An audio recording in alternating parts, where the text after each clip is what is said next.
There is a war in the kingdom of spirits. An army of monsters is advancing. There are countless of them. Their leader is a huge red-skinned demon with wings, fangs, huge sharp horns, and silver hair. He soared into the air on his giant wings, his tail covered in spikes, and in his hand he held a menacing staff. The demon let out a threatening roar and shouted that mid-rank spirits would never touch him. Suddenly, a huge red lion with blood-red marks on his face attacked him from behind. With lightning speed, he flew at the demon and with his sharp fangs bit into his hand with all his might, tearing it off along with his wing.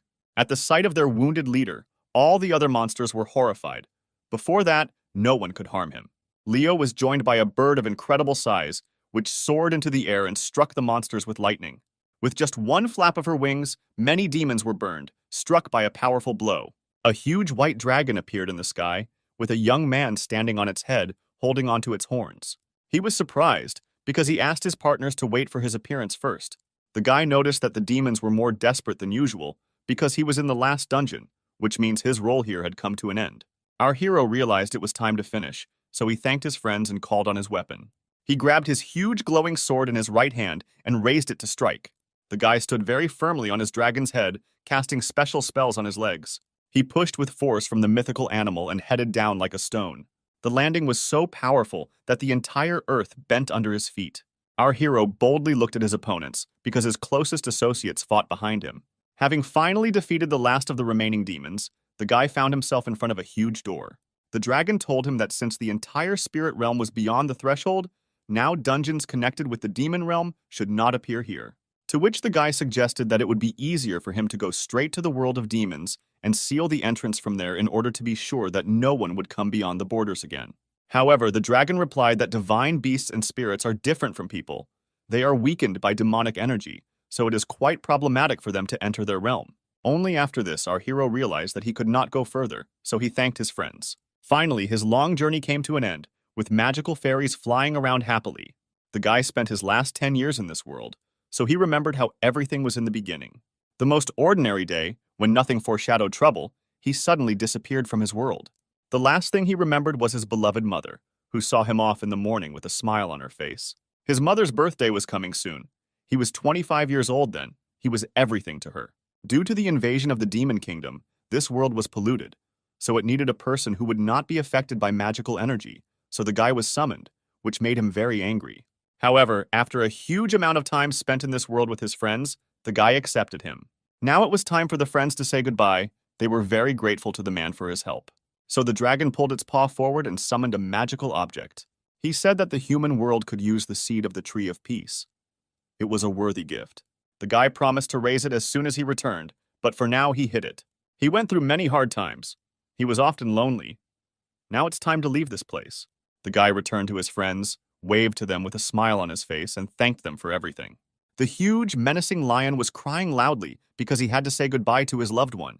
Our hero was embarrassed by this reaction, so he asked the animal not to cry because his tears could cause a whole river to appear. Not only were his friends sad, the guy also didn't know if he could get used to his new life. Will he have enough of a small restaurant where he will be a hero hiding his strength? A green light appeared in the sky above our guy's head and began to slowly descend towards him. Until this moment, he had behaved well, but still could not hold back his tears and hoped that all his friends would be happy. And the green light descended lower and lower, slowly absorbing the guy until it disappeared completely. The great dragon raised his muzzle and touched for the last time the place where his friend had just stood. In the modern world, a fault warning was sounded over the entire area so loudly that everyone could hear it. People were notified that a fissure had appeared in the vicinity, from which a demonic dragon of black flame was about to emerge, which forced people to scatter in different directions. While I was running away from danger alone, military armored trucks arrived in the thick of things. A young man in an elegant suit and long hair tied in a ponytail raised his head and looked at the sky. He commanded the nearest military that they needed to contain the demon as much as possible until the rest of the military arrived, because the rift was very large. The man raised his hand to the radio and commanded someone that his team was in position. All the military understood that this was one of the largest faults that had ever been seen. They were all in their places when it began to explode. Our hero appeared in the middle of the sky of Seoul, with the words that the spatial teleport is worse than the realm of consciousness. Only after that, the guy looked around and was surprised that the entire city below him was in ruins. Right in front of our hero, there was a huge rift that was about to burst. What happened literally a moment later, a huge green bloodthirsty monster emerged from it. But our hero was an unusual guy, so he gathered his strength into a fist, intending to hit the monster. The guy was very surprised that he was unable to collect even half of his usual amount of mana. But even this strength was enough for him, so the hero fell on the monster's head. There was a huge explosion in the sky, which immediately attracted the attention of all people. The long-haired commander-in-chief turned around in shock at the sound, trying to understand what had just happened. The hero was still in the sky and was amazed that his strength was enough to handle the black flame dragon. Suddenly, some kind of notification appeared in front of the guy saying that there was a system error. The guardian god is trying to call him to find out who he is. The hero was clearly surprised by this turn of events, because this had never happened to him before. Our guy thought it was someone trying to take him away again. He may have been weak before, but now he is a completely different person. The guy simply pulled his hand up and tore the mark from the heavenly canvas. He squeezed the magic letters in his palm with all his might. This turned out to be enough to completely destroy him, and the hero himself could hurry home. The gathered people looked at the sky and could not understand why the black flame dragon and the rift suddenly disappeared. Neither the military nor the main commander had ever heard of a rift simply disappearing before. Our hero lay on the grass and tried to tell the world that he was about to die of hunger. Kostya rolled on the ground from side to side and shouted that it was truly absurd to starve the savior of the world. And he answered him that spirits do not need food or other life-sustaining substances. The guy tried to argue for some more time, but realized that it was useless, so he abruptly jumped to his feet. He screamed that this was why he needed to stop doing this for his own survival. He could not survive on fruits and vegetables alone. The guy demanded meat, so he ran off in search of him, leaving the great dragon alone. Kostya's mother stood and listened to the fact that in a couple of months the building would be demolished, so she needed to find a new place and prepare for eviction. The man tried to explain this to the woman, but she did not want to listen to him and turned away. He was very tired of these constant persuasions, because this area is a fault zone and it is very dangerous here. The compensation is very decent, so he was not interested in how anyone could refuse such a thing. But the woman did not pay attention to his words and offered to eat something before leaving. She packed the container and talked about how she didn't care about money. Her son disappeared 10 years ago, so she must wait here for him. The man was amazed by what he heard and did not know what to answer, so he stood silently. He sat at the table and watched as the woman prepared food for him. The man said that the police must find her son, and the woman could not do this on her own. These words made our hero's mother very angry.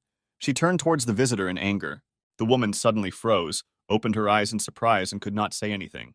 It was at this very moment that the doors to her restaurant opened, and someone she had not seen for a very long time appeared in the doorway. Our hero returned home after a long journey and stood on the threshold with tears in his eyes. The woman was still in shock from what she saw. She could not say a word. She only slowly backed away. Suddenly, the strength left her legs, and mother slowly began to sink to the floor. After some time, evening came in the city and it became dark outside. The owner came to the door of the restaurant and hung a sign saying it was closed for the day. At this time, our hero was sitting at the table and felt embarrassed and joyful. He looked straight ahead and could not believe that his mother was here. The woman was very glad to return, but could not hold back her tears. She slowly extended her wrinkled hands towards the young guy and wrapped them around his palm. The guy was very happy about this manifestation of feelings, because he had not held his mother's hand for a very long time. As soon as he grew up, he tried not to do it because he was embarrassed. The hostess cupped her son's face in her hands and could not understand whether she was sleeping or whether all this was happening in reality. Kostya tried to explain to his mother that he himself did not fully understand where he had disappeared to. Apparently, he was sucked into the fissure. When he woke up in this world, it took him a while to understand what he wanted because of the ruins. The guy lied to his mother because he was afraid that she would not believe that her adult son had gone to save the world in the kingdom of spirits. The woman could not stop crying, but these were tears of happiness. At that moment, she recalled the time when she walked the streets and handed out leaflets with photographs of her missing child. They depicted a fairly old guy who smiled sincerely. Every evening, the woman returned home and walked into her son's empty room. At some point, she thought that he had run away from home on his own. Kostya hugged his mother and reassured her, saying that the worst was over. Using his magic, the guy decided to check the health of his mother. He was surprised that her stamina and energy were below average. Even processing did not give such an effect, which meant the woman was sick. Kostya suggested going to the hospital to check the health of his pale mother. However, she refused and seemed to know her body better than anyone. In fact, the woman realized that her cancer cells had spread in her body. She went to the hospital too late. This news greatly saddened her. The woman wanted to know how much time she still had left to live.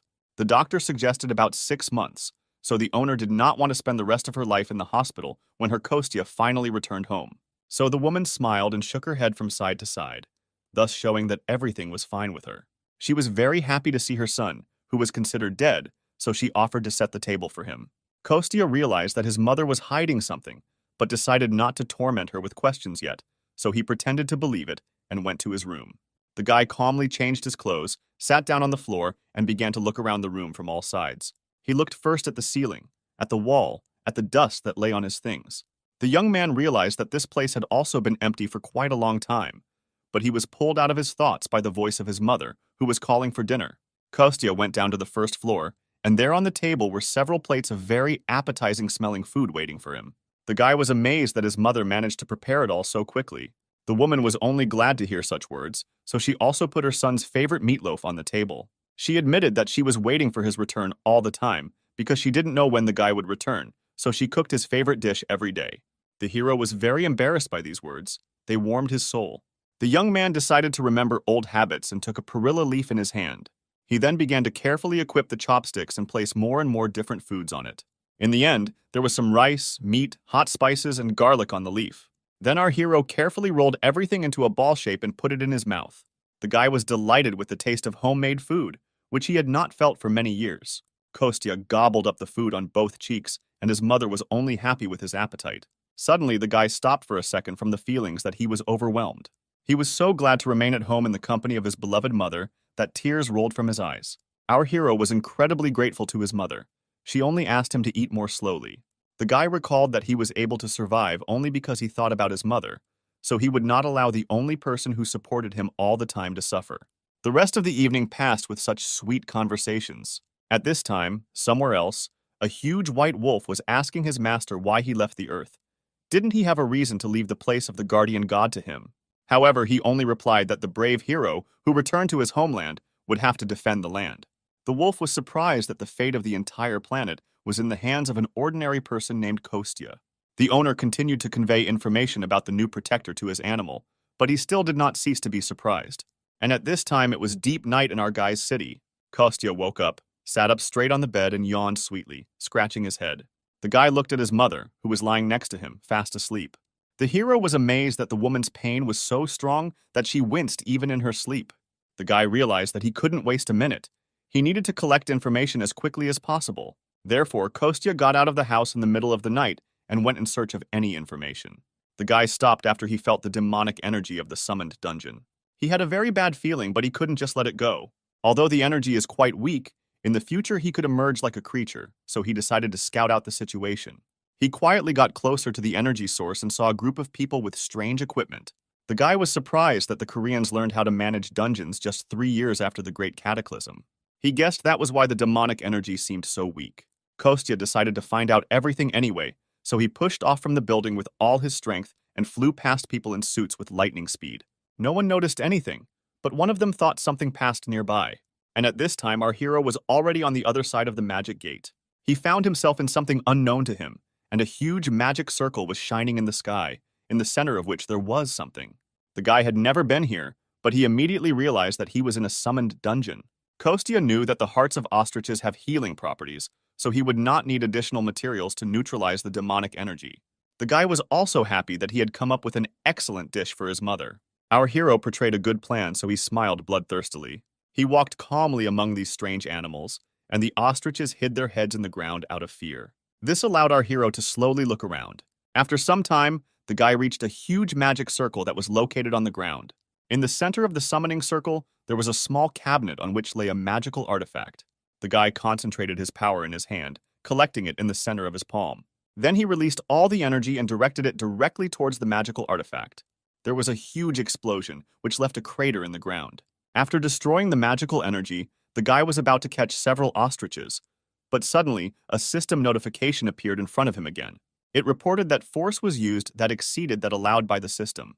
The guardian god tried to call our hero to find out who he is, so a huge magic circle formed under the guy's feet. Kostya obviously had no intention of going anywhere, so he hit the seal with all his might, destroying it. At this time, he was watched by a huge white wolf, who was shocked by what was happening. He had been following the hero for some time, but did not at all expect such a turn of events. Kostya shouted to the invisible guard that if he wanted to see him, then let him come to his house himself. But not now, but a little later, because now he has other things to do. The guy needed to quickly collect the ostrich hearts before this dungeon disappeared. The animals clearly felt threatened when they noticed our hero, so they screamed in horror.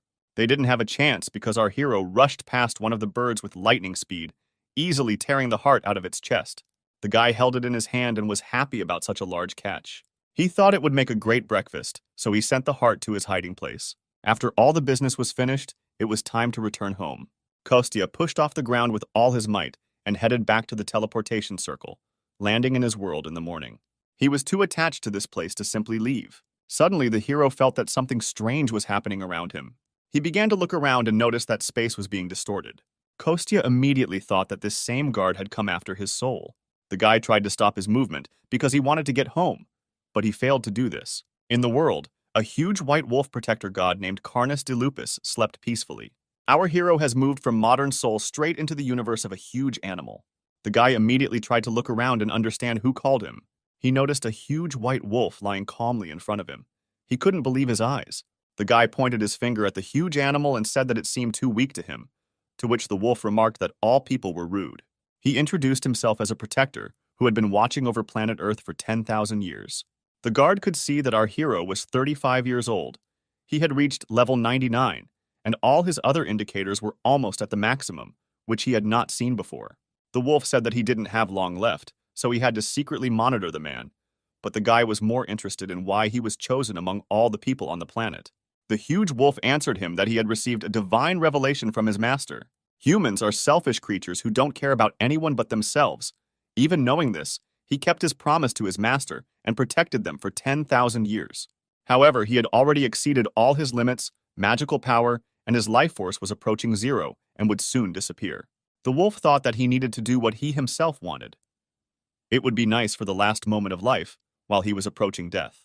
Our hero immediately realized that the huge wolf was telling the truth. He was very angry. But these were just the words of a guardian who had already despaired and lost his essence. The wolf admitted that he changed his mind after he saw the karma of our main character. This is the ratio of bad and good deeds that people do throughout their lives. So 3 years ago, during the Great Cataclysm, the wolf felt a huge threat and gave all people a system similar to a game. So all people could easily see their karma, and the guard himself never set limits for its assessment. But our hero still went beyond its limits. Based on his spiritual strength, stemming from this very karma, it seemed to the guard that our hero would be quite suitable for the role of the next guardian. He looked at Kostya and allowed me to ask him some questions. The guy said he had a few and the guard waited patiently. The guy just started shouting that the magician had gone crazy and was simply trying to give away the position of the guardian through the legacy. The huge white spirit was shocked by such an unexpected reaction from this strange man. The hero continued to shout that the work of the guardian was a complete scam and deception. He looked the wolf in the eyes and said with confidence that he was not going to do this. The guardian told him that it was too late to refuse this work. These words brought our hero into a slight stupor because he did not understand what was happening. Suddenly, a window appeared in front of him, indicating that the ceremony of inheriting the guardian of the planet would now begin. But the hero did not want to become a guardian at all, so he tried to free himself. He summoned all his power into one place, trying to break the cycle of inheritance. Even the wolf was amazed at how powerful the energy was under the control of a common man. Kostya didn't understand why they were forcing him to go through the heritage ceremony without even explaining anything. He noticed something strange and realized that his wrist was chained. Not only the wrist, but all other limbs were shrouded in magical chains. It was a complex chain magic circle, so the guy couldn't just break it with his magic power. The wolf didn't understand what the point was in being so angry and wasting other people's time. However, the guy said that it was obvious to him that the guardian wolf would soon die, so he tried to make him the guardian himself without even asking his opinion. The guy didn't believe that this was really what parents do, protecting people and watching over them. He asked the wolf to let him go, just send him back home. However, the keeper replied that he was obliged to find the receiver precisely because he protected people and watched over them. After that, he will need a new guardian, and Kostya can become one. The guy noticed that the status of a guardian makes him immortal, so it was easier for him to stop and continue to be a guardian himself. The wolf replied that he was given eternal life in exchange for protecting the world. It is difficult for him to recover on Earth, where there is no longer any spirit or divine beasts, because the planet and the guardian are one. Even if he is destined to cease to exist, The Guardian cannot simply stand by and do nothing. After this explanation, Kostya admitted that he did not intend to be the Keeper's successor. He tried to call upon his magical power again and free himself from his shackles. The guy said he didn't want someone like a wolf to rule his life again. This time, making even more effort, Kostya decided to open the circle of movement. After that, his favorite huge sword flew from storage into our hand. The wolf was amazed that the guy had enough strength to use his magical abilities. At this time, our hero had already freed his limbs with the help of a magic sword, after which he gathered his strength and delivered a lightning-fast series of powerful blows. Literally a moment later, all the seals and chains were destroyed. The hero was free from them. After this, the guy decided to defend himself, so he took the sword in both hands and put it in front of him. The wolf was furious because it was completely impossible to have a normal conversation with this guy, to which Kostya replied that it was precisely with the wolf himself that it was impossible to have a normal conversation. The Guardian said that the guy turned out to be exactly the same as all the other people he was so tired of.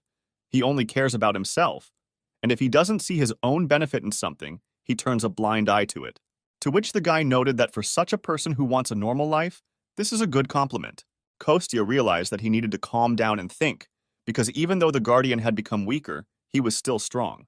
After that, the guy remembered that his friend had a dog, and when dealing with dogs, you can't fight with them directly. Kostya heard that dogs don't like to brush their teeth, so he climbed into the mouth of a huge wolf, after which he squeezed out a tube of mint paste to the animal and ordered him no longer to call upon the powers of other people. The wolf didn't want to give up quickly, so the guy had to get a second tube of mint paste. Even despite this, the old keeper still did not want to give up his position. Therefore, the guy remembered the conversation with his dragon, who never wanted to become a guardian. Such confidence from an old acquaintance convinced the guy that he too should never become a keeper. Kostya was distracted by these memories, so he did not notice the most important thing.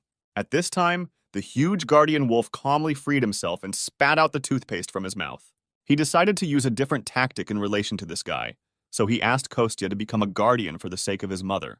He will be able to cure her illness with the help of divine power if he becomes a guardian. Since the guardian is responsible for the life of all creatures in his world, he is able to heal any disease.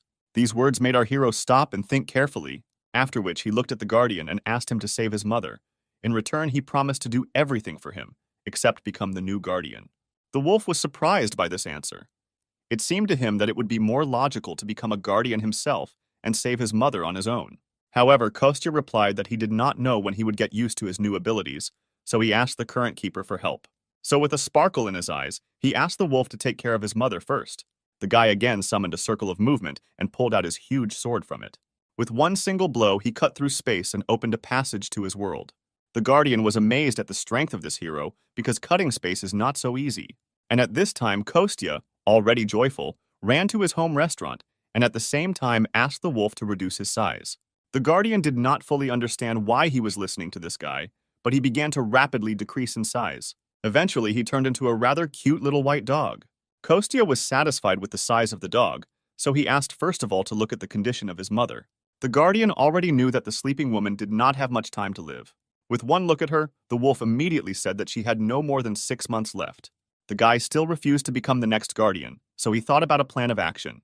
The cute dog sat next to him all this time and looked at him with a sad face. After which he said that he no longer has divine powers, so he uses his life energy to compensate for this, because it is too risky to use the remnants of life force without a good reason and receivers. Therefore, the guy needed to come up with a solution to this problem.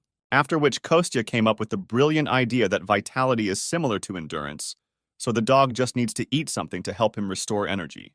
He agreed, but immediately warned that he was not going to eat dog food. Our hero had already put on an apron and went to the kitchen to prepare food. There were definitely creatures on Earth like divine beasts or spirits that possessed magical powers. They used to live freely, but the stupidity of people led to their disappearance. And now it was their turn, and the whole world was in danger. At this time, our hero stood calmly in the kitchen and thought about what to cook. And the little wolf stood next to him and did not understand what this man was up to. After these words, the guy woke up from his stupor and turned his attention to the furry animal. On the table in front of him lay the seed of the tree of the world, and the hero did not know what to do with it.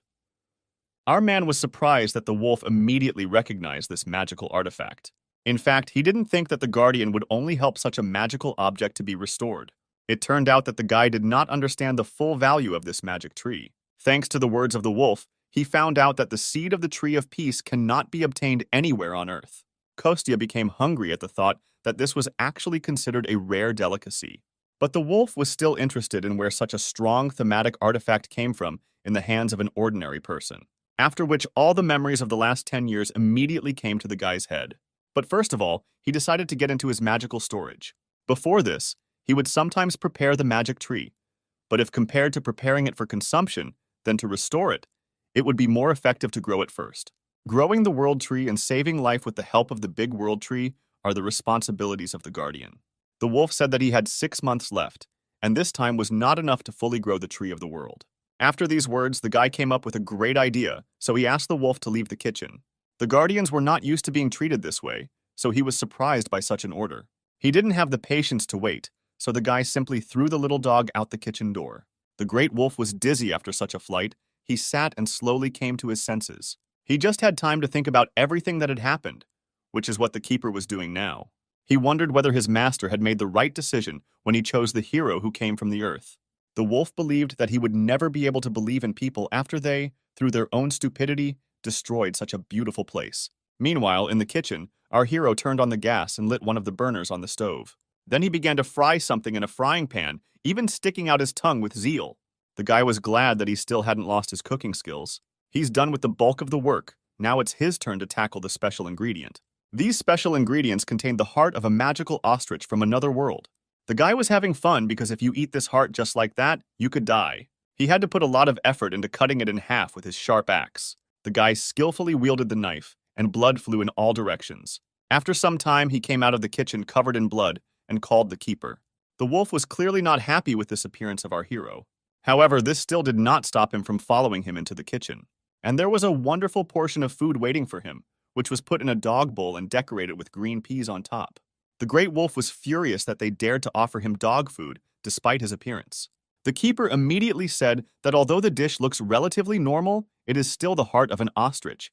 He knows that it is all imbued with demonic energy and poison. However, the guy did not get angry or upset because of these words. He assumed that the wolf would say this, so he called the guardian Belyash, which again enraged him. The guy bowed to the white dog and asked him to try the freshly prepared dish. The guardian wolf looked at this man and did not understand what he was up to. He was sure that the guy would try to deceive him somehow in order to save his mother. In any case, he needed human help, so the wolf bent down and began to eat. After the first couple of bites, some strange feeling pierced right through him. The great keeper realized that this food turned out to be incredibly tasty. He didn't understand since when the heart of a magical beast became so tasty, because he was sure that because of the poison and energy it was not edible. Kostya was happy and understood that the whole point was how he spent the last 10 years. About 10 years ago, he had just entered the spirit realm. At that time, he was terribly emaciated. Bones were visible from under the skin. He spoke to his deceased grandmother right in front of the river Styx. She came ashore from the river and stretched out her flabby hands to him. The guy turned out to be so thin because there is no food in the spirit world. He ate only fruit for a whole month. The young man sincerely believed that in this way he would soon die of hunger. He was having a dialogue with his grandmother when he noticed something strange. Suddenly, she became enormous in size, her eyes glowing with rage because someone dared to starve her grandson. She ordered the young man to get up and promised to help him. This is roughly how our hero explained his cooking abilities to the great guardian. Despite the obvious nonsense of this story, the wolf's vitality began to recover. The guy promised that he would cook for the guardian as much as he wanted, as long as he didn't need to treat his mother or protect anything. The wolf was glad that they agreed on at least something. The keeper liked the dish so much that he asked our hero to give him a refill. And the guy was only glad that someone liked his cooking. That's why he called the wolf Belyash and gently stroked his head with his finger. A global company that is now at the top of the Korean economy and has a high status throughout the world. The second son of the executive director Sergei sits in front of us. Now he is once again faced with a difficult situation. At this time, in our hero's restaurant, he woke up his mother and called her to have breakfast. The woman woke up and saw in front of her a cute little white dog waving its tail cheerfully. She looked down at her leg and saw that it was all covered in dog saliva. A couple of seconds after this, the dog approached the woman and began to lick her leg. After a while, the woman dressed in her home clothes and went down to the kitchen. The dog was sitting under the table and eating from a bowl. The woman was surprised that the dog appeared, because her son had previously been afraid of animals. But the guy replied that the dog would not hurt them to protect the house. The woman was upset. She realized that they were living in very dangerous times. But the guy distracted her from these sad thoughts because he prepared a wonderful breakfast for his mother. In front of her were several plates. each of which was full of delicious food. The woman was amazed that her son personally prepared all this for her. She also immediately noticed that the guy began to cook much better than he had done before. The woman took the chopsticks in her hand, then carefully grabbed a piece of food from the plate, after which she slowly put it in her mouth and began to enjoy the taste of homemade food. She was lucky, because she had not yet seen the mess that was going on at the car wash. Our hero just remembered about him and realized that he needed to clean up quickly. The woman was so glad to have her son back that she could now trust him with her restaurant and relax. And he was glad that his mother could now live in peace. At this time, the keeper called him from under the table and asked for more. He said that he had done a good job and the woman should no longer be in pain. After all, he licked her leg all night and thus treated her for her illness. Mother just remembered about the new family member and decided to pat him on the head. The woman asked her son if the dog needed dog food, horrifying the keeper. Kostya promised to come by later for groceries and look for food for the dog as well. At this time, at the corporation, Sergei was sitting in a chair with a sad face. Then the door to his office opened and a young girl in a strict black suit entered. She said that she was unable to complete his task and find out the cause of the incident. The whole team was still sorting it out, but it had already become clear that the video surveillance system had not stopped working. Even the workers who were at the scene at the time said that everything happened just like that, without any reason. The girl listened very carefully to the testimony of each of them. Such a report from his subordinate clearly did not suit the young boss Sergei. The guy lowered his head to his chest and asked the girl if there would be any consequences this time. To which she replied that he would be called either a diamond spoon or the mediocrity of the family, most likely. But the guy thought that the girl was mocking him and not answering seriously. At the moment, he wished he didn't have a nickname at all, rather than have even more terrible ones appear. He had spent 500 billion won on this dungeon, so he was now worried about failing. After a while, Sergei calmed down and asked the girl if his father and older sister were aware of what had happened. And after receiving a negative answer, I was glad that this was at least one piece of good news. He admitted that he was too excited at first. Even though he was awakened, mediocrity will always remain mediocrity. The girl was unpleasant and sad to hear such words from her boss, after which Secretary Diana said that the chairman hates people who say things like that. The girl added that Sergei is the only one who is making efforts to resume dungeon trips, and even if he decides to stay, then let him find a more appropriate reason for this. These words touched Sergei. He was glad that Diana was alone on his side. The guy was looking through the list of members of the dungeon campaign and asked what happened to the first group, which was mobilized 6 hours after the incident. To which the girl replied that this group was still nearby. They are resting after studying the dungeon route. Nothing has leaked to the press yet, and she has already sent the recordings from the CCTV cameras to Sergei's tablet. The guy just found this data and decided to look at it carefully. He chose one video, which should have been the first, judging by the time. The young man hesitated a little at first, but then collected his thoughts and pressed play. Sergei and Diana watched the recordings together. At first, nothing special happened. However, after some time, something on the recording caught the young man's attention. The guy paused the recording and couldn't believe his eyes. All equipment was disabled, the portal was destroyed, people rushed in different directions to escape. The young man thought that this was definitely very strange for a standard hike. The sound was definitely not the natural destruction of a dungeon, and it didn't sound like a weapon either. It was more like the sound of something being destroyed by magical energy. He prepared for this campaign and trained countless hunters. After some thought, Sergei decided that he needed to see everything in person. Therefore, the young man got up from his chair and went to the exit, asking the secretary to prepare a car for him. After which, at the meeting, the department heads discussed the latest case. They came to the conclusion that the problem arose and did not depend on them. If the trial goes according to the worst-case scenario, then the losses will not be calculated in 1 billion won, but in tens of billions of won. Absolutely none of those present were delighted with this outcome of events. After this, Sergei noticed that it was already late in the evening, so he thanked everyone who participated in such a long meeting. The next time they were supposed to gather, when the preparations for the trial and the materials for it were already ready.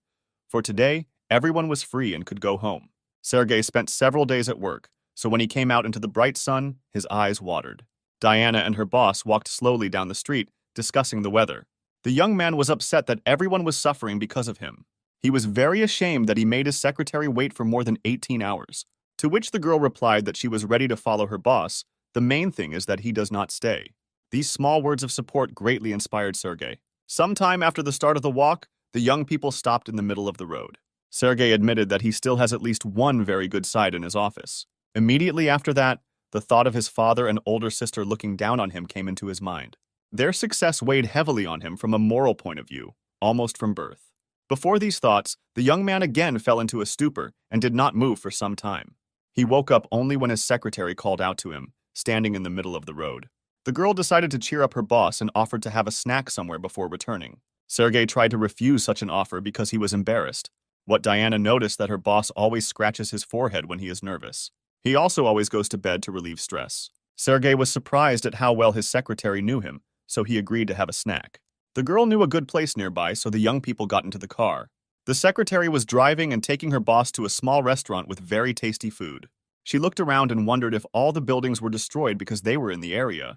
After some time in the trip, when Sergei had already begun to fall asleep, Diana said that they had arrived. Of course, it turned out to be our protagonist's family restaurant, which was welcoming customers for the first time since he returned. Diana asked for a table for two while the boss looked around. The girl looked at the menu carefully, and Kostya thought that he had come across very interesting visitors. Suddenly, the voice of the keeper was heard in his head, who offered to show the guy the visitor status windows. The young man did not really like the fact that he was talking to him using telepathy. However, he still agreed to look at the visitor status windows. He saw that Diana was 30 years old. She was a simple, kind swordsman of level 34. Sergei is 32 years old. He is a rare good magic archer of level 25.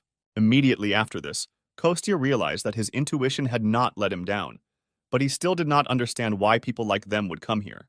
The voice of the guardian in his head is that people like them are called awakened. The guy was angry that the wolf could even read his thoughts, but he said that he was simply too predictable. 3 years ago, after great capitalism, magical powers or separate classes began to awaken in some people, just like in the game.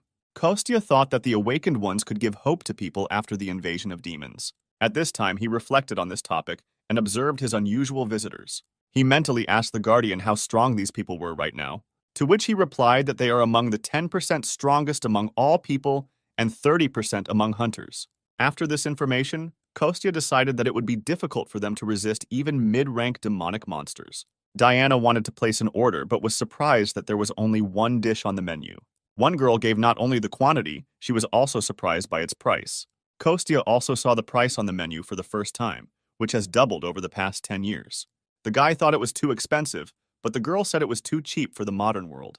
Sergei noted that the restaurant would go bankrupt if it sold food at such a low price. Hearing these words, our hero's mother came out of the kitchen into the restaurant hall. The guy was very surprised that the prices of all goods had risen so much, which surprised everyone present. The woman replied that she had been working for the last 10 years, not for the sake of income, but so that her son would have a place to return to. The woman surprised the unusual visitors of the restaurant with her heartbreaking story. Despite everything that had happened, Diana noticed that the kitchen smelled very tasty. Sergei also liked the smell, so he asked to prepare a very spicy dish and bring drink. The girl refused to drink with him because there was no spare driver. At this time, Kostya was in a stupor because of how quickly events were unfolding. But his mother called him from the kitchen and asked him to help, so the guy had to force himself to move. Kostya approached his mother and asked if they were selling their food too cheap. But the woman did not listen to him at all. She was only glad that visitors appeared for the first time in a long time. She came up with a brilliant idea, which she immediately voiced to her son. Since these were the first visitors since the guy returned, the woman invited him to cook the food himself. The guy was a little shocked by what was happening, but the grandmother wished him luck in his thoughts. At this time, at the other end of the city, something strange was happening at an abandoned construction site. The man smiled bloodthirstily as his victims begged him to spare them. He said they didn't have to make him out to be some kind of crazy person, just answer one question. He was interested in which of these two connected people loved the other more. None of them could say a word, they just bowed in silence. The guy was very amused by this reaction of this couple. He looked down at them, then straightened his jacket and grinned. The guy admitted that the absence of love is nothing to hide. Therefore, he decided to choose his first victim at random. It turned out to be a guy. At this time, strange visitors were still dining at our hero's restaurant. Kostya put his hands in front of him and very persistently refused something. At this time, Sergei argued with him and, on the contrary, very persistently offered to take something. It turned out to be a check signed by him for 5 million won, which was simply a huge amount. Kostya was shocked that he had never seen so much money before. Sergei continued to persuade the guy to take the money, but he refused, citing his conscience. However, the unusual guest continued to insist that this was payment not only for food, but also for the time spent. For a person like him who can't even eat normally because of work. The guy had tears in his eyes and then said that perhaps today he ate for the last time. Perhaps this was the last cooked meal that even his father could not give him before he died. In addition, the combination dish that the chef prepared was very tasty. These words spoken to the visitors pierced our hero to the very heart. Kostya even took Sergei's hand because of how pleased he was to hear such praise. After these words, he gladly accepted the money, although it was still too much money. After this, the young man escorted the dear guests beyond the threshold of the establishment and said goodbye to them. He was immensely happy that his food was praised and that he earned money. At this time, the curtain pulled back and our hero's mother came out of the kitchen. The guy immediately ran closer to her and showed the check that the visitors had left for him. The woman wanted to praise her son for making some money, but something caught her attention. Seeing the amount of 5 million won, her eyes literally fell out of their sockets. The woman was amazed that her son was able to bring such a large sum. The guy said that they bought a food subscription, and they liked it so much that they are going to come here all the time, so they paid the whole amount at once, so they will have to serve them in the future when they come. The woman was so shocked that she believed this fake story. She returned her eyes to their place, and Kostya regretted that he continued to lie to his mother. The woman was still happy with this money, because she just needed to pay for the institute. Our hero didn't even immediately understand what kind of institute we were talking about, so he asked his mother again. The woman explained that she would need to inform him of his return, buy basic necessities and change clothes to new ones. The guy decided not to add to his mother's problems, so he went to the law enforcement center himself. Since people now disappear quite often, the procedure for restoring status is not so long. While Kostya was thinking about this, he came across a center worker who offered to help. The man looked at the documents and said that he had already collected everything he needed. He just needed to scan them. While he was telling this, the guy listened attentively, but something attracted his attention. The worker had a bracelet with a magic stone on his left wrist. The man said that everything was in order with the documents, and at 35 years old, Kostya looked quite young. After that, he asked the young man whether he had ever used magical engineering procedures, to which he received a negative answer. Kostya justified himself by saying that he had previously lived in the mountains for a long time, so he had never heard anything about them. The worker explained that magical engineering fully corresponds to its name. It is a new science that combines magic and the powers of magic stones. As an example, he demonstrated his bracelet, which was made with her help. However, this bracelet is not an artifact, although it is very similar. Only awakened ones who are able to control magical powers can use artifacts. But things made with the help of magical engineering can also be used by those who are not able to control it. Therefore, these bracelets can be called simple imitation of artifacts, after which the worker said that such items could be bought at the hunter's market. However, he did not have time to warn Kostya that he could be deceived there, and he had already rushed off. The guy walked away happy sometime after purchasing a mobile phone, but it turned out to be a hoax. The guy hoped that it was a bargain. He was not at all aware of the current prices, although he still had a whole 1 million won left, so he could go and buy his mother an artifact for protection. The guy walked through the city and tried to remember what the employee there told him about magically created objects. After some time, Kostya reached the hunter's market, where he could buy them. He held a small pebble in his hands and was amazed that such a tiny stone cost as much as 3 million won, although they were lying everywhere in the dungeons of the Spirit Kingdom. He asked the seller if there was anything cheaper, to which he replied that they had the lowest prices in the area. After that, Kostya said that he needed protection from a person or from a middle-ranked demonic monster. The seller noticed that a few million won would not be enough to protect against a mid-ranked demonic monster. It would require at least several 100 million won. The guy was amazed that the rubbish that could be found just walking through the realm of spirits was so expensive here. Suddenly, the voice of the guardian was heard in his head, calling him very persistently. The wolf was still angry about his new nickname Belyash, which our hero awarded him. Despite this, the keeper still warned Kostya that a looter had broken into their restaurant. The seller was surprised that such a young guy managed to share something with the looters. After all, the marauders are the awakened ones who, over time, have lost their way. But before he could finish speaking, the young guy who had just stood in front of him disappeared. The man didn't even have time to notice when he disappeared, because just a moment ago he was still standing right in front of him.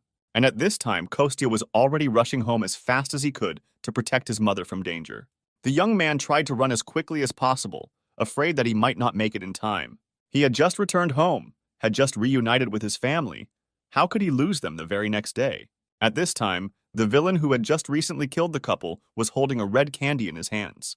He opened his mouth wide, then put the ball on his tongue and swallowed it without chewing.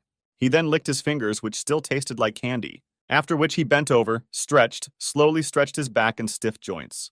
He grinned at some thought that had just occurred to him, after which he began to laugh under his breath and walked with a cheerful gait away from the murder scene, closer to the city center. The guy was clearly in a good mood. He was singing and dancing, carrying something in a black bag. The main character's mother was cleaning the kitchen when someone entered the restaurant. The woman at first thought that it was her son who had come, so she was surprised when she saw another man on the threshold. He was also surprised that he was called by a different name. In fact, his name was Misha. The guy calmly entered the restaurant and was amazed that only one dish was served there.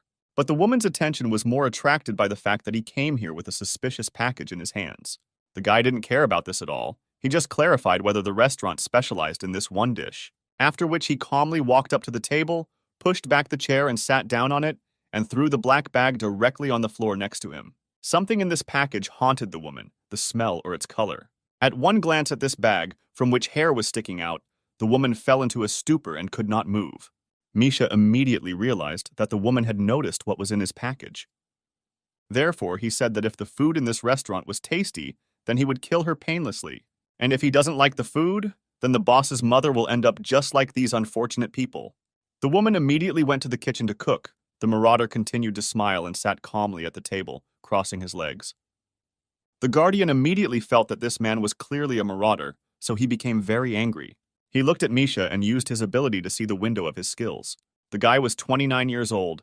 He belonged to the class of ordinary assassins. He was evil and had level 33. Judging by Misha's karma points, he didn't try very hard to hide. This is not the guy who was worth getting into without using divine punishment. At that moment, the marauder also noticed the puppy, so she decided to play with him and called him to her. He didn't even have time to do anything when the door to the restaurant suddenly opened with force. At this time, Misha's attention was distracted by the guardian, who lay on his back and pretended to be a cutie. Therefore, when our hero appeared on the threshold of the restaurant, the looter perceived him only as a noisy brat. He continued to call the dog, but he turned his back to him.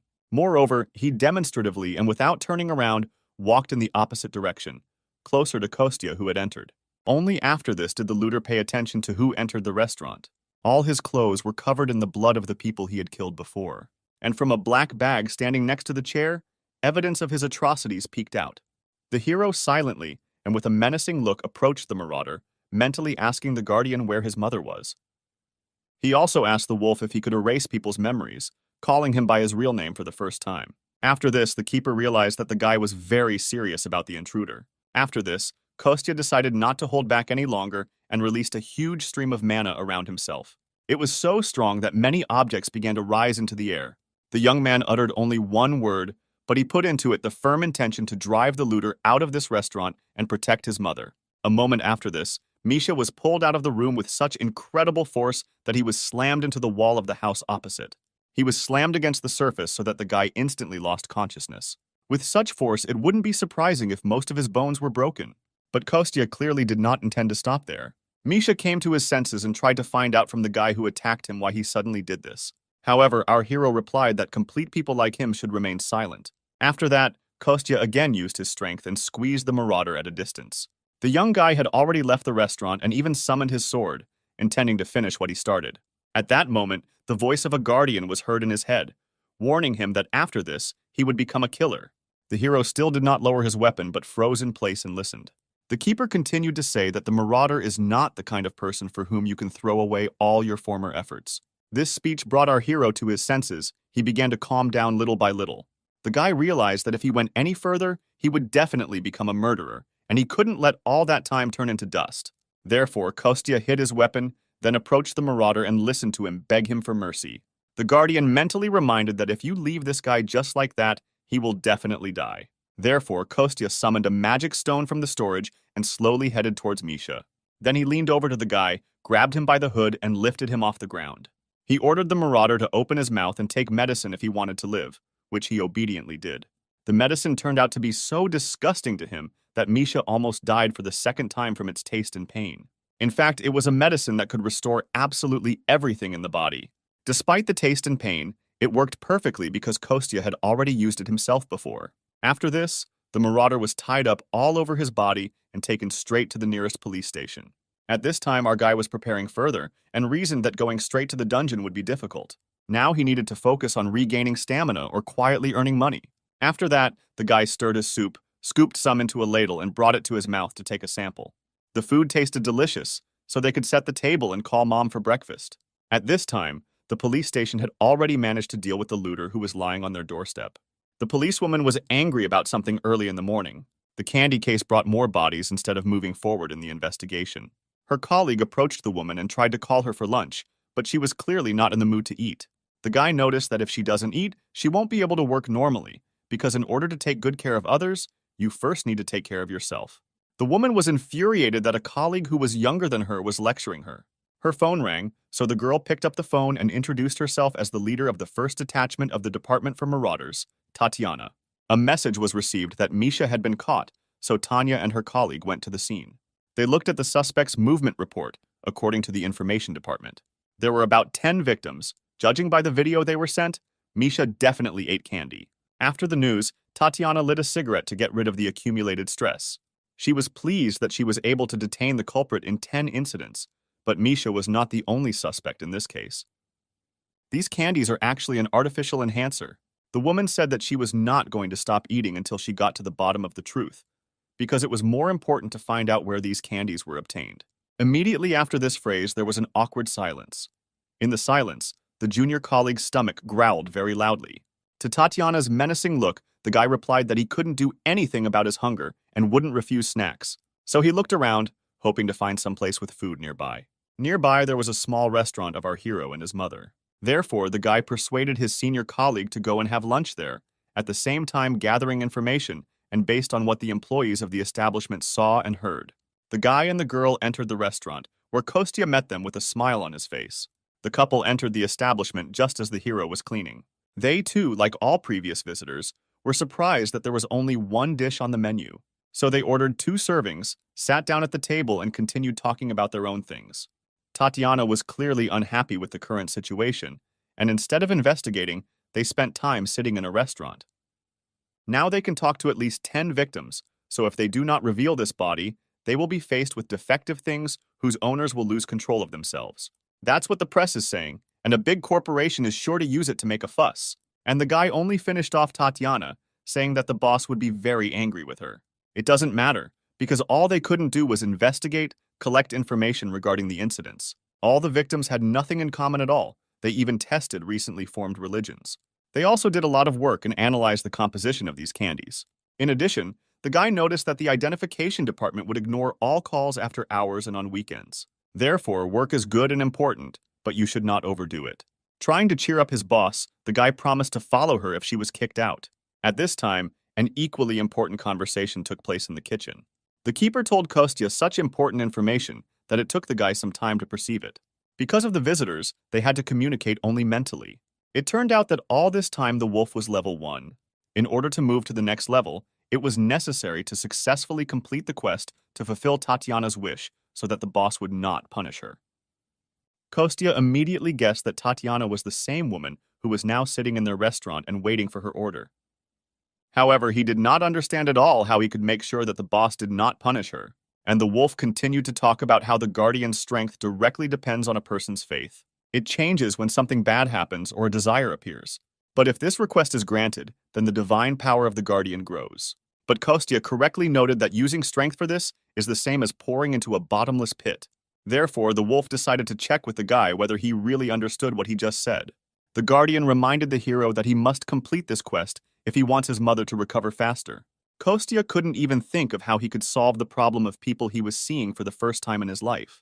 He brought the order to his visitors, interrupting their conversation for a moment. The guests really liked the appearance of their food, but the guy still couldn't stop worrying about the task hanging on him. He tried to think of some reason to speak to his guests. That's why he invited them to bring some radish kimchi, which the restaurant owner had prepared in winter. Tatiana wanted to refuse, but her colleague said that beef soup must be eaten with radish kimchi.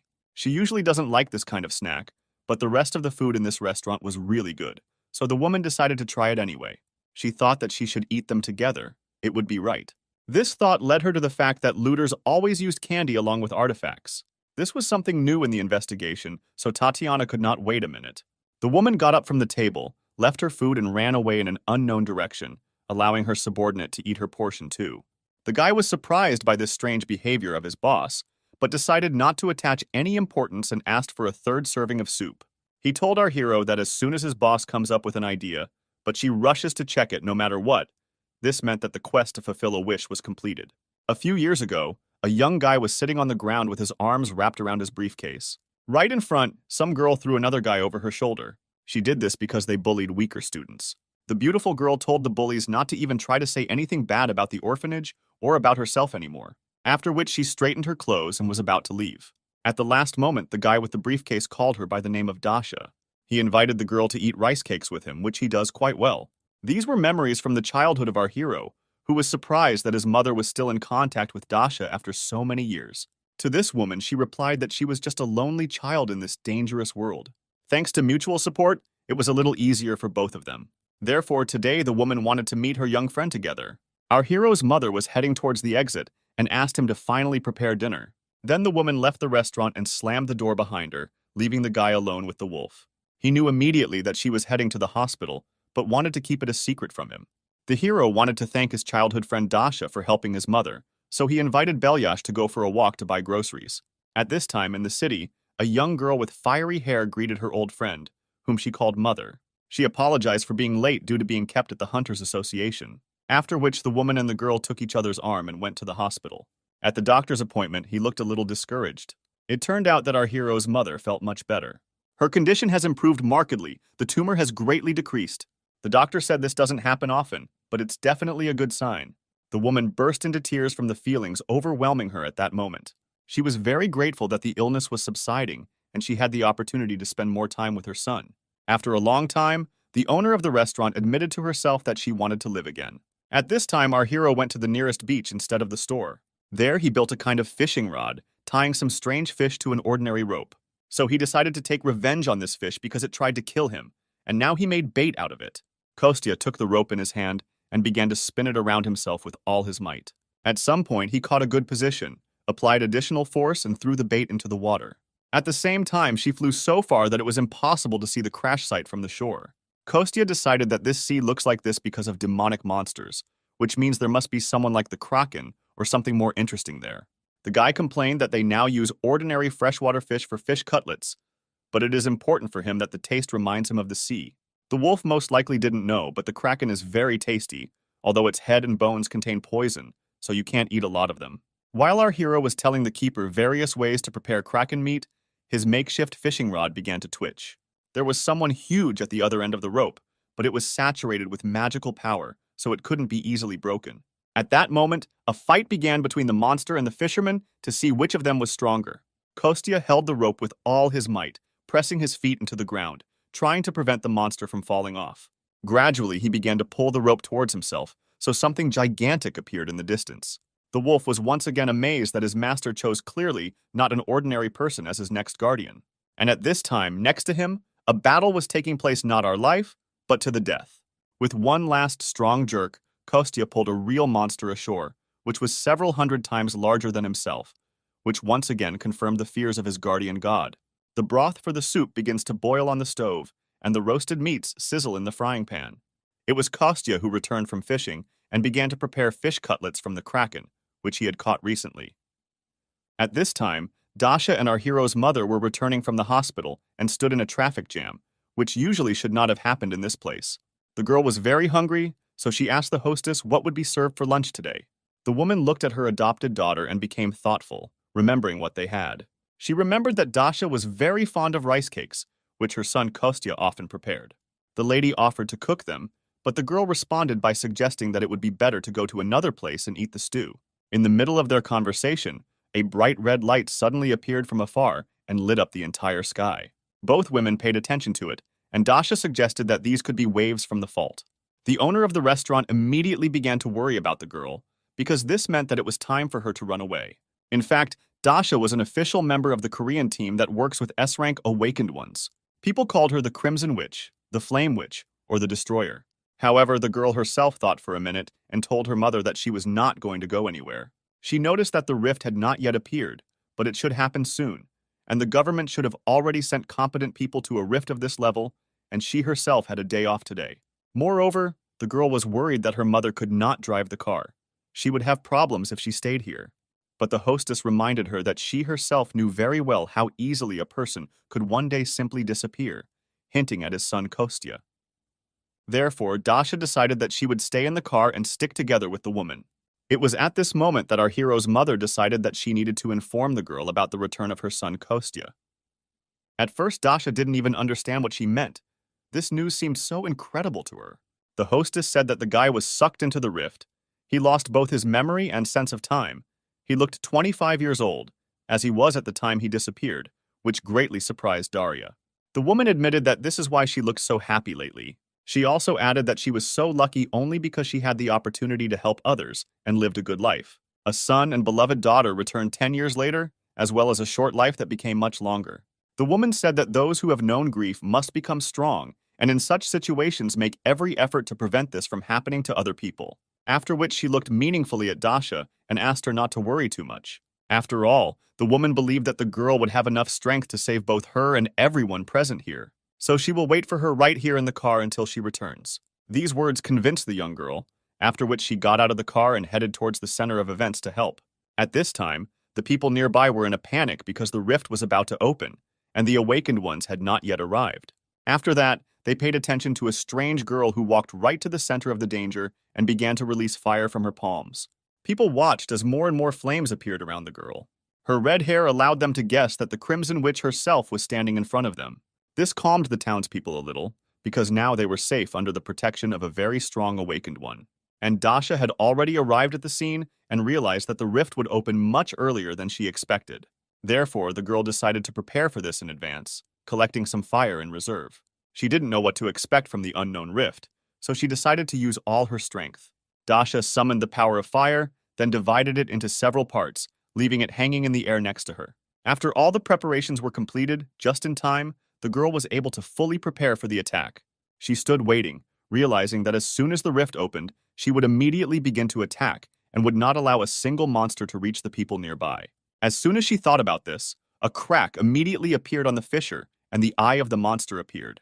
The people around also noticed that it was beginning to open up at once, so they rushed to the leak with even greater efficiency. At this time, a herd of gigantic nightmarish animals broke free. The Crimson Witch immediately recognized them as steel-horned goats, which were a very dangerous enemy even for her. Even though she was an S-class mage, the girl still shouldn't underestimate such opponents, because they had high resistance to magic and weak melee attacks. Dasha realized that in this situation, an awakened one specializing in close combat would be more useful. However, the girl immediately realized that there were no other awakened people nearby, and even if they made it in time, she still needed high-level fighters. Therefore, in order to protect the people close to her and the townspeople, the girl must stay and hold back the onslaught of monsters.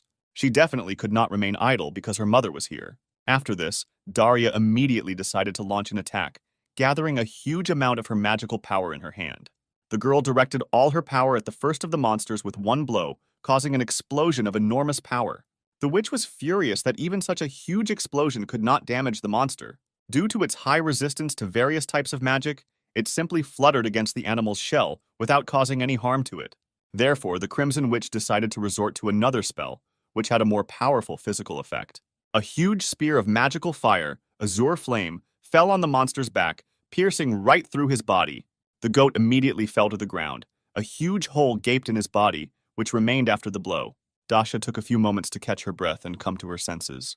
At this time, the rest of the monsters, which had managed to break through the rift, were already rushing towards her. The girl counted 10 goats, while she herself could only use the azure flame 8 times. A moment later, she pushed off the ground with force and soared up. Then the girl came down hard on the second goat, driving her flames right into his head. Dasha was angry that reinforcements had not yet arrived, and these idiots from headquarters did not know at all what it meant to show up on time. The girl understood that the azure flame would not be enough for all the monsters, so she would have to resort to an even more powerful and dangerous means. It was a magic that covered her entire body in fire. She chose it because close combat was the weakness of these monsters, but the technique would not help her much here. The girl waited a couple of moments before the animals began to slow down, after which she used her new magic and went on the attack with lightning speed.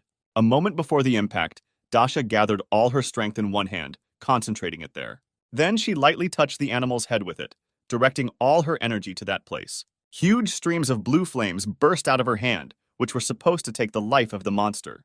This lasted only a moment. Then the girl's skin became covered with spots, and the goat's body began to emit steam. Immediately after this, Dasha jumped over the monster, leaning her hand on it. The girl did the same thing again, concentrating all her strength in her leg. She dealt a crushing blow, throwing the huge monster into the air, after which Dasha fell to the ground. She had 8 more monsters to defeat, and they were already rushing towards her with all their speed, which did not bode well for the girl. She struggled to her feet after a short fight, her muscles already starting to feel tired. The girl understood that it was unlikely that she would be able to cope with all of them, but she was obliged to do everything in her power until reinforcements arrived. Suddenly, something caught her attention. This rift began to suck nearby objects into itself.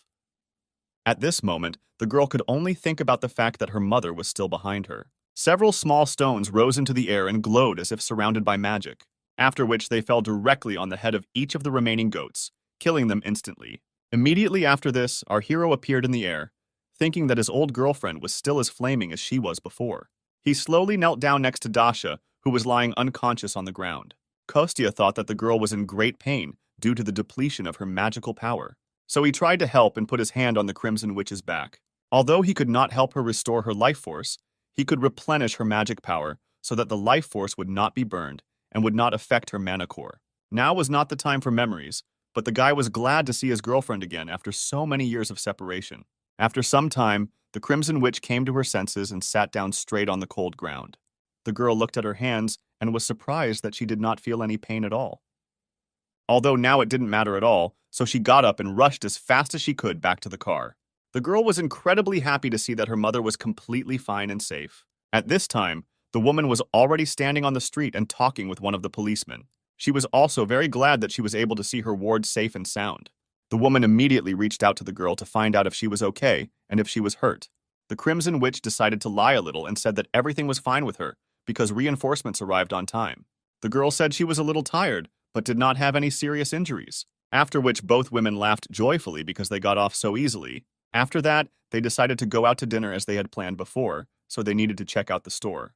However, Dasha had already changed her mind about eating the stew and invited her mother to go to her restaurant so that Kostya would prepare her favorite rice cakes for them.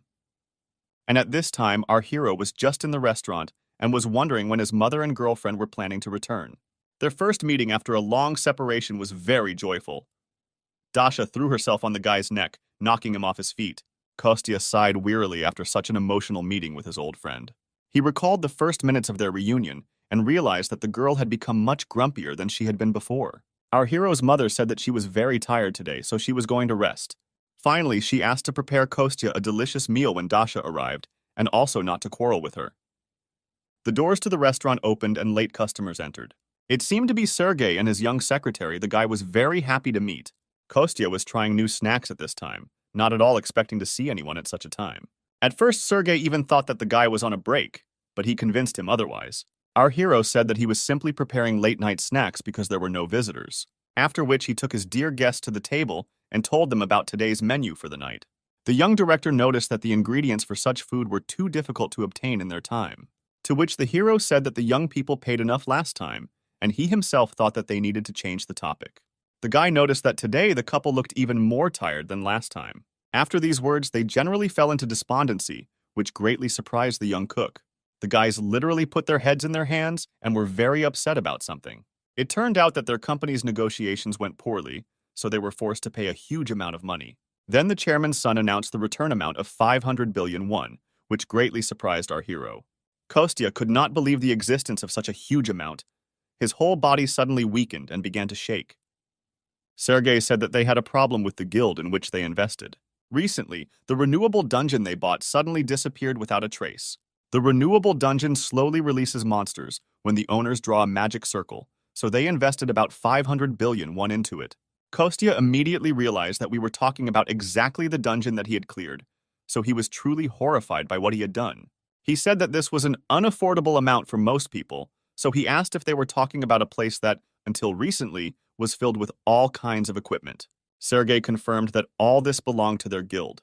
There was so much stuff piled up there that the guy most likely noticed it when he passed by. The main problem was that they missed a great opportunity for the guild to become stronger because their awakened trained in that dungeon, which provided them with financial stability. They strived to become a strong guild, capable of clearing difficult dungeons and recruiting strong awakened ones, after which Kostya immediately asked what exactly happened during the negotiations. Because of such questions, Sergei suggested that Kostya could hide his identity, hiding behind a restaurant, and in fact be a journalist. But the guy convinced him.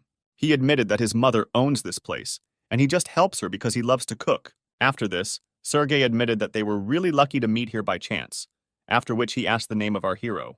The guy introduced himself and said that he was 35 years old, which greatly surprised the guests, because he seemed much younger than them. After that, Sergei introduced himself and clarified that he will turn 32 this year. If the guy looks on the internet, he will find out that he is the head of the Xinhua Company Guild. The chairman's young son then looked at his secretary meaningfully. The girl immediately introduced herself, stated her age, and clarified that she was now the secretary of the head of the guild. Kostya thought that he already knew this, but he only said out loud that in fact he was unemployed, and he was still very far from being a reporter. After which he began slicing the meat, and the young people decided to make friends with such a good cook and invited him to have a snack with them. Our guy agreed with pleasure. At that moment, the keeper mentally called him, and a big white dog ran into the kitchen and stared at our hero. He told Kostya that a new quest had appeared to fulfill a wish. The number of karma points as a reward for completing a quest depends on the consequences that will be caused by successfully completing it. So this one promised as many as 5 million points. This meant that the two guests who needed help clearing the A-rank dungeon were not blinded by their own interests, so helping them meant helping a lot more people. Kostya thought that this would help raise the level of the Guardian, which would mean curing his mother's illness faster. At that time, he had just finished preparing the dish and placed it in front of his visitors. The guys were completely delighted with his appearance and clarified whether cooking was really just a hobby for our hero. The guy admitted that the restaurant has been in his family for 3 generations, so he is interested in this area. After which the guests tried the dish and were completely delighted with its taste. The whole trio was sitting nicely and having dinner when Kostya decided to find out if the guild could get their money back. He suggested that although this deal was significant because it could lead to great growth for the guild, they should return the money to her now that the rift has disappeared. Sergei replied that as compensation, they were given the opportunity to clear an A-rank dungeon. Kostya at first thought that this was an excellent option, but the thoughtful expression on the faces of his new comrades confused the guy. Diana clarified that although this was a good offer, it was different with an A-rank dungeon. The girl said that in their guild, there are almost no awakened ranks A and especially higher ones. To clear them, they need less, and at least 5 awakened ranks A. Therefore, for a guild like theirs, this is just an impossible dream. Sergei agreed with all of the above and added that if they had at least 1 awakened rank S, then it would be much easier for them to clear this dungeon. And Kostya thought that the matter was quite serious, after which a thought suddenly occurred to him. He called out to his new friends and offered to introduce them to someone. The guys were so shocked by what they saw that Sergei even dropped the spoon from his mouth. Right in front of them, some red-haired girl tried to strangle Kostya. During this entire altercation, she did not pay attention to those present. Then she noticed them and became embarrassed. The girl immediately let go of our hero's neck, smiled sweetly, and greeted the people. Once as a child, Kostya asked Dasha why she treated him differently from others, to which the girl simply smiled calmly and said that he was her friend. She continued by saying that someone like her is only friends with a certain type of person, and she added that our hero is one of those who could be her friend, which confused the guy. It was hard to believe because at the moment it was difficult to say. Dasha simply tied up her old friend and left him hanging upside down at the entrance to the restaurant. And at that time she was talking with Sergei and Diana, who offered her to help them clear the dungeon. The guys added that she could help them only if she had time for it, and in return, they would definitely not remain in debt. In fact, they could really use the help of such a powerful awakened one as the Crimson Witch. In response to this, the girl thought for a while, and then asked the guys if they knew how to drink alcohol. This unexpected continuation of the conversation caused surprise on the faces of the restaurant guests, but they agreed. After some time, Kostya was able to free himself from his bonds and return to the establishment. He was angry that the boys had messed up so much, but he was glad that he had convinced them to go somewhere else for the second round. The guy noticed that the quest was still not completed because the corresponding notification window had not appeared, but he thought that the girl would somehow sort out this matter. The Guardian replied that the level did not rise so quickly. Perhaps this was due to the fact that the guys were quite famous. After which Kostya offered to go to the mountains with him as a reward for the quest. He said he was going to get ingredients to cook a nutritious meal for him and his mother. He was going to dig up and prepare a plant that could only be found on the mountain. It was useful for those suffering from lung cancer. In addition, this mountain is considered a gray area, and Galgoro black bears have often been seen there. These are demonic monsters, the danger level of which reaches the first level. In addition, They have a rather nasty character, and they capture a large territory.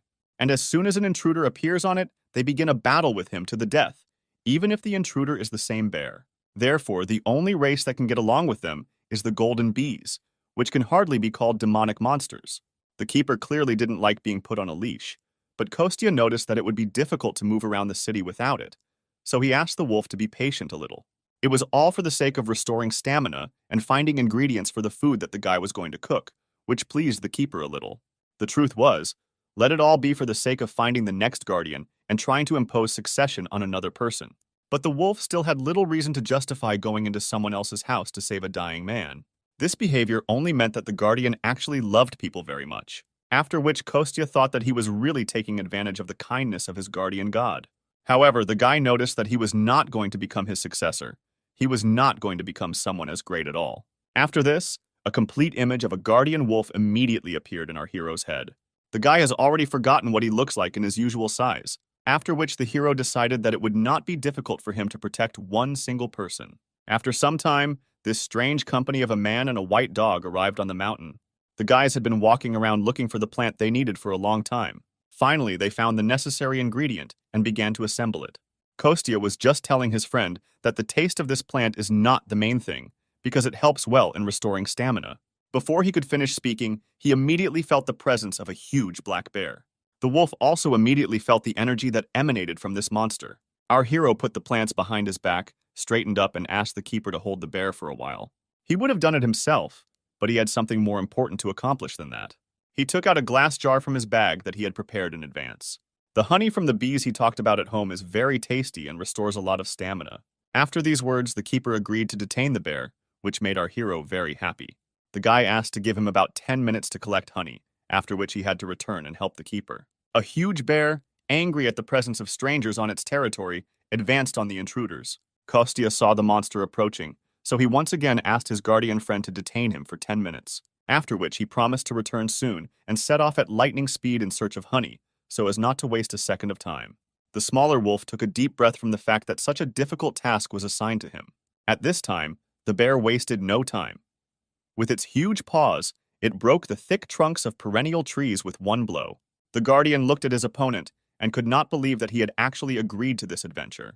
At about the same moment, Kostya had already reached the place he needed, so he was now sitting on a tree and thinking about a plan of action. The guy was still a little worried, but he was sure that the keeper would be able to take care of himself, and he had more important tasks now. From his mana, the guy formed small golden balls that were supposed to help him in his business. Then, still high in the tree, Kostya sent them to the nearby territory. He knew that even by lightly touching the bees with magical power, they could be forced to return to the hive, and it would not be difficult for him to find them. As soon as he thought about it, one of the bees fell into his trap. Thanks to this, our hero immediately guessed where he should go next. Therefore, he pushed off with force from the tree branch and moved after the insect. It was not difficult for him to find a bee among all these forest plantations thanks to his magic. After that, all he could do was follow her closely. After all, he will need about 5,000 bees to receive honey at least once a month, and in addition to the excellent taste, it also perfectly restores stamina. Therefore, Kostya was very happy that he was able to stumble upon a large flower field, which was completely filled with bees. The guy froze briefly in admiration for such a beautiful view that revealed itself to him in this forest clearing. One of the giant bees landed on his hand, and the guy realized that everything was fine with their size. He began to look around in the hope of finding the place from where they were all flying out. Having walked a little to the side and moved the branch to the side, our hero found what he was looking for. Not far from the clearing, among the small trees, there was a huge beehive. Kostya was very surprised by such a huge size, although he was counting on it. He was especially pleased that, thanks to such a large size, there would be enough honey to come here not once a month, but once a week. Our hero began to knock on the walls of the bee house, hoping to snatch a piece of it for himself, and the insects stung him, defending their shelter. Our hero still managed to collect a sufficient amount of pure, beautiful honey. Kostya knew that this would be enough for him for the first time, so he was excited about his first test. The guy really thought that he should come here every week. Suddenly, something surprised him very much. He even exclaimed a curse. In fact, Kostya remembered that he had completely forgotten about his friend the Guardian, and at this time he was fighting an unequal battle with a huge magical bear. In the heat of the slaughter, the animals even got to the hero himself, which allowed Kostya to find himself on the battlefield.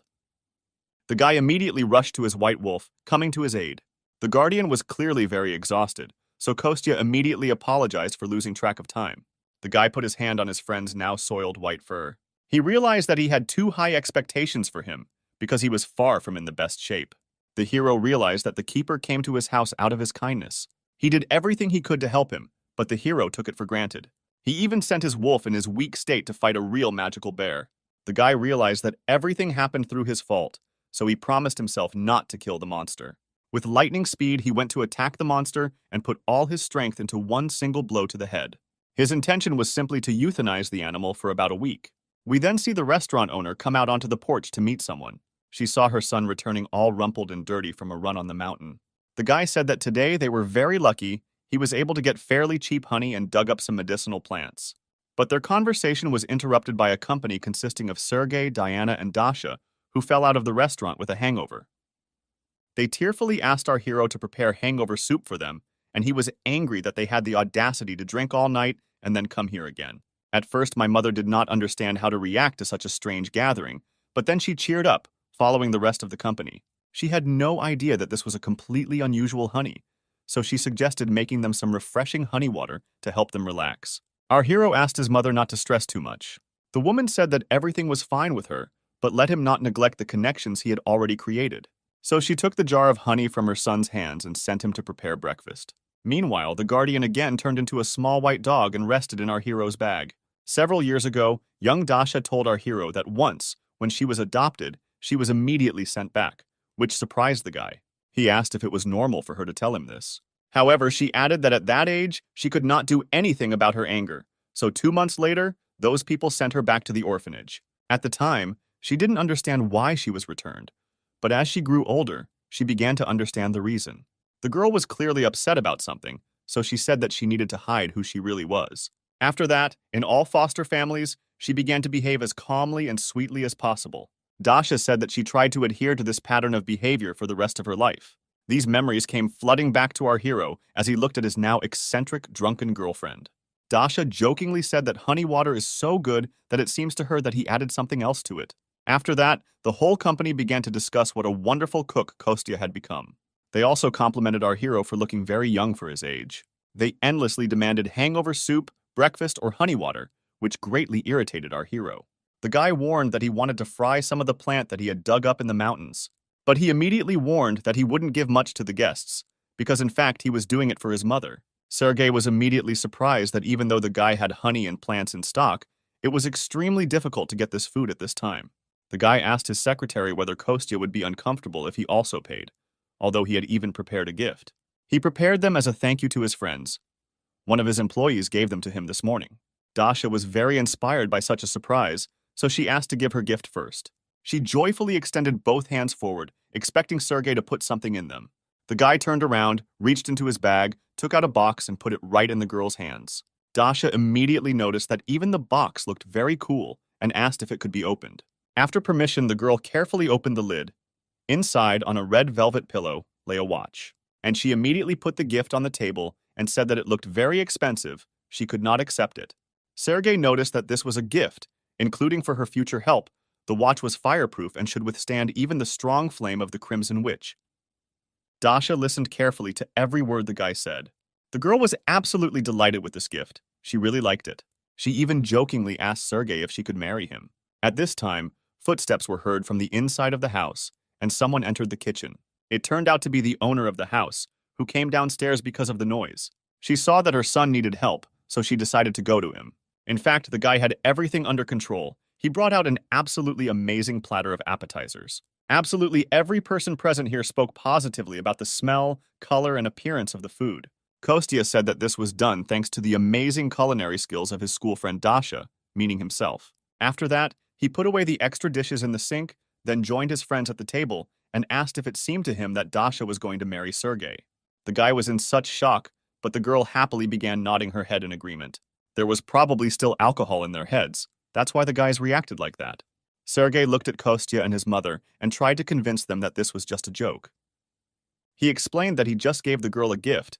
He had prepared it for the owner of the restaurant, but now a strange atmosphere arose. The hero's mother was amazed that someone had prepared a surprise before her, but she was pleased. And at this time, Sergei pulled out from his bag another similar box with a watch on a pillow. The woman also admitted that the watch was very beautiful, but she doubted whether she should accept such a gift. However, the guy said that everything was fine, because her son saved their lives. Now they would go to the restaurant quite often. He suggested thinking of it as a bribe, as a joke, after which he began to talk about one special place, which was a dwarven workshop. The guy continued to talk about how the dwarves are one of the races that came to Earth after the Great Cataclysm. Sergei added that the Great Cataclysm was both a disaster and an opportunity for them too, since they could not find ways to return and decided to adapt to life on Earth because they had no other choice, so the government gave them a region to settle. The company recruited them to sell little things that they could make with their techniques. I didn't have time to finish when Dasha immediately understood what was going on. She said that they recently aired an advertisement, and a kitchen knife made from it looked very cool. The company is quite popular among housewives. Mother was surprised that her gift was bought in such a great place. Sergei awkwardly noted that since they were shopping in one place anyway, he put away the gifts there too. The guy began to talk about how it was always profitable, but he was afraid that he had upset his mother too much with his cold calculations. However, the woman still said that she would accept such a gift with gratitude. She admitted that if she refused, it would be rude to them, because they spent so much effort on getting this watch. Sergei was very pleased that such a wonderful woman thanked him sincerely. Before the guy could remember the joy, someone's strong hand grabbed him by the tie. Then the fist clenched forcefully and even began to cause some pain to Sergei. It was Kostya who put a threatening expression on his face and ordered his friend to be honest with him. Sergei was even frightened by such an unexpected reaction to this story, and Kostya, with a furious expression on his face, asked where the workshop that makes the famous kitchen knives was located. Sergei was confused. Even tears appeared in his eyes. He did not expect such a question and such a reaction at all. After that, the guys were separated. Sergei went to cry to his secretary, and Mom and Dasha scolded Kostya. This still did not stop the guys from going to that same dwarven workshop a little later. Kostya was in this area for the first time because he appeared during his absence. He expected it to be some kind of strange place, but it looks quite good. A fairly reliable building. He ordered the wolf to follow him, although he did not understand why he came here. The guy explained that it is ideal to be as passionate about completing the quest as possible. This was the only way to quickly cure our hero's mother, with which the keeper could not but agree. He wanted to answer something to our hero, but he was not allowed to do so. A red disc flew right in front of the wolf's nose, and a beast-like monster rushed after it.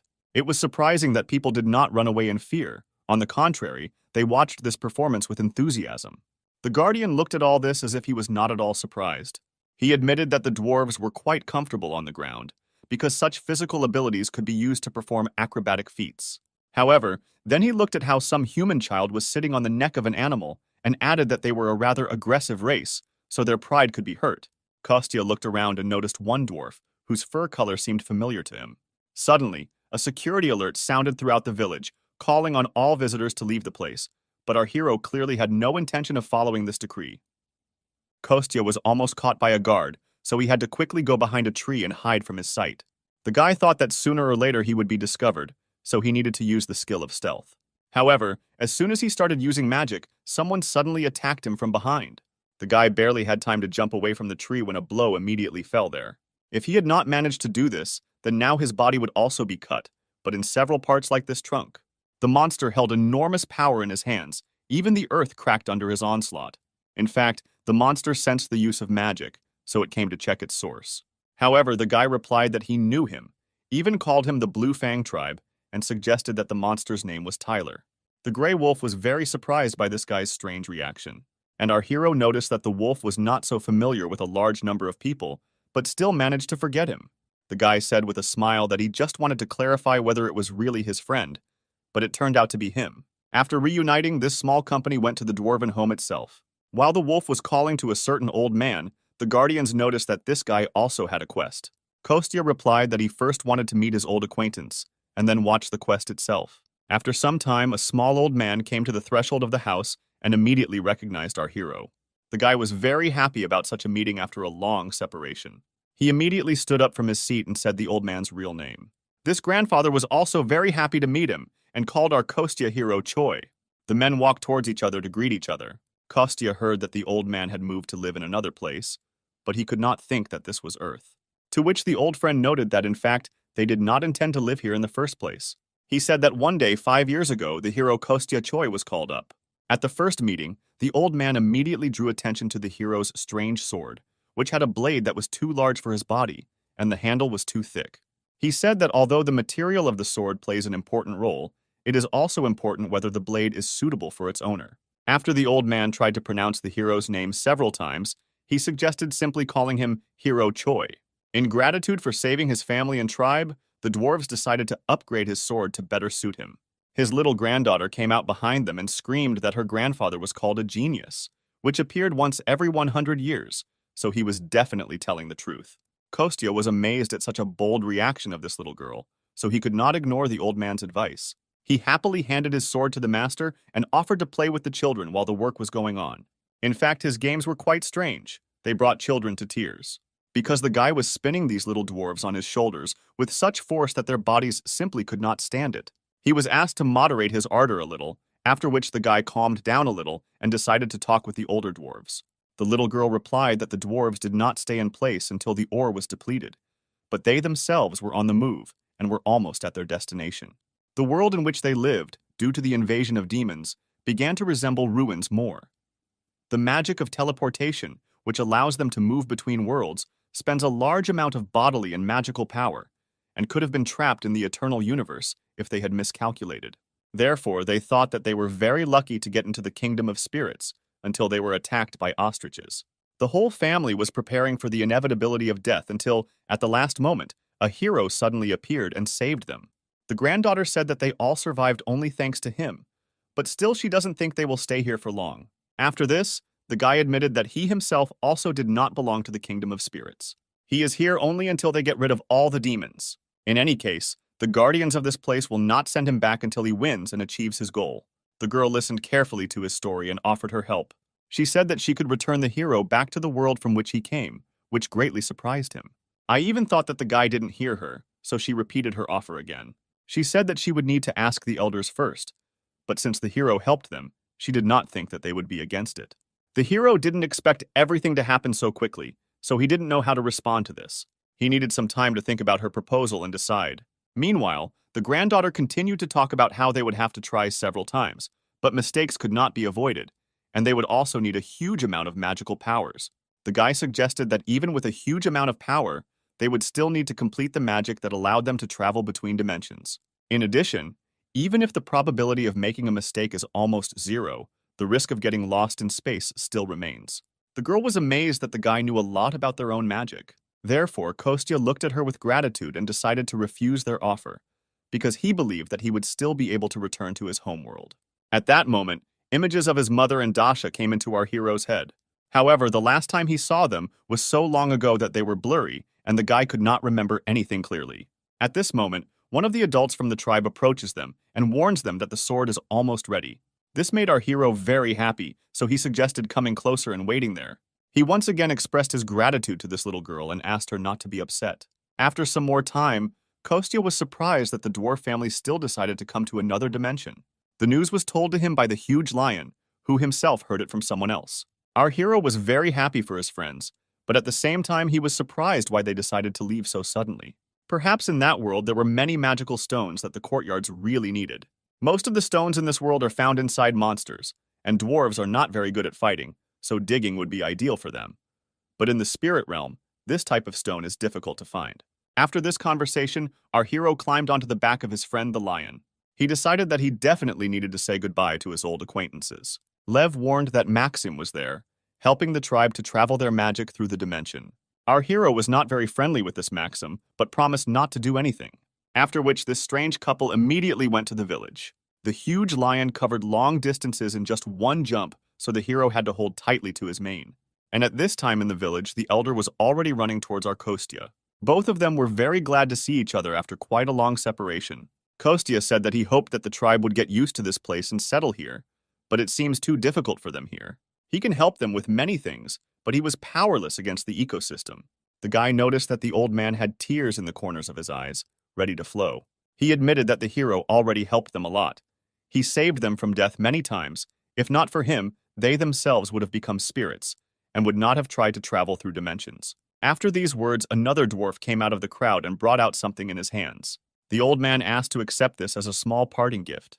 This bow was made by one of the best blacksmiths in the history of their tribe. At one time, he was the seventh leader who became famous for his artificial skill. This bow does not need arrows. You can simply pour in magical power, and the arrow will appear on its own. Kostya was amazed and asked if they were sure that they wanted to give him something valuable. However, in response, the elder bowed to him and said that thanks to his courage, they themselves wanted to become better. This is their way of repaying him. He offered it himself because the bow is the treasure of their tribe. However, before this, they all consulted together, so this is a gift from the entire tribe. Only after this, Kostya noticed that now not only the old man, but also absolutely all the inhabitants of this settlement were bowing to him. The magic portal had already been opened, so the old man finally only added that he prayed that in the future, there would be no difficulties on the hero's path. Remembering all this, our hero could barely hold back his tears from the surging emotions. But at this time, the whole company sat in the human world and enjoyed their reunion at the game. The old man admitted that he did not hope that he would be able to see the hero again, so he was really happy. Then he added that he heard that Kostya wanted to ask him for a favor. After that, our hero remembered why he came here in the first place. He handed the elder a note with a drawing and said that he was going to give it to a hunter he knew, so he just needed the device to work, without having to put in a lot of effort. The old man thought for a long time, so the hero even thought that this was too difficult a task. Grandfather explained that the density of magical power on the ground is too weak, so now they cannot activate the brazier using magical power, and the mana cores were damaged in the last move. And they were prepared for the fact that something would go wrong during the spatial transition, so they landed on the ground without any problems. He apologized for the fact that the hero had put so much effort into finding them, but the tribe was defeated. To which the hero remarked with a smile that they had absolutely no need to apologize to him. The elder was surprised by the guy's easy reaction to his words. However, the hero asked his elder friend to come a little closer to him, after which he pointed his hand in his direction and began to exude some kind of magic from it. He used this power to restore his friend. The old man immediately felt that something had happened to his mana core. Kostya explained that he tried to invest magical and life force, although today is the same as before, but it should have been much better. After which he gave his friend a whole glass of golden bee honey, which could help him. The guy admitted that he was lucky and was able to get some, so now he is happy to give some of it to his friend. Kostya said that he would try to make sure that the entire tribe could restore their mana core, but in the middle of the conversation, he noticed that the dwarf began to cry. The guy immediately rushed to find out what happened suddenly that the old man reacted like that. He said that with such help, he would only need 1 day to complete the task. He was very grateful for the help. He looked at the drawing on the sheet and said that he would try to complete everything on time. After which our hero returned home, using his unimaginable power, doing it in the blink of an eye. He immediately received a message from Sergei that the date had finally been determined when they could go on a raid in the dungeon. Kostya continued to talk to him on the phone, and at this time he went inside the restaurant. Sergei said that in 3 days the dungeon itself will appear, and their raid will take place in 7 days. After that, our guy asked if his friend Dasha had told him about this. He was not satisfied with the answer, so he invited Sergei back to his restaurant to discuss the problem. But he could hear absolutely nothing. He only burst into tears while lying on the table. It turned out that Dasha agreed while she was drunk, and then sobered up and simply took back her words. After the party, the girl heard Sergei's proposal again and said that she didn't remember anything. And then she added that she doesn't work in groups at all. Kostya calmed his friend down and said that he should have concluded a written contract with the girl or recorded the conversation while they were drinking.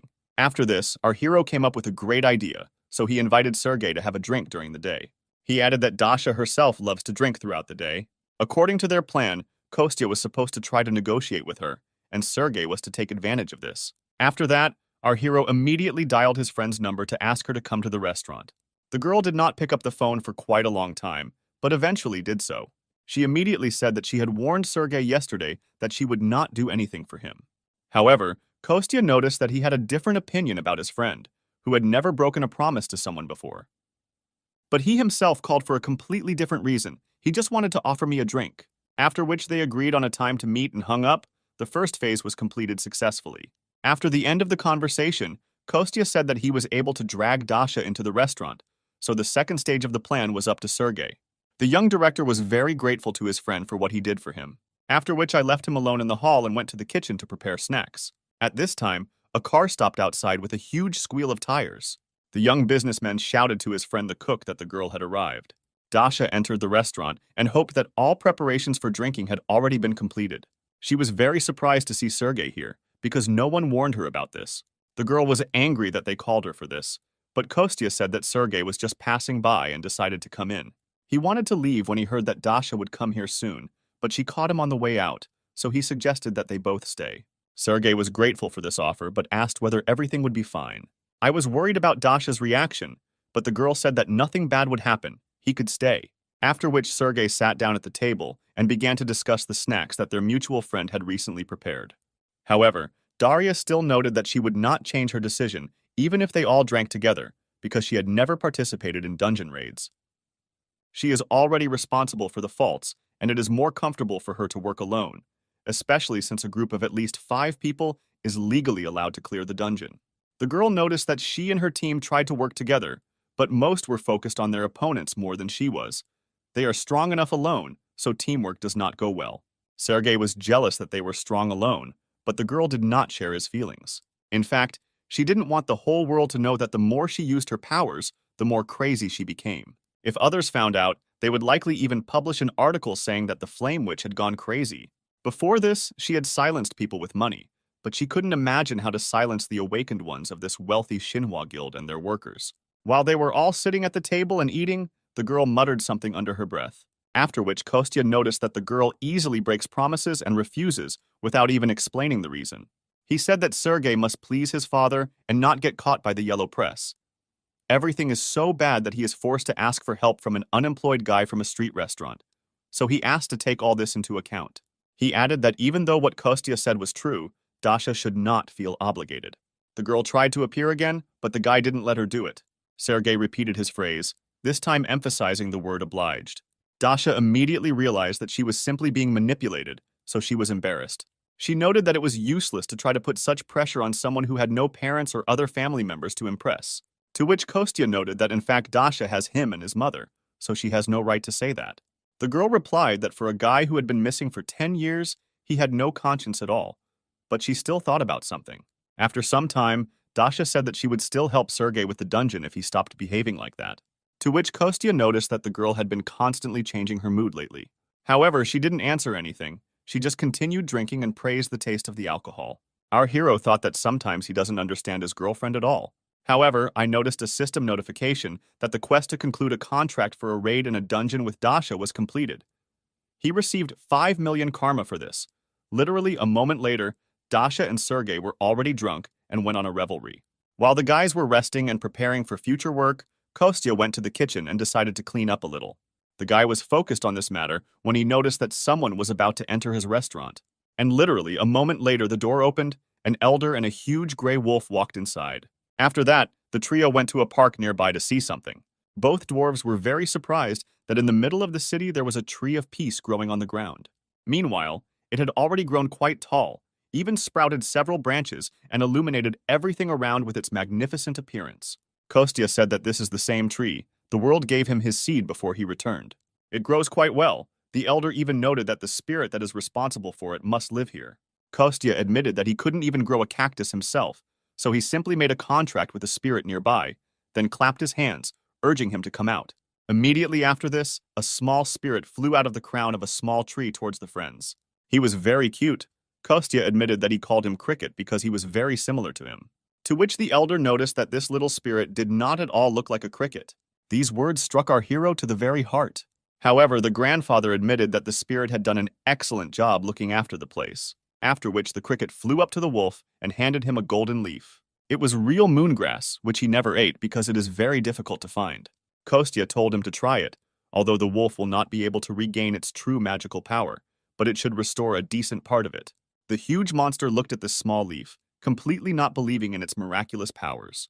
However, he still decided to trust his old friend and hastily tossed it into his mouth.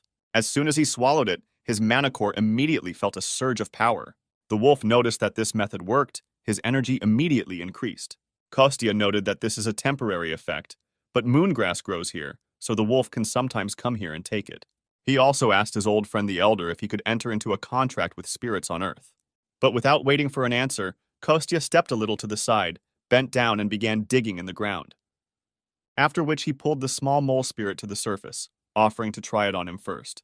He said that if something happened, he would help with his magical power. After that, both of them, the elder and our hero, extended their hands to the spirit.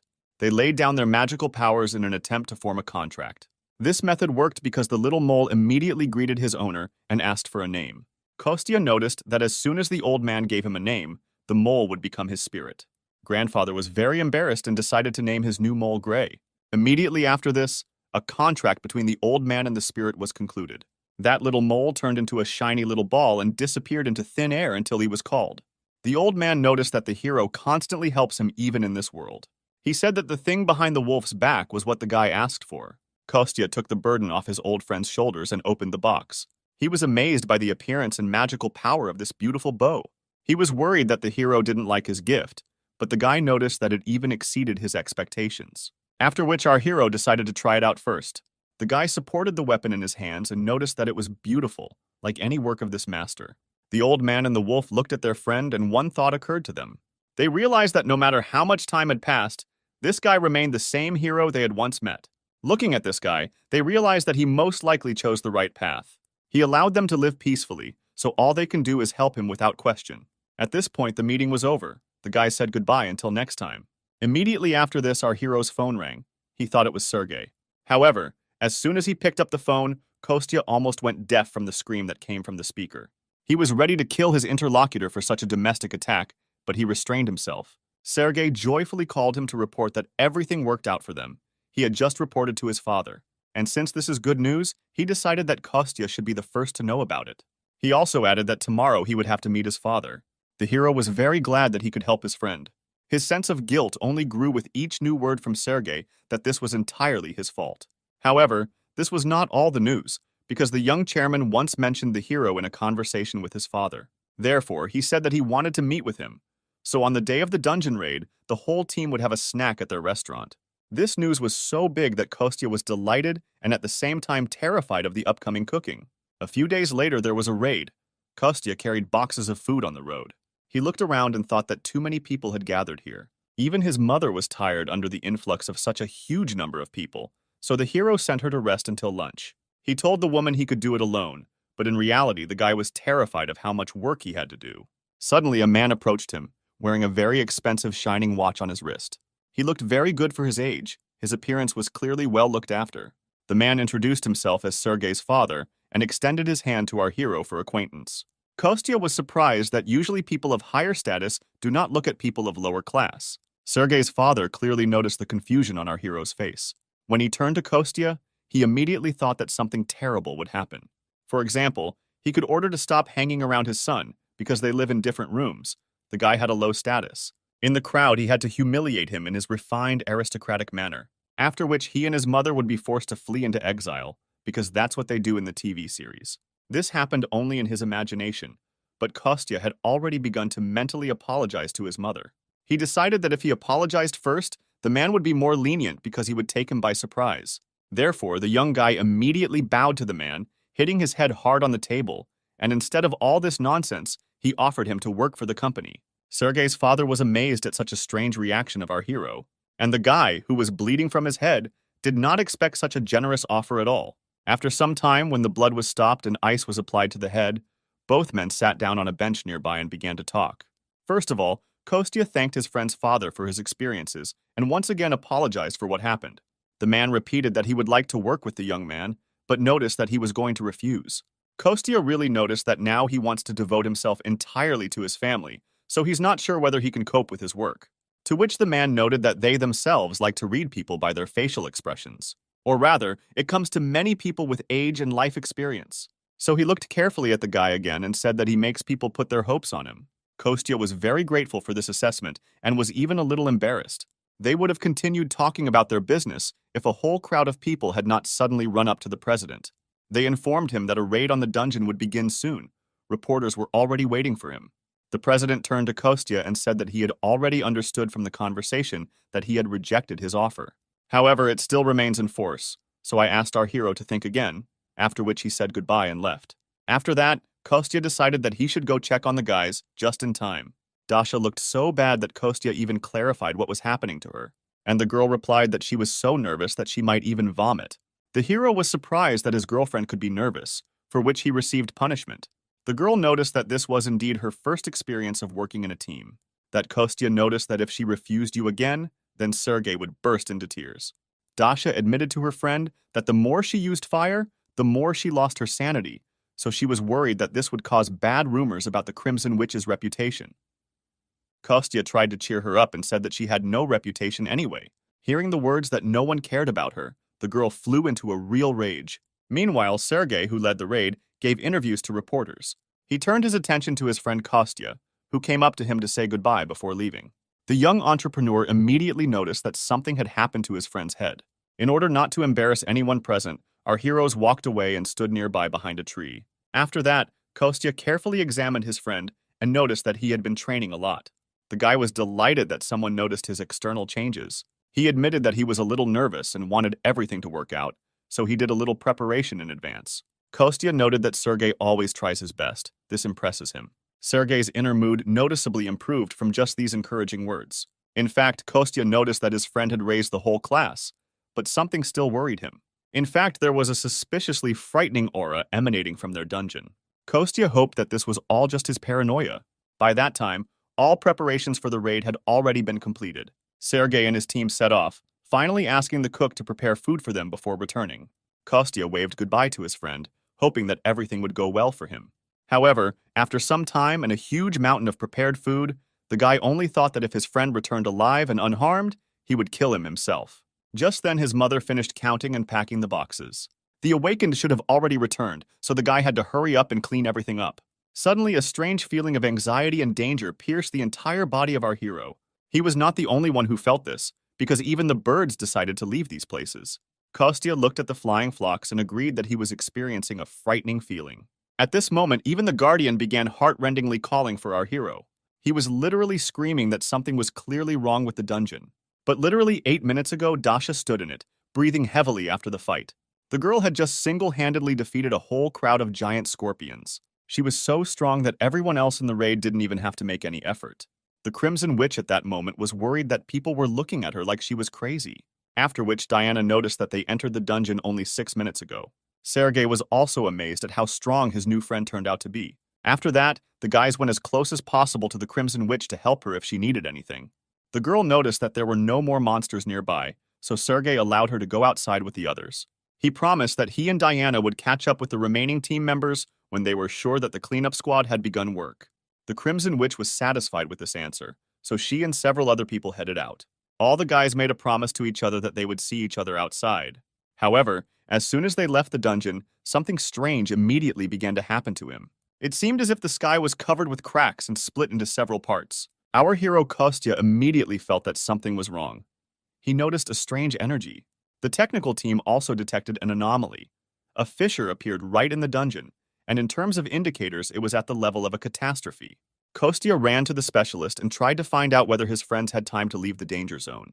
The man immediately replied that most of the hunters had left the dungeon, but Sergei, Diana, and the cleanup group were still inside. After that, Kostya immediately threw off his extra apron and gloves and rushed to his friend's aid. At this time, a young businessman, his secretary, and a cleanup team found themselves inside the rift. They all also felt that something was wrong. Not far from them, in front of the cave, they noticed a fissure of frightening force. Looking at him, the guys could immediately tell that they couldn't do it alone. And the cleanup group, which was even weaker, was truly horrified by what was happening. Everyone present was very scared because they did not know what awaited them ahead. However, something had to be done, so Sergei decided to take command. He decided to calm his guys down and ordered them all to prepare for defense. He said that as soon as he and the secretary checked everything, then, if possible, everyone would head towards the exit. He also convinced people that everyone outside should already know about the rift, so once things calmed down, they could assess the situation. He asked everyone present to remain calm, and on behalf of the entire company, declared that he would not let anyone die here. Immediately after this, Sergei and Diana went to reconnaissance of the situation. Sergei admitted that no matter how much he ignored the fact of the strength of this fault, there definitely should have been a bladed panther there. The guy seemed absolutely right, because a huge white predatory cat came out to meet them. The young head immediately realized that this was a catastrophe on the level of the first great cataclysm. The last time in such an incident, there were more than 6,000 victims. 2 entire islands were completely turned into ruins. The chance that the 2 of them could defeat her was close to 0, but the guy didn't expect to win anyway. He only believed and hoped that all his painful training had not gone in vain. They only needed to hold out until reinforcements arrived and the rest of the people were evacuated. At this time, our hero Kostya had just made his way into the rift unnoticed. Finding himself in the dungeon, he immediately found himself on the battlefield. At that moment, Diana stepped forward to hold back the beast's attack, asking the head to cover her from the back. Kostya thought that if Dasha had been here, they would not have been able to take control of the situation. However, if he intervenes, he will then deal with the consequences. Therefore, he urgently needed to figure out how to help his friends. And at this time, literally with one blow, Diana went flying and crashed into a rock. The blow was so strong that the girl clearly suffered serious injuries. Sergei was horrified that even his strong friend was so easily injured. Now he was the only one who needed to protect them both. Seeing such reckless actions of his new friend, Kostya could no longer sit on the sidelines. He took the gift from the elder and threw it with all his strength right in the middle between the monster and Sergei. This caused the young director to jump to the side and lose his balance for a while, but then a voice rang out in his head, ordering him to take the bow in his hands. The guy absolutely did not understand where it was coming from, what kind of bow he was talking about, until he saw a weapon stuck in the ground in front of him. Only after this did the young man notice that the voice was coming from this very bow. He did not know that his friend Kostya was speaking to him through him, who was ordering him to take up arms. Sergei had no choice but to obey this mysterious decree. Then the voice ordered the guy to collect all his mana in one place. Concentrate it in your hand and turn it into the image of an arrow. Sergei himself did not understand how this happened, but as soon as he thought about the arrow, his energy also turned into it. The guy didn't hesitate for a long time, launching his outfit straight at the beast. The arrow flew quickly, hitting the huge panther right in the throat. It had such a strong impact that Sergei immediately lost his balance and fell to the ground. At this time, outside, the father of the young director was shouting that he did not care about the condition of the dungeon and any expenses. He only asked that his son be saved. Things weren't so bad at the rift. The panther was hit with just one blow. Sergei himself was shocked that he managed to defeat such a strong monster so easily. The guy lay on the ground and looked at the defeated enemy. At this time, the monster emitted its last death rattles, after which it completely stopped moving. The young master thought with joy that it was all over now. After that, he immediately remembered that he was not here alone. He rushed to his secretary Diana to check her condition. The head asked the girl if everything was okay with her, if her bones were intact, to which she replied that she was hurt, but overall she was feeling well. She actually looked much better than before. The girl, like Sergei himself, was amazed at how easily they dealt with this powerful monster, after which they could rejoice in their victory without any sense of danger. The young leader was glad that she had defeated the panther, although not without the help of some external circumstances. Although he spoke joyfully, Diana still realized that something was wrong. She turned out to be right, because literally a moment later, without even having time to finish speaking, the guy began to fall back.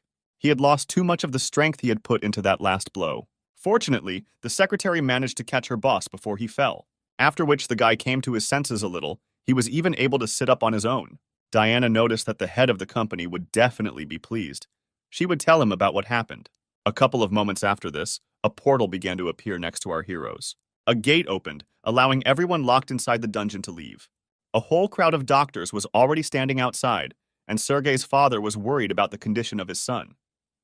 He remembered the feeling he felt when he was told that there was a rift on the scale of a catastrophe inside, and no one could contact the people who were stuck in it. At one point, the head of the corporation was even told that the chances of his son returning were 0. However, now the danger had passed. All the hunters were returning home. Sergei and Diana had already left the dungeon and noticed the director nearby. The man immediately rushed to hug his son, which embarrassed him a little. First, he checked to see if everything was okay with his boy, if he was safe. Immediately after this, Sergei reported that he was able to deal with the panther that came out of the rift. Her corpse should have been enough to cover the losses of the guild, but everyone present was more amazed by the fact that the guy dealt with her himself. Diana only confirmed his words, saying that by that time she could no longer fight. The chairman's father noticed that his son had done a good job, but the reason for his excitement was not the panther. In fact, the total would be enough for him to return his son safe and sound. Kostya and Dasha stood nearby and watched the reunion of relatives. A few days later, Sergei joyfully entered our hero's restaurant and presented him with great news. However, Kostya was not so happy about this. He was rather amazed. The young president admitted that he decided to build an institute for the awakened on this site. He added that it was quite difficult to get permission to build outside of a designated residential area. But after his victory over the panther, he was gladly given permission. He also planned to change the location of the guild office, but promised not to touch the alley with his friend's restaurant. But the problem was that Kostya hated loud noises. He hoped to live in this place like a lazy retired billionaire. And Sergei continued to say that he would like his friend to be in charge of food for the builders. However, the guy didn't even have time to agree when a bun flew into his face. Kostya ordered his friend to turn up and get out of this territory, to which Dasha noticed that she and her mother had already agreed to this proposal. The girl said that the hero's mother really liked this idea. The lunch would last only 30 minutes. They would pay for the ingredients, and since there would be a lot of work, they would provide a good assistant. After that, Kostya had no choice but to agree with the proposal of his friend Sergei, who had already eaten the bun. At this time, the Guardian was enjoying the message that they had successfully completed 2 whole quests and received additional points. For them, a whopping 65 million karma points were awarded, which allowed him to immediately rise to the 3rd level, which meant that now he could finally sign the student contract that he had been waiting for so long. It was late in the evening when someone shouted loudly throughout the entire restaurant and asked to take care of him. At this sound, sleepy Kostya came out to check what was happening there. He was not yet fully awake. His mouth was with the remains of saliva, his eyes were crusty. At the entrance to the restaurant, he saw a young girl with a backpack on her shoulders who was talking with his mother. It turned out that this was Miss Olga, who would be helping them with the restaurant for some time. A couple of hours later, we see the main character sitting at the table and looking very gloomy. The keeper pesters the guy with questions about whether he was kicked out of the kitchen, to which the guy snaps and orders him to close his mouth. He remembers his last conversation with Sergei, when he said that they have a very small premises, they should expand, so he should buy the neighboring building. After which he immediately fulfilled his promise, so Kostya was shocked by such a huge number of tables for visitors. The guy was a little angry that everything was decided for him. He even thought that all rich people were like that. The hero did not fall for this. He knew that the Guardian had left last night and returned only at dawn. The wolf was annoyed that, due to Kostya's bad mood, he was now taking it out on him. He actually admitted to going to Tyler, the dwarf, at home. He said that when Kostya helped Seryozha, the keeper increased his level, and now he could sign a student contract. The wolf explained that this is something like how if Tyler gets karma points, then he gets them too, and his level increase has a good effect on Tyler himself. This is something like a connection in a team, to put it in more understandable terms. The Guardian also said that if Kostya can regularly complete quests for him, then he will be able to completely cure his mother of her illness as soon as she reaches level 5. The guy was very happy with this news because it meant that he could help his mother faster. While they were talking to each other, not noticing anything around, the door to the restaurant opened and someone entered it. Kostya had to pretend that he was actually just playing with his dog all this time. In fact, Diana and another man came to the guy because they wanted to turn this premises into a restaurant. He understood that everything depended on the business for which they bought the land, but still clarified what they needed from him. Diana explained that after surveying the entire area, they discovered a vegetable garden in the backyard of this restaurant. Perhaps it should be destroyed. Kostya remembered that he had recently argued with Sergei about this. He didn't care about the safety of this place, but he was worried about the tree of the world. So he said that they grow vegetables there for the restaurant, so he would like to keep the garden. After which Diana proposed to assign this entire territory to the status of an eco-park. After which the secretary said that as soon as they completed the design and expansion, they would begin construction. But Kostya was confused by the man who was sitting next to them. It was Daniel, the foreman who would oversee the construction. The girl brought him with her to introduce him personally. The guy was very cheerful. Despite his suffering appearance, he shook hands with Kostya. The hero was surprised that such a young guy was already the head of a construction team, which embarrassed Daniel. Diana sighed and said that the guy used to work in their guild, but he did not have any unique ability, so he was reassigned to construction. Although he does not have a unique ability, he is still awakened, so he is able to work much more efficiently than ordinary people. Immediately after this, Kostya learned that he had a quest to fulfill a wish to return Daniel back to the guild. At the same time, the guy literally felt with his back how the Guardian was looking at him intently from behind. Our hero learned that the builder had the class of the largest warrior, which was very rare, especially since he had unusual abilities. A larger body meant that the more a person ate, the more fat he accumulated, his bone structure becoming extremely dense. Inflammation meant that stored fat and bone density would be used. And if he had features related to strength, speed, mana, then his mana, defense, and recovery would increase. And the last compression power was the most useful feature. The guy only needed to reach the 8th level. Our hero understood that this guy had the potential to become really strong. And at that moment in the kitchen, Olga and Kostya's mother were having fun and cooking together. Diana continued to talk about how they needed to start with demolition. And since the equipment would be moving, the restaurant's residents might hear loud noises coming from that direction. Kostya agreed, offered to feed all the workers and at the same time get to know them. He said that such work was not a burden to him, and he would only be happy to help the guys. Everyone left after a while. Night fell, but someone still did not sleep. Small gray mice with red eyes ran through the trash cans, squealing pitifully. One of them looked quite unusual because she had some kind of device attached to her body. This is a mouse, and it behaved a little differently. It even stood on its hind legs and sniffed something. As if sensing danger, the animal immediately began to run. It rushed through the middle of this deserted street as if its life depended on it. But in fact, the mouse had well-developed intuition, because all this time a strange green cat was watching it. However, the animal did not manage to escape, because the predator overtook its prey in one jump. The first thing he did was press the button on the device on the back of the mouse with his strange green paw and claws, after which there was a fairly strong explosion that caused pain to the animal. Licking its wounds, the cat reasoned out loud in a human voice that it was a self-destruction device. He walked literally a few meters, after which he stopped, sat on his hind legs, and began to glow. Suddenly, the same green wings began to appear on the cat's back. A few moments later, there was no trace of the animal left. Instead, a bird soared into the sky. After some time, construction was in full swing. Cranes and building materials were delivered. Workers scurried back and forth, laying out their plans and discussing construction. At this time, life in our hero's restaurant changed dramatically. Every day it was visited by quite a lot of workers who really liked the food in this small establishment. The guy was only too happy to feed all these hard workers, because he really liked to cook. But that didn't change the fact that he still needed to discover Daniel's secret ability and complete the quest. Therefore, between work, our hero ran and looked after his ward. This time, just as he wanted to come up and talk to the guy, something stopped him. In fact, it was one of the brigade leaders who ran up to Daniel and asked him about his well-being. It turned out that just recently Daniel was injured very seriously, which could even lead to a fracture, but there was not a scratch on him. Although the guy was not sure that Daniel was seriously injured, he dissuaded him and calmed him down. After that, Kostya's short break ended and he went back to the restaurant to cook. And there Olga was already serving the workers today's dish, pork and sweet and sour sauce. While the girl was serving everyone at dinner, our hero did not stop watching Daniel. He lost sight of him for a while, but after just a couple of minutes he found him again. Kostya climbed onto the roof of a building under construction and looked down at his charge. It even seemed to him that sometimes he was going overboard with all this surveillance. The guy was worried about his traumatic plan, but he knew that he wouldn't die from this anyway. Kostya was ready to use his strength and test his ward. But he was suddenly interrupted by the appearance of Olga, who came close to Daniel. Kostya was surprised that these two were hanging out together. He even thought that they were close. Just at this time, Daniel blushed very deeply and sweated with excitement.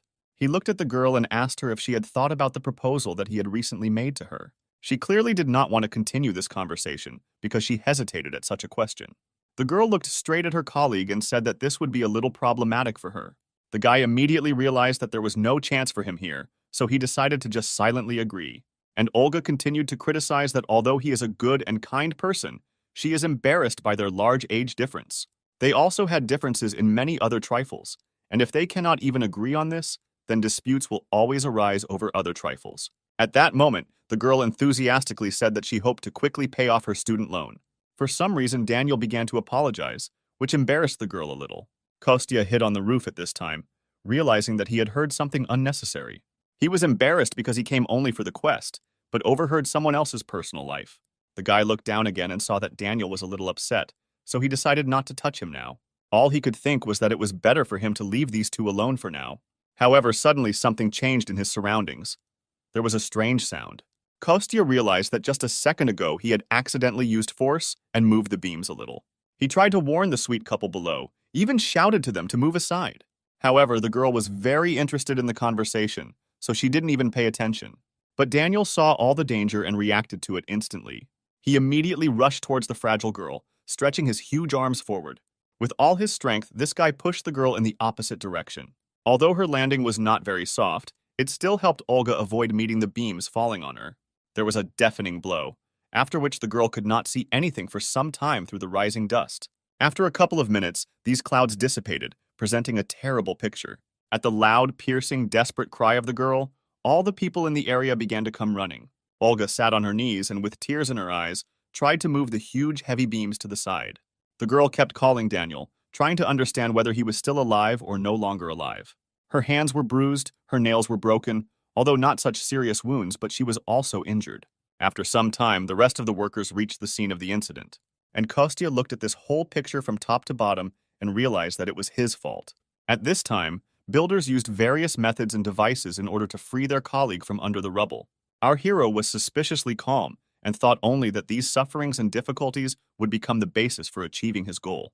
A few minutes later, when the ruins were dismantled, a strange picture appeared to the eyes of the builders. Even Olga noticed that it had become suspiciously quiet around, so she decided to see what was happening. Everyone was amazed that instead of the plump Daniel, there was a very thin guy with his appearance lying on the ground. Just by this time, an ambulance arrived, quickly examined the guy, and took him to the hospital. A few days later, Sergei, Diana, and Kostya came to visit him, who were worried about their foreman. On the hospital bed sat a rather thin and athletic guy with long hair, who turned to the window. Having heard his name, he turned his head towards the visitors and greeted the head of the company. From that moment on, everyone was in absolute shock, because they expected to see their old, plump Daniel. A little later, the guy said that he thought it was his peculiarity. He squeezed hard. He recalled that due to the fact that he constantly and continuously ate breakfast, lunch, and dinner, he could not get rid of weight. During rehabilitation therapy, his body only stopped getting thinner when he used a lot of force. He admitted that he even jumped off the roof once to make sure of this. Although it was reckless, it was able to confirm the guy's expectations. At that moment, the door to his room suddenly opened and an excited Olga appeared on the rock. Daniel was very surprised by the presence of this girl here, and everyone present was also a little shocked by how exactly she appeared.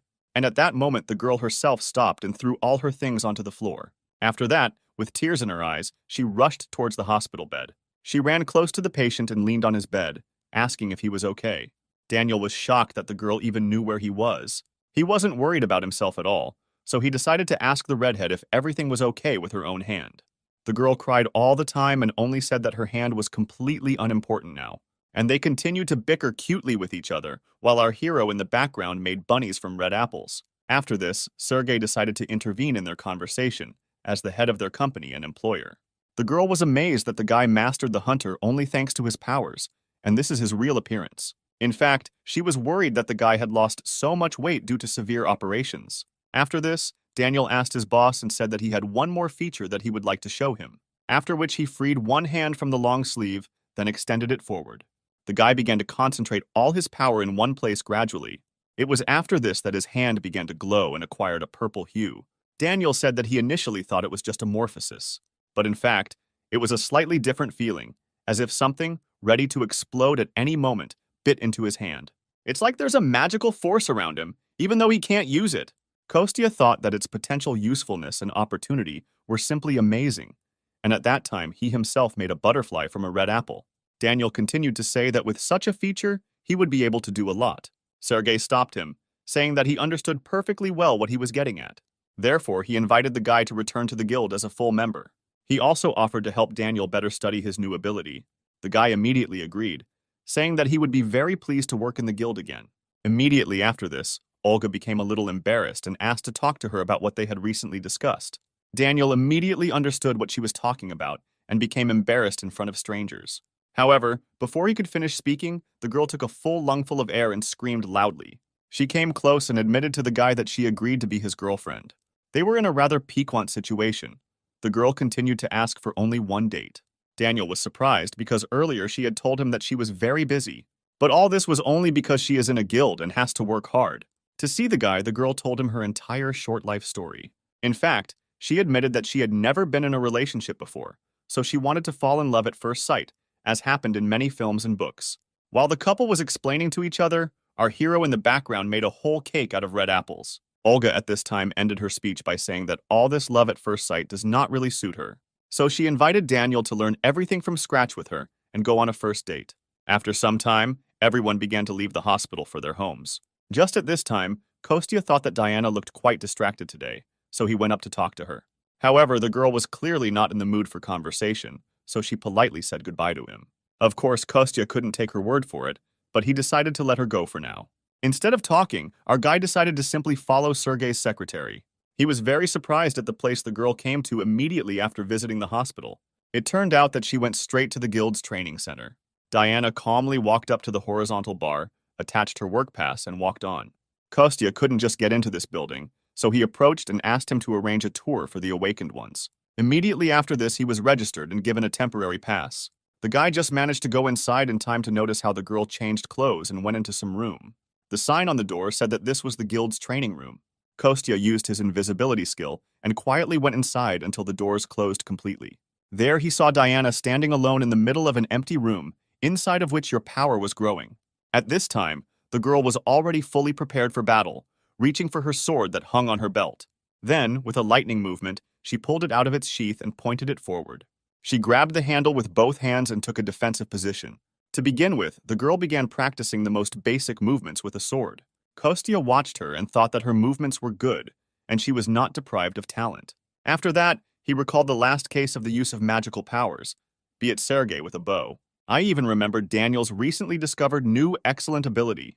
It took him quite a long time to compare all these facts. Kostya thought that the girl trains every day because he awakened so many people from her environment. After that, he waited until the end of the training and quietly left the center and went home to feed his guardian. The guy was sitting on the floor on his knees in front of the wolf, and his eyes literally glowed. The keeper looked at the huge portion of food on his plate and immediately thought that this was definitely some kind of bribe. Kostya fell in front of him in a low bow, saying that he had no hidden intentions. He admitted that during the quest he helped Sergei and Daniel, but did not help Diana in any way. Recently, the guild announced the possibility of increasing their rank, so the guy thought that the girl was so upset because everyone around her, except her, grew up as hunters. Kostya asked the keeper if he could help someone without directly influencing them. After that, he asked what method he should use to increase the hunter's rank, after which the keeper advised him to listen to the voice in his head. He could give clues, after which he began to eat. Kostya admitted that the girl is capable, and her equipment is quite good, so if she continues in the same spirit, she will be able to rise to the 5th level of swordsmanship. However, Diana could recognize his voice, so he asked the keeper to help him with at least some roses. Although the guy used to say that he did not want to help others, in fact, for him it was something like a habit. He wanted to help without personal involvement. The guardian did not think for long about this request from his new acquaintance, after which he decided to give a final answer. He promised to help if a quest appeared for Diana, because people have something like destiny. Meeting someone like Kostya is also a kind of fate, and a little extra luck. The hero noticed that these words sounded as if they were being spoken by some stubborn old man. After that, the keeper and Kostya went back to the training center to see the girl in action. They used the invisibility skill and watched her from afar, but they didn't have to wait long, because just at that time a quest from Diana appeared. They needed to increase its level in the next 7 days, after which the keeper promised that he would do it himself. The guardian promised to help the girl with the help of telepathy, so Kostya could go about his business for now and look back later. After such strange behavior, the guy noticed that the guardian's behavior very much reminded him of a tsundere. However, he still decided not to interfere with the wolf doing his job, so he went home. There, he decided to change clothes and go to the conference to which Sergei invited him. The guy quickly had a snack and said goodbye to his mother, after which he went to the company. The woman was glad that her son had been quite busy lately and had even found new friends. And at this time, the opening ceremony of a new office was taking place in the conference hall of the Manhwa Guild. Quite a lot of people gathered there who could cover this event in the media. Several individual journalists were invited, who had already set up their cameras and were ready to film. Kostya came almost to the opening itself, so he was amazed by a large number of people. He decided not to go down, but to stay alone on the balcony and watch everything from above. And just in time, because at that very moment all the poems and the speaker came out on stage. It turned out to be Sergei, who immediately thanked everyone who came to the opening ceremony of the new office and decided to personally see the birth of a new project. Kostya sat on the balcony and thought only that from afar, his friend really looked like the son of a very rich family. Meanwhile, Sergei continued to say that along with the move of the guild office, they plan to continue recruiting new people into it. At the same time, giving priority to the potential use of their own characteristics and honing their skills, rather than selecting candidates only by the current rank of their magical power, which greatly surprised the specialists gathered here. The chairman snapped his fingers, drawing attention back to himself. As a first step on this path, he announced that today what is happening is not only the opening of a new office of the Manhwa Guild, but the creation of a private educational institution for hunters. Immediately after this, a forest of hands appeared among people who wanted to ask questions. Sergei chose one of them and asked him to voice his question. One reporter rose from his seat and first of all congratulated the company on establishing a new office. He then said that it was previously mentioned that the company was opening an educational institute, so he clarified whether the criteria for admission to the institute would differ from the worldwide standards for measuring the magic rank of an awakened person. Sergei confirmed this information, adding that the criteria for admission to the institute will be the same as the criteria of the guild itself. Then the guy looked out from the whole crowd at one more person who wanted to ask something. He addressed a young lady in a formal suit and glasses who was sitting in the third row. The girl saw a report that said that during an unexpected awakening, Sergei heard a strange voice, and it was thanks to him that they were able to kill the Snow Panther. Because of this story, many low-ranking awakened people gained hope.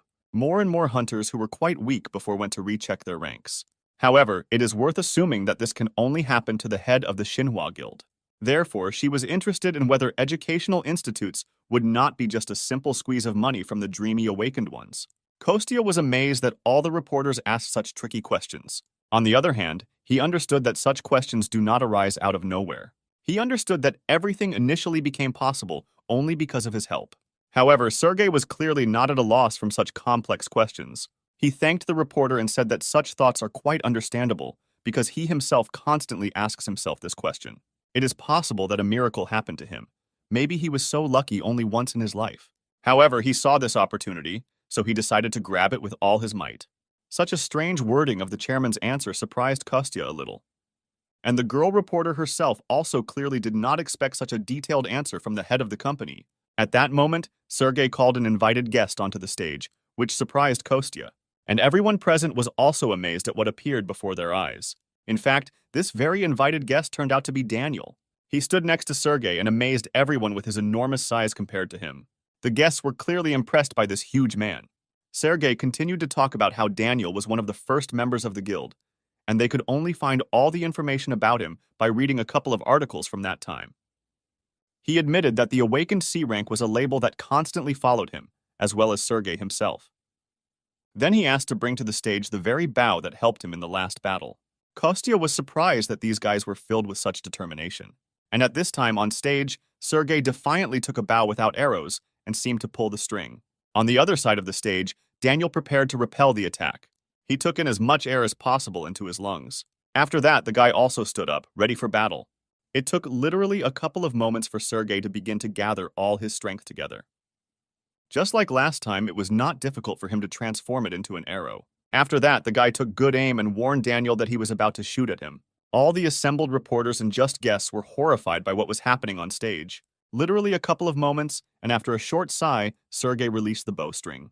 An arrow of magical power immediately burst out of his bow and went to its target. Some people even screamed in horror that something traumatic would happen before their eyes. Even the cameramen left their cameras and looked at the stage with all their eyes.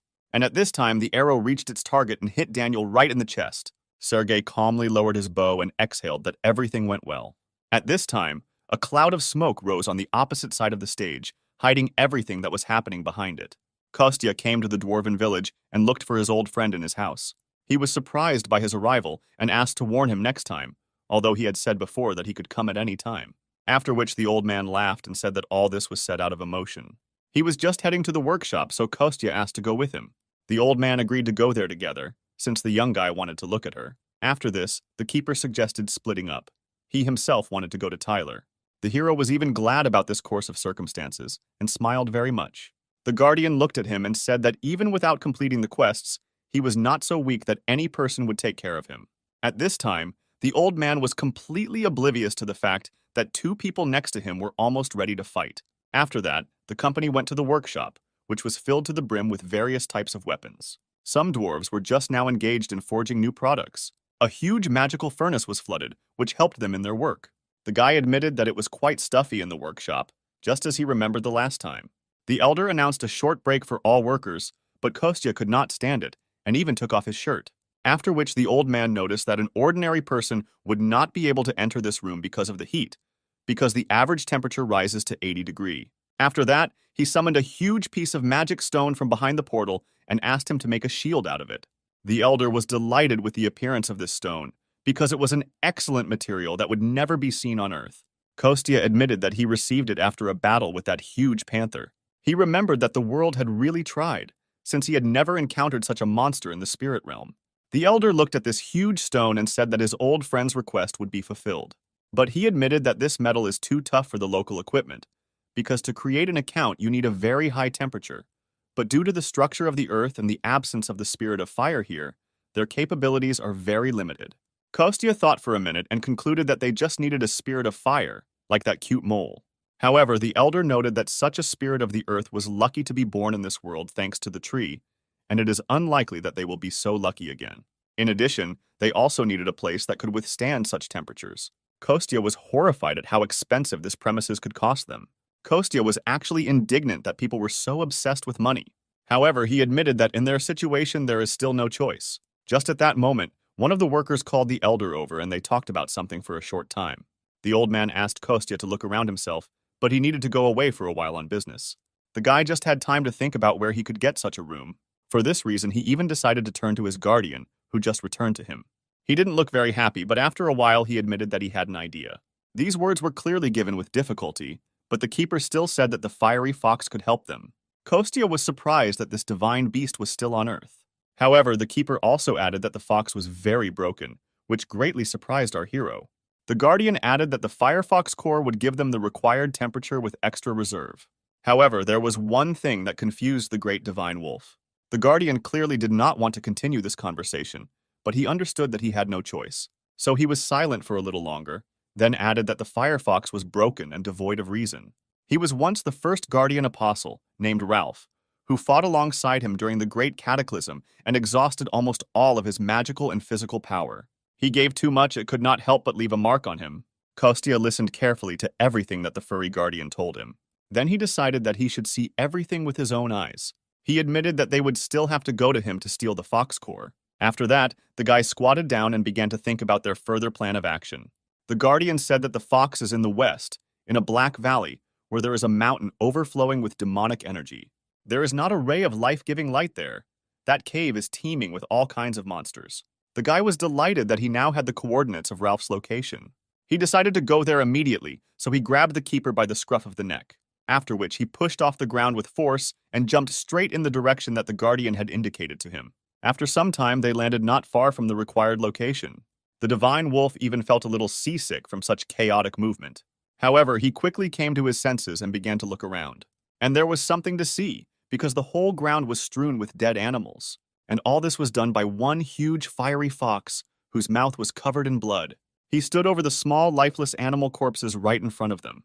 The guardian was surprised that his former apostle had already come to this. He looked at what was happening, and it seemed to him that he had guessed why reason did not return to Ralph. After all, when divine beasts that do not need food become weak, they instinctively begin to look for something to eat. If he tries to replenish his magical power by absorbing monsters, it leads to only one outcome. Demonic energy is like poison, so if a divine beast swallows a lethal dose, it will suffer an overdose of energy. But before he even had time to finish his sentence, an attack of hot fire immediately flew at him. It went behind him and exploded somewhere behind him, destroying everything in its path. If Kostya had not managed to dodge at the right moment, he would already be dead. The guy was amazed that the fire leaf detected his presence, despite the fact that the guy hit it. However, he was absolutely not going to give him time to think about further actions, preparing for the next attack. In this hot ball of flame, the guy managed to see something strange. He was amazed that divine beasts were using demonic energy instead of divine power. However, at the same time, Kostya needed to defend himself, so he also began to release his energy outward. He had very little time, since the beast had absolutely no intention of waiting for him to prepare. Kostya barely had time to create a shield and protect himself and the guardian from the blow. The wolf only shouted that the fox could not think straight now, so whenever possible, you just need to take away its core without causing harm. Kostya was glad that the guardian was so worried about his former comrade, but noticed that he had not even done anything yet. He also added that if they leave him just like that, it could be a disaster if he becomes a monster. And at this time, the powers of the firefox only increased in volume. Even the ice that Kostya used to freeze his flames began to heat up. With one quick movement towards the guardian, our hero threw him aside as far as possible, after which the shield was destroyed and the attack achieved its goal. The guardian stood aside and just watched as all this flame fell on Kostya. He was horrified that his new friend could die just like that. However, it was too early to give up, because our hero was experienced in this kind of battle. His clothes may have been burnt, but he himself escaped serious consequences. At the last moment, the guy applied force to his legs, which allowed him to jump high into the air. He admitted that the fox's fire was indeed powerful, which was to be expected from someone who had absorbed such a large amount of demonic energy. Kostya decided to first get away from here to somewhere far away and then think about how he could get the core. However, before he even had time to finish his thought, the fox moved into a new phase of the offensive. Our hero, while still in flight, began to be surrounded on all sides by tubers of flame. Therefore, he had to exert quite a lot of force in order to summon a new defensive technique. A whole huge horde of water appeared around the guy, which developed at his order. At this moment, the fiery tubers headed straight towards our hero. They crashed into a huge body of water with which the guy protected himself. This gave Kostya a little time to land calmly on the ground and take a short break. It was at this moment that the hero finally abandoned the idea of preserving the entire forest intact. Even through such a dense shield of water, one of the attacks managed to break through and almost hit our hero. Even such a small blow could cause quite a huge amount of damage behind Kostya's back. The guy noticed that when the body is absorbed by foreign demonic energy, this divine beast is able to demonstrate enormous power. At this moment, our hero was called by the Guardian, who had been standing at a distance all this time. The guy wanted to protect his new friend, so he ordered him not to approach. But the Guardian reminded him that now Ralph should not be perceived as an ordinary living divine beast, because in his current state, he is ready to use any methods and means to achieve his goal. The hero didn't quite understand what exactly the fiery fox wanted to achieve, but she took note of it. The beast suddenly summoned even more of its power and began to approach our hero. It even seemed to Kostya that his whole body had increased somewhat in size. At that moment, he realized that the fox wanted to burn the entire territory to the ground. So in desperation, he rushed towards the Guardian to protect him. The guy clearly didn't have time to run, so he decided to use his magical power. He imprisoned the Guardian in a small space that was completely filled with his mana. Then he placed it in a ball and sent it high into the sky.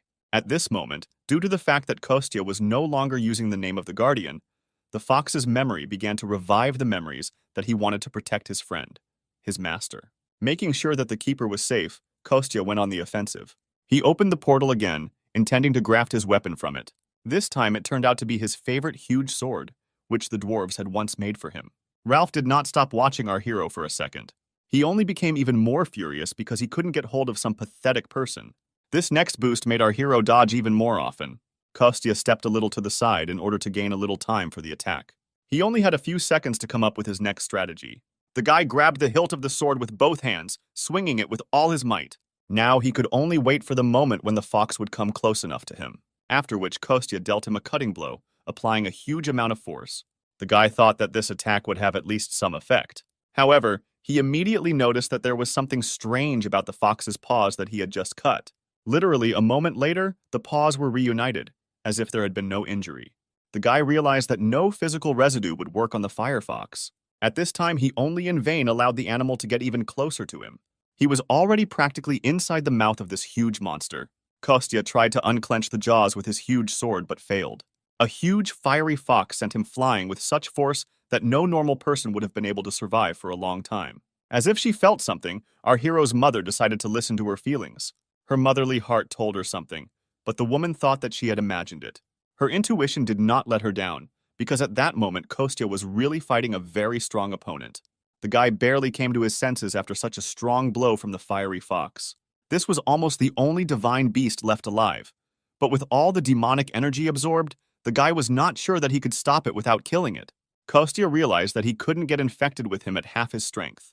He needed to take this enemy seriously, but he was still worried about the Guardian's request. And at this time, the fiery fox began to summon a new technique, which was formed into a ball. It was a clod of energy, the very core that Kostya himself was hunting for. The guy looked at the once sacred animal and thought that he should spend as much energy as possible now, so that it would be easier to defeat him later. He hoped that the firefox would pour all the demonic power to the very end into this core. Ralph didn't need anyone's orders, so he himself directed one of his most powerful attacks towards our hero. The guy came up with the idea to cut this clod of energy with his sword. Therefore, he now concentrated only on delivering one precise and clear blow. The core kept approaching our hero with enormous force. At the last moment, the guy realized that he couldn't cut it, so he simply beat it back to the fox. Now the guy realized that it was definitely a core, but he couldn't understand why it was so big. Even the color was too muddy, as if it did not belong to the fiery fox at all. And at this time, the animal seized the moment and attacked the hero with physical force. The guy barely managed to put his sword under the teeth of a huge beast. Meanwhile, right above them, a clot of energy continued to absorb demonic power. The sky became darker and darker from so many dark forces in it. Kostya realized that they were both in danger, and they urgently needed to leave this place. However, the fox held the sword in his teeth and would not let go, so the hero had to come up with another plan. Instead of taking out his sword and running away, he decided to use force and simply move the fox along with him. Of course, the animal didn't like this, so it shook its head and made the guy get off the ground. It was at this moment, as they fought fiercely, that a huge stream of energy shot out from the core. Both Kostya and Ralph were thrown with force in opposite directions. A moment later, Kostya came to his senses and decided to look at the place where the cannonball fell. Literally a few centimeters from his feet, a huge black crater was punched into the ground. Kostya had a hard time seeing from this place how things were going there, so the guy decided to get up and see what was happening there.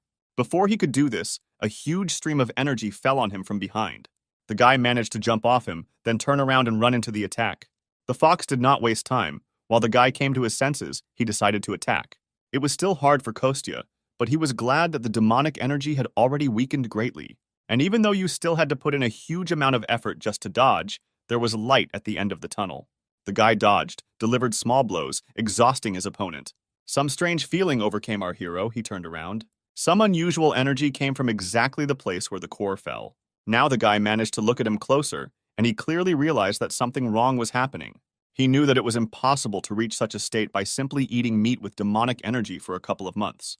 The guy was sure that the fox's core was forcibly filled with dark energy because it was the embodiment of the soul of a divine beast. If the core is destroyed, then this is a big loss for the beast. If you kill it, the core will be destroyed. The guy tried to guess what kind of demon could do this. The hero heard the voice of a fiery fox, who wondered if he knew Karnas. Kostya was amazed that this beast still retained the remnants of its sanity. The guy decided to check this version, so he asked the fox why he was asking him about this. To which the beast replied that this was the only name that remained in his memory, and as soon as he thought about it, his head was splitting. At this time, the guardian, whom he had been looking for all this time, looked down at him. He was now in a different form and was enclosed in a protective bubble. Gradually, he came closer and closer to the face of the fiery fox, who raised his head up and looked at him. He called Ralph, tried to talk to him to help him recognize him. The fox froze for a while as if listening to his words. Kostya decided to take advantage of the moment and finish what he started. Since the guardian won some time, he had to use it wisely. So the guy immediately turned around and headed straight for the hole in the ground. He extended his hand towards the core and tried to grab it. Just when the guy thought he was about to catch him, something went wrong. The guardian continued to call his former friend, trying to reach him. But instead, the huge fiery fox only opened its mouth wide. It instantly slammed shut. The keeper, along with the ball, was locked between his jaws. Immediately after this, all the demonic energy that had been accumulating in him all this time began to come out of the fox. Now, instead of a small white dog, a huge white wolf appeared before him. Animals that were once friends were now standing opposite each other. Now, having decided in his true form, the keeper tried to talk with his former ward. However, the fox did not recognize him, whether in a small form or in a truly large one. Instead, the fiery animal simply grabbed the guardian's throat with force. Ralph knocked him to the ground, crushing him with his entire body on top, immobilizing him. The guardian was angry and frustrated that his charge could not remember him. However, he still needed to continue to defend against his attacks. So our wolf used water magic, which made the fox jump away. The guardian literally built a shield of water with all his paws, which forced him to let go, after which he jumped up and began frantically calling out to our hero Kostya. He said that the core is half of the soul of the divine beast, so if they win, they will be able to return at least half to it. At this time, our hero fought desperately to free himself from the core. The guy literally extended his hand inside the core, but could not do anything else with it. Meanwhile, the firefox was becoming more and more crazy every minute. His grin became even more menacing. His entire mouth was covered in blood. The guardian looked at her former friend and realized that he was in great pain. He literally watched the demonic energy condensing behind him. The fire beast still did not give up, summoning more and more black demonic flames. In response to this, the guardian summoned light drops of water that could resist fire. And our heroes at this time tried to deal with the core of the core. The deeper it sunk, the stronger the recoil. And if the demonic power was burned from within, it could destroy the core. While it is in this state, the beast is in torment, and at the same time the guy himself still had to simultaneously dodge all the attacks of both animals. The guy was angry because he had such painstaking work, and these two animals acted as if he was not here. The hero tried to concentrate in order to set fire to the foreign body and not lose control. He was very afraid that the core would split, but the keeper said that there was nothing to worry about. After all, in fact, the core of this embodiment of the soul is a firefox. As long as it is not destroyed entirely, the core can regenerate and return to its previous form. After such a message, our hero decided to get away from the two animals. He climbed onto one of the tall stone columns that were located in the forest. After the keeper gave permission to break the core, the guy's task became much easier. Now he did not worry about the safety of the integrity of his soul. He could apply more force. And at this time, the fox began to feel that something wrong was happening to his core. Kostya had already found the right place. All he had to do was literally apply a little more force. But at that moment, the fiery fox turned his attention to him. He decided to remove the source of pain that was causing him to suffer. Therefore, he sent a huge stream of energy directly to the place where our hero was now. And literally at the very last moment, the guardian pushed off from the ground and covered our guy with his body. Of course, Kostya saw what happened, so he was worried about his friend. The keeper only said not to worry about him, but to get on with his work. However, he asked the guy to hurry up, because even his strength was not that much. After that, Kostya concentrated even more, putting in the rest of his strength. It was this last movement that allowed him to finally break the core's defenses and shatter it. Immediately after this, the guy was able to exhale calmly, sweat still rolling down his face. Our hero held in his hand a small fragment of the firefox core. Immediately after this, all the demonic energy of the beast disappeared at once. He fell down. Literally, at the last moment, the keeper managed to substitute his shoulder and soften the blow. Only now could the keeper stop worrying about his old friend. After some time, Kostya came down from the cliff and ran towards his keeper. The guy immediately asked if everything was okay with the fiery fox. The keeper replied that he was simply lost in knowledge, but not for long, so that he would also wake up soon. But in fact, he was more worried about the body of the guardian himself. But what was more important was that the wolf was grateful to the man for the return of his comrade. He even touched his forehead with his nose and promised to get better soon. After this, Kostya demonstrated to his friend that the core had split into several parts. The keeper was satisfied with this situation. In fact, he thought that there would be even more damage. These fragments were enough. The fox would be able to recover if he did not absorb demonic beasts in the future. Just at this time, Ralph stretched sweetly and began to wake up. I had just recovered from a long sleep and still didn't fully understand what had happened. The beast was terribly surprised that he saw his old guardian comrade right in front of him. He was in real shock that his master had come with a man. After this, the wolf asked his ward how he was feeling. He was a little confused by what had happened and did not know how best to explain. Then he began to talk about how he thought that everything that was happening was just a dream. He admitted that he had been consumed by this darkness a long time ago. He thought that he was deep in his dreams and it was already too late. He believed this so much that he would even believe that his master had forgotten him. After which the keeper looked at his ward and said that he could never forget him in the world. The firefox replied that he wanted to believe in it. It betrayed the meaning of his life, in which no one would lend him a helping hand. The hero stood nearby and watched the explanations of the two old friends. After this, the keeper invited his ward to go with him. This proposal made the fiery fox very happy because he no longer needed to be alone. But even so, he decided to refuse this generous offer and remain completely where he was. The guardian assumed that he was worried about the restoration, but the fox only slowly raised his head and looked at the night sky. And then he replied that he first needed to restore everything that he had managed to destroy. He said that he could not let the land where the divine beast lived dry up and die. Then he looked at Kostya and asked if he had come for his core. The guy tried to deny it at first, but then admitted everything.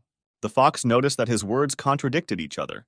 Everything was too obvious. He added that on any other day, with his character, he would have knocked him down and killed him long ago, tearing him in half.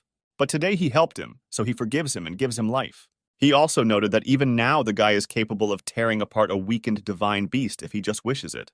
People have an evil nature, so with such power he would not spare him, even if it cost the fox his life. However, the owner intervened and said that it was he who brought this man here. This is a brave man who will protect the earth and take the place of the guardian. After this, only the fox realized that this was the great man about whom the owner spoke in predictions several thousand years ago. After that, he no longer looked at the person that way, although he expressed disappointment. The fox noted that he does not believe in a specific person, but in humanity as a whole. Either way, he was going to stay in this place and focus on recovery. Some hostility immediately arose between the fox and our hero Kostya. The Guardians returned to their earthly appearance and promised that even years later, he would definitely return to pick up his comrade. After that, our heroes headed home, leaving the Fire Beast to rebuild everything it had destroyed. In parting, the Keeper added that even if the whole world disappears at once, he will disappear, preserving the memory of his comrade. He promised that he would never be able to forget him, no matter what happened to them. Ralph was delighted with such words from his master. It gave him true joy. After these words, he gladly allowed our heroes to take the remains of his core. Olga had a hard time getting up because she had to carry a lot of things. Beloved guy Daniel turned around at the girl's words and noticed that it was hard for her. Instantly, he ran up to the girl to help her carry her things. Olga was upset that the guy was not caring for her enough. It was an ordinary quarrel between two lovers, which happens to everyone. This situation was witnessed by the head of the company where both of them worked. He asked forgiveness for his subordinate because he carried him with him everywhere. However, the girl did not obey the boss at all. On the contrary, she only shouted at him for being so overworked. She demanded a day off for her boyfriend and also recalled the dangerous performance. That time, everything really worked out with a demonstration of Daniel's strength. His body absorbed the energy and took on its best form. The girl was worried about the fact that in the morning she worked in a restaurant, and in the afternoon she disappeared with business at the guild. She demanded a day off, or at least one day when she and Daniel could be together, but he covered her mouth with his hand. Everyone understood that this was not serious at all, so they were not angry. Immediately after this, the driver shouted from the passengers that he needed to leave, so everyone in the group rushed to take their seats. At this time, an abandoned temple stood in the middle of the desert. In its center, there was a dark entrance that allowed one to enter a place never seen before. A small green mouse crept there unnoticed through a gap in the floor. She quietly watched what was happening inside, spied. This strange green mouse had a small camera on its neck that recorded everything that happened. The werewolf looked at what was in front of his eyes and could not understand what these creatures were up to. Very small people rushed back and forth with tools in their hands. A beautiful, dark-haired, slender woman commanded them menacingly. She was worried that the gate was almost completed, but Pasha was not finished yet. The girl was thinking that everyone was working too slowly at that moment when someone called her from behind. Another little man with glasses ran up to her and said that the gate ball was completed. Raisa looked at the small sphere in his hands and was very happy about it. Then she pulled herself together and praised Pasha for doing such a difficult job. She added later that after this she simply had to treasure him. This cute boy was incredibly embarrassed by such open praise. Raisa did not think that on Earth it would take only 3 months to create a ball, but now she held it in her hands. She added that this is only thanks to such a master as Pasha. Thanks to these words, the boy added that in the future, he would be able to make an even more effective device. He said that he understood the essence in general terms, so it would take him about 2 months. However, the girl turned her eyes and said that Pasha, with his abilities, would be enough for a month. The guy was again embarrassed by such praise and promised to try to cope in a month. After that, the girl smiled joyfully and said that this is exactly how she appreciates him. After that, Pasha went back to his laboratory, and Raisa stood and joyfully waved goodbye to him. She did this until the guy disappeared around the corner, after which the smile disappeared from her face. The girl straightened her hair. She was unhappy that she had to constantly persuade and praise the dwarves so that they would at least do something. Although she understood that for a traitor like her, there was no option to be picky. The girl slowly approached the gate step by step and thought that she would not have another chance. She came close to the stand and realized that even if she had created a gate, without the key and battery, she would simply have wasted her energy. She took the ball in her hand and extended it towards this strange installation. She mentally prayed that this would help them achieve what they wanted. As soon as the ball entered the groove, a gate immediately opened in front of the girl.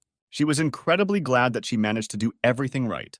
The girl took the key back and thought that it could be used about 9 more times. She hid the ball in a small bag and secured it to her belt, after which she turned to someone and ordered them to go out and not crowd in the dark. Immediately after these words, boys and girls began to appear out of nowhere. They looked exactly like Raisa, but had different hair and outfits. She told them that she was able to achieve everything only thanks to the dwarves and resources. She also added that they all knew that they had an unenviable position. But today's success should have changed a lot. Her subordinates looked down at the girl and listened carefully to her every word. She stood confidently in front of her followers and talked about their successes. Raisa added that today she was more worried than she expected.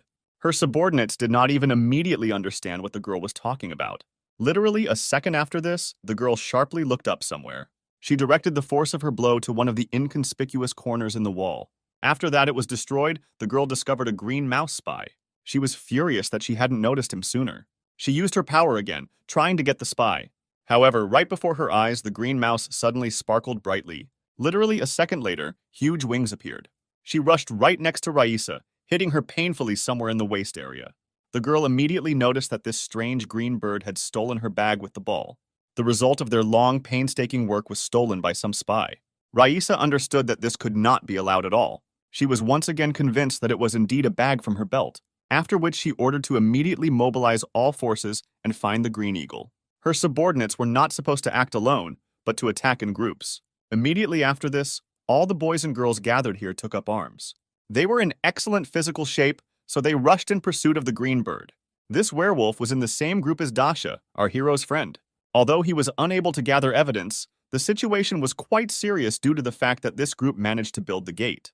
They were hunting him, and at that moment the eagle was only thinking about what catastrophe would happen if all the gates were activated. At the moment when he was already pressed into a corner, the eagle began to shine brightly again. And the next moment, a huge green paw squeezed the guy's throat. With one blow, he was slammed against the wall so that it left a huge dent. The green hand disappeared, but the white-haired man still could not move after such a blow. The huge animal was now leaning on all its paws and trying to run as far as possible. Due to its size, the gorilla could not be afraid of pursuit, but simply throw enemies to the side.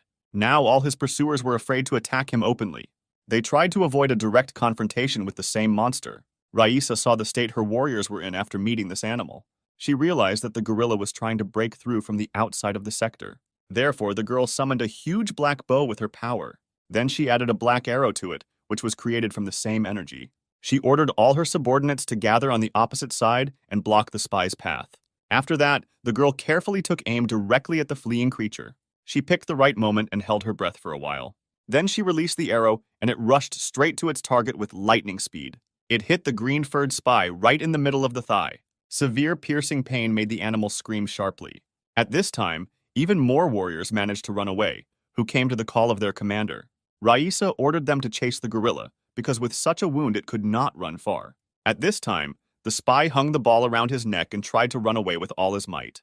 He already felt that this wound would not go unnoticed by him. He understood that he needed to get out, but he saw no light anywhere. The wound occupied more and more thoughts in his head with each passing second. His leg also gradually ceased to obey him well. His consciousness became clouded. His vision became worse, as if he was about to collapse from fatigue. He tried his best just to get the message to his headquarters. Suddenly, a very bright light appeared right in front of his eyes. For a few seconds, he even caused the werewolf to go blind and lose his orientation. Immediately after this, he realized that he had fallen into a trap that had been prepared for him. Right in front of the front stood guards with weapons in their hands, guarding the exit. Above them and on the sides were archers who were ready to shoot at any second. And most importantly, the commander of this detachment came out in front of him. Raisa stood and looked down at the driven green animal. She only shouted that the spy had nowhere else to run. It seemed to her that now he must give up, because there was simply no other way out. To her surprise, the huge gorilla only smiled triumphantly instead. The girl did not expect such a reaction at all, so she could not understand what he was going to do. The spy, with the last of his strength, told her that he had not lost yet, after which the huge green gorilla again glowed with bright light. This time, this transformation quickly caused the entire destroyed temple to shake, because delivering a message to the guild was more important than saving one's own life. Raisa stood and looked in front of her. I don't understand what's going on here. The girl was amazed that the cornered animal did not give up. Instead, the beast began to glow a bright green light again, indicating that it was ready to take on a new form. The last transformation was of such incredible proportions that the entire structure began to shake and threaten to collapse. And at this time, Kostya was somewhere in the middle of the forest and noticed a strange sound. The keeper was surprised that the guy was using the brave man's sword to butcher horned pigs. The hero replied that such an artifact of the legendary class cuts like a legendary one. Thanks to the very abilities of this artifact, the hunt was extremely easy and successful. Kostya reported that he heard a strange roar of an incomprehensible animal and suggested that the keeper check it. Belyash was not delighted with such an offer because he had not even fully recovered yet. And the hero himself fell into this place on the way home and suddenly, for no apparent reason, began to chop up the pigs, declaring that they needed to finish for dinner. However, Kostya still suggested going to look at this beast because fights are the most interesting to watch.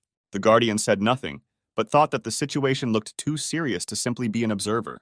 A huge green tail, all covered with durable scales, developed from side to side. Instead of a gorilla, a gigantic crocodile appeared in the huge hall. He threw his opponents in different directions, swallowing some. The Dark Elves looked at their enemy and did not dare to attack. They would be amazed at how easily their brethren die in battle. Raisa was unhappy that her subordinates could not gather their courage. The girl ordered them to immediately restore order in the camp. A squad of archers must keep their distance. Spearmen must stand in a row and prevent the beast from leaving the camp. The crocodile was amazed that just one order from the main one was enough, and the system was already in order. The girl reminded that the beast could not use its left leg, so she ordered to attack there and kill it. In any case, they needed to return the gate ball, and she did not care about the fate of the spy himself. Initially, the crocodile planned to take the ball and find out its key properties and deprive him of them. However, he understood that most likely he would not be able to escape with the ball. Therefore, the awakened one threw the bag with his loot as high as possible. Raisa was horrified by such careless handling of such a great artifact. The spy only thought that the elves were too skilled at archery, so there was no point in trying to escape by air. He clearly had a new plan in mind, and the commander-in-chief looked at it and waited for the next step. In fact, the beast realized that its only chance to destroy the ball was to swallow it. The crocodile slammed its mouth shut with great force, hoping that the ball would break inside it. Raisa was horrified that all the work done recently had gone down the drain. The girl literally saw with her own eyes how the ball shattered into small pieces. She stood in the middle of the hall opposite her almost defeated enemy and watched how he managed to deceive her. The girl was truly furious that this green beast managed to so easily destroy their work. The spy had clearly made a huge mistake, as the commander-in-chief was truly furious. In order to somehow implicate the spy, the girl ordered all the archers to aim at him. The crocodile stood silently, completely surrounded on all sides by opponents.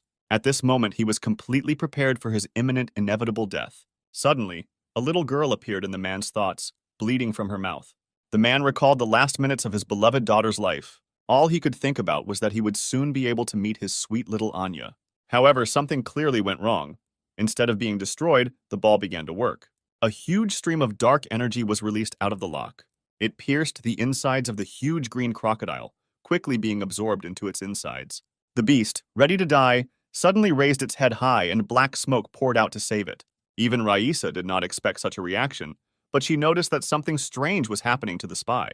The girl ordered all the archers to shoot at the same time. Immediately after her words, more than 100 beautiful and well-aimed shooters lowered the bowstring. The crocodile was pierced by sharp arrows into literally every part of its body. Suddenly, as if from a crack, a strange thick smoke began to appear.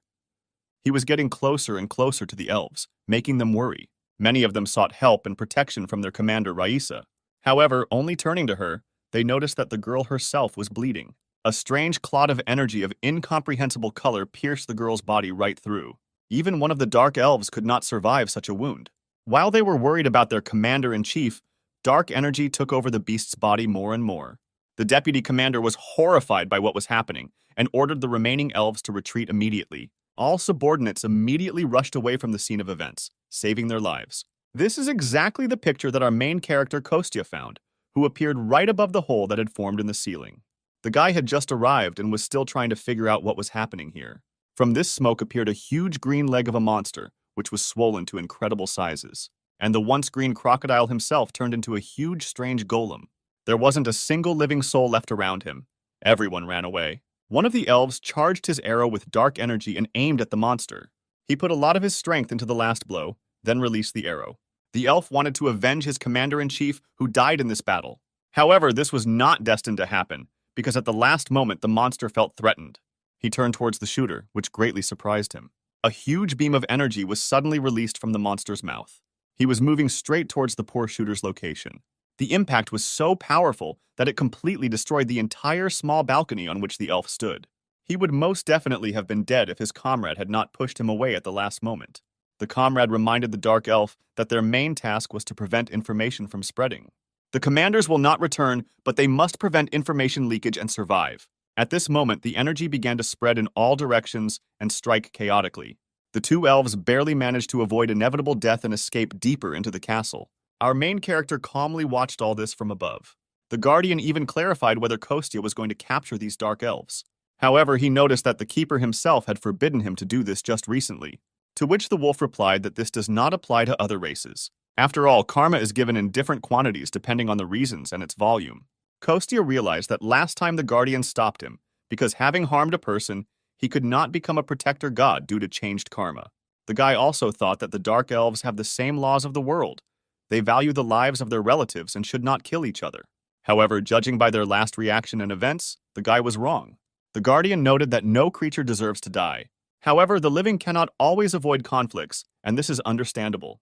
Moreover, these Dark Elves are unlikely to benefit people, which is why he asked Kostya as a person. The hero replied that the Guardian too often asks questions that confuse him. The wolf noticed that the guy was too hostile. He may not want to become a protector god, but even so, such statements and actions only prove his immaturity. The hero was irritated by the gap between them, which was always felt at such moments.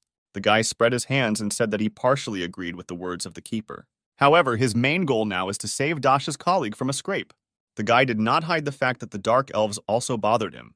However, at the moment, what interested him most was the black demonic energy. After all, at the moment it was very similar to what had recently been hiding in the fiery fox.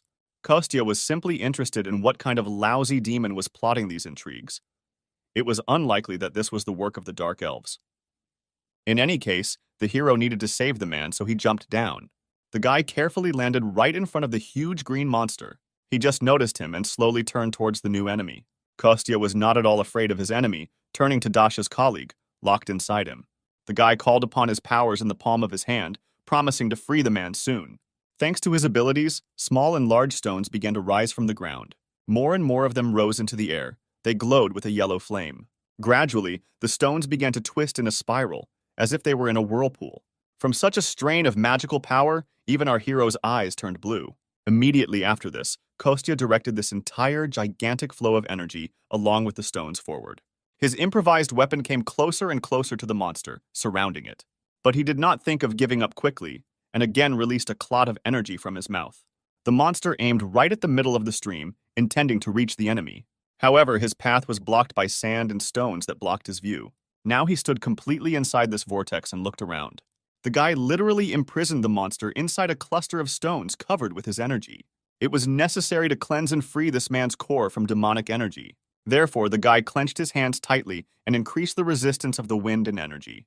It was a difficult confrontation. The hero decided that he needed to speed up. It must be faster than the cell division of the green beast. But the demonic energy that sat in the man's core was not going to give up. Even in this state, she forced her clots to release and attack our hero. One of them had already taken it out, inflicting a small wound on his left cheek.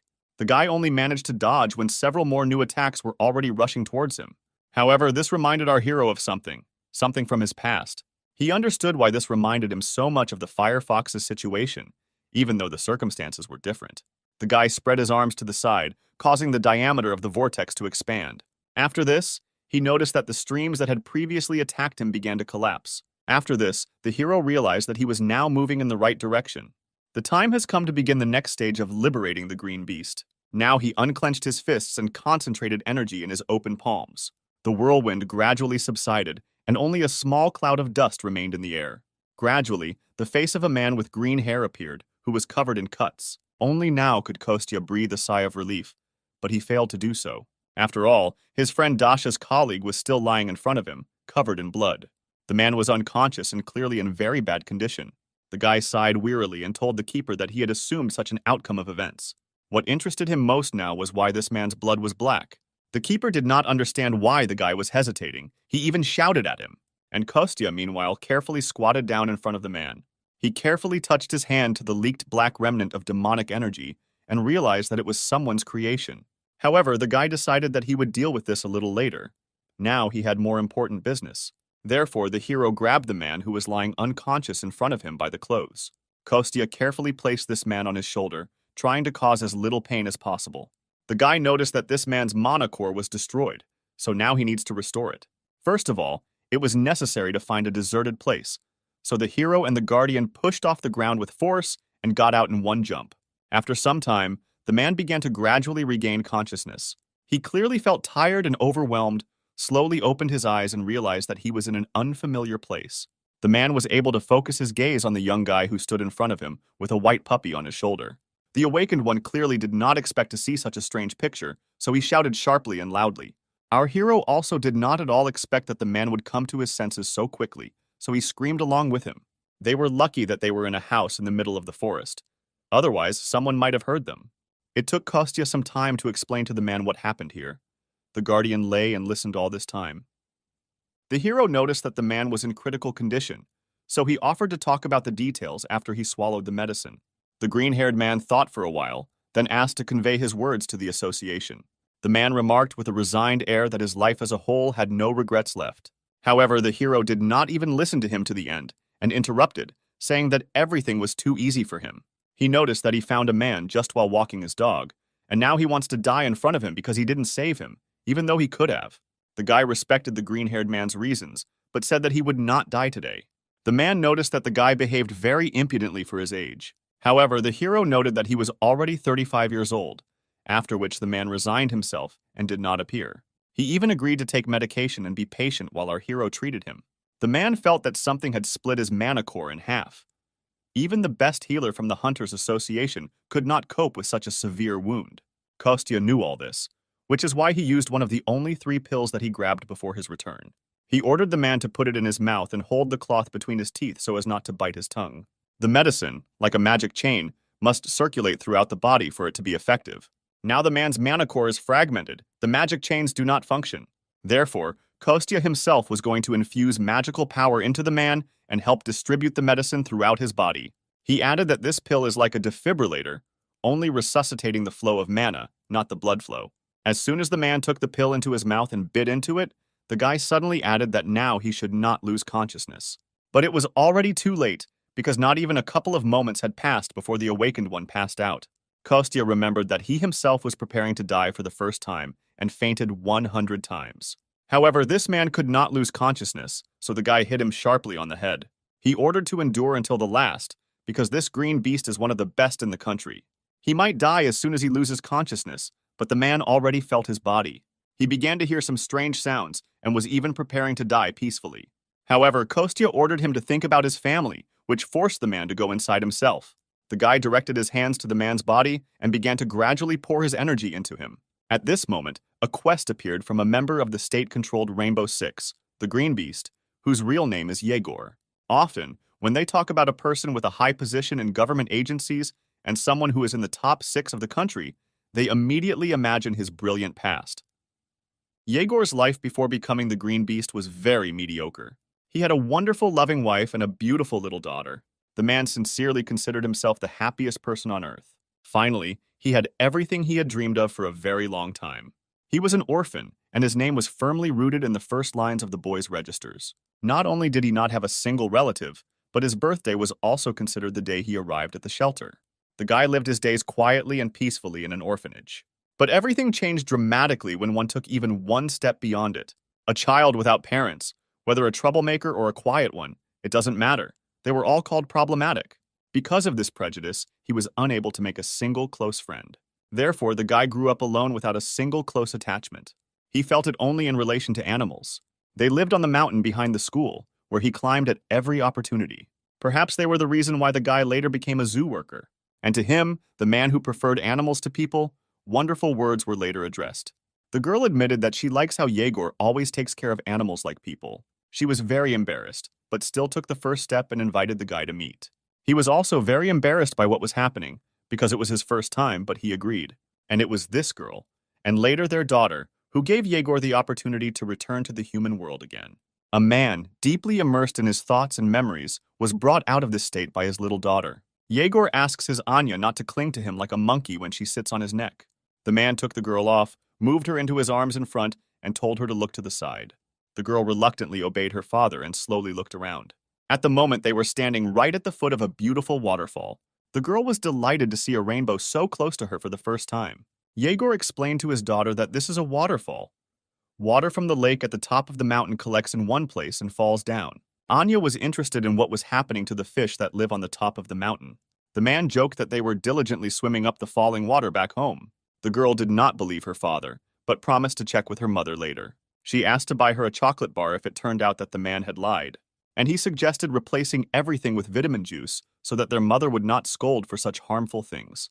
Just at that moment, the girl found her husband and daughter and ran up to them. She was worried because she couldn't find him for a long time, and Igor was simply showing his daughter the waterfall. Although her parents initially assumed this and even suggested that the girl relax and wait. The wife said that there was a beautiful rainbow in front of the waterfall, so she would like to submit photographs. Yegor had the camera and they all headed together closer to the water. People struck a pose and began looking for the best shot. The girl had to work hard to make the rainbow clearly visible.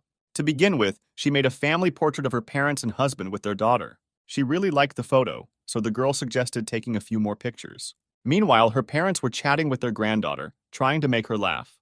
The girl screamed the smiles of her relatives until they ran out of fuse. After that, Yegor handed his daughter into her arms and asked her to take his place. The girl ran to her parents so that she could take a photo with them herself. Little Anya began to teach her grandparents how to make a heart with their fingers. She even made 2 hearts at once with both hands and addressed them to her loved ones. Meanwhile, Yegor was catching good shots and taking pictures of his joyful family. The guy did not notice at all how something strange began to happen with a waterfall not far from them. The space in front of him began to literally crack into pieces, like glass. Igor noticed the crack only when it had already reached a fairly large size. The next moment, space split and a huge black hole appeared in it. Then this happened several more times near the first fault. From one of them appeared the head of a huge shark with yellow eyes, which immediately attacked the first person it came across. A huge bear crawled out of the other and immediately knocked down and pinned some guy to the ground. All this happened before the eyes of Yegor, who was just beginning to understand that he had built an ideal life. He subconsciously believed that this happiness would leave him sooner or later. After all, nothing is given for free, and for him, such a life is a luxury. Therefore, he thought that someday it would definitely be taken away from him. And the only thing the guy wanted all this time did not come true. He desperately prayed that if something terrible happened, then it would not be in front of his eyes. However, he was unlucky because behind his beloved family was the biggest crack. A huge insect immediately got out of it and rushed at the nearest people. The guy was desperately trying to stop the monster from harming his loved ones. Yegor rushed with all his might to help his family, hoping to save them. The man saw from afar that his beloved wife was wounded. There was a huge, deep cut on her back. At first, the guy even tried to convince himself that the girl had simply gotten dirty in something. And during his delay, the monster had already managed to completely get out of the crack. Now it hung directly over Yegor's relatives, who were now all lying on the ground unconscious. The guy realized that this huge mantis had deprived him of everything with one blow. Yegor fell to his knees and began desperately calling his beloved wife by name. He looked at the girl's back and his whole body was shaking with fear and awareness of misfortune.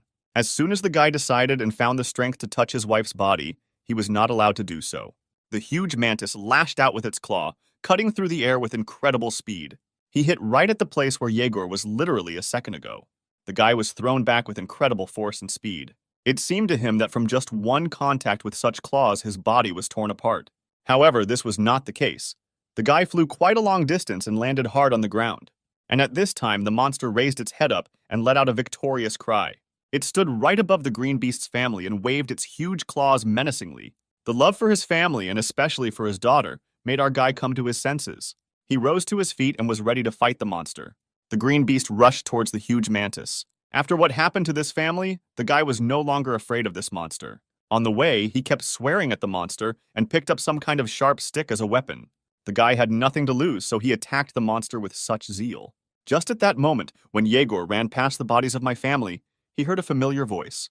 The guy looked back and noticed that his daughter was still alive, protected by her mother's body. This all happened literally in an instant when the guy could no longer stop. He noticed that the girl had come to her senses and was very scared. And the very next moment, the guy had to defend himself from an attack by a praying mantis. His claws were very sharp, and Yegor's weapon was useless. Therefore, the guy fell to the ground, and his stick was easily cut into pieces. Mantis continued to advance on the green beast without stopping. This time, his claws pierced the ground right next to the guy's head. Yegor's entire consciousness was now absorbed only by the thought that his daughter was still alive. And the girl was already sitting next to her mother and crying with fear. She was calling for her beloved daddy when a huge shadow covered her. Anya slowly turned around to see what was happening behind her. Yegor understood that he could now lose the last survivor of his family. At that moment, something arose deep inside him. Some strange feeling grew stronger and stronger with every step he took. It appeared in his chest, but now it was spreading throughout his body. A strange energy and green glow enveloped the entire guy from head to toe, and the claw of the huge praying mantis was already a few millimeters from the girl's body. One more step, and it is not the human foot that steps on the ground, but the paw of the beast. The monster's huge, sharp claw was torn off with one strong jerk. A huge green tiger carried her away in its powerful teeth. Anya, with tears in her eyes out of fear, clung to her mother's body. The tiger stopped nearby, holding the severed claw of a praying mantis in my mouth. At that time, he roared in pain and became furious from his wounds. Something green and striped quickly flashed before the monster's eyes. This huge tiger spat out his claw and rushed back to the monster. This time, his target was the head of a monster with two huge yellow eyes.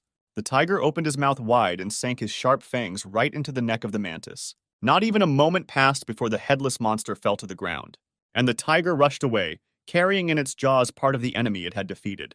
He stopped nearby, walking inside and looking at the monster. Another moment and Yegor in human form is rushing towards his daughter. He ran to Anya, hoping that everything was okay with her. However, the man immediately realized that he was late. His hands began to tremble. In front of him on the ground lay his dead beloved wife and wounded daughter. The young man looked at the body of his wife, which became paler every minute. Then he turned his gaze to the little girl who lay unconscious next to her. The man was already sweating from tension. His whole body was becoming more expensive from fear. He looked at what was left of his family, tears flowing from his eyes. Yegor saw that his daughter was still alive, but she was too weak to even sit up on her own.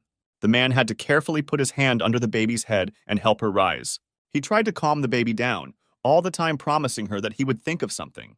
Anya complained that her stomach hurt very badly, and the man could not stop the bleeding. He held his little daughter in his arms and understood that she would die any minute. Under the girl, there was already a whole pool of blood that flowed out of the wound on her stomach.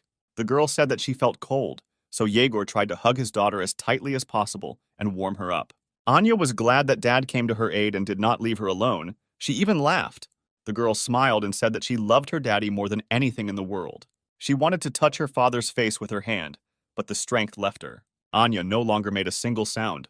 Yegor realized that his daughter had just died in his arms. It took him a few seconds for the thought to sink into his head. Then the man burst into tears, leaned over to the girl and said that Dad also loved her more than anything in the world. After some time, the men carefully shifted the girl to the ground. Now in front of him lay the dead bodies of his beloved daughter, wife, father-in-law, and mother-in-law. It was at this moment that Yegor dreamed that God, if he exists, would turn out to be an unsuspecting fool.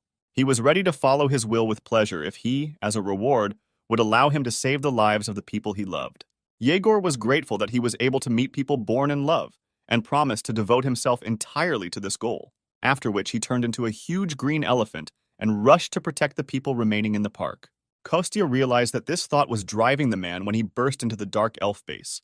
He could see all this in the man's head while he lay unconscious and thought about his family. Finally, after some time, after the medicine took effect, the man came to his senses and opened his eyes. I asked the guy how long he spent unconscious, but Kostya replied that all the most dangerous things were left behind. Kostya looked at the man and was disappointed that he chose this path. Yegor just turned his back to the guy and added that he had nothing to say to such a boy. Kostya realized that the man felt bad. He was going to die.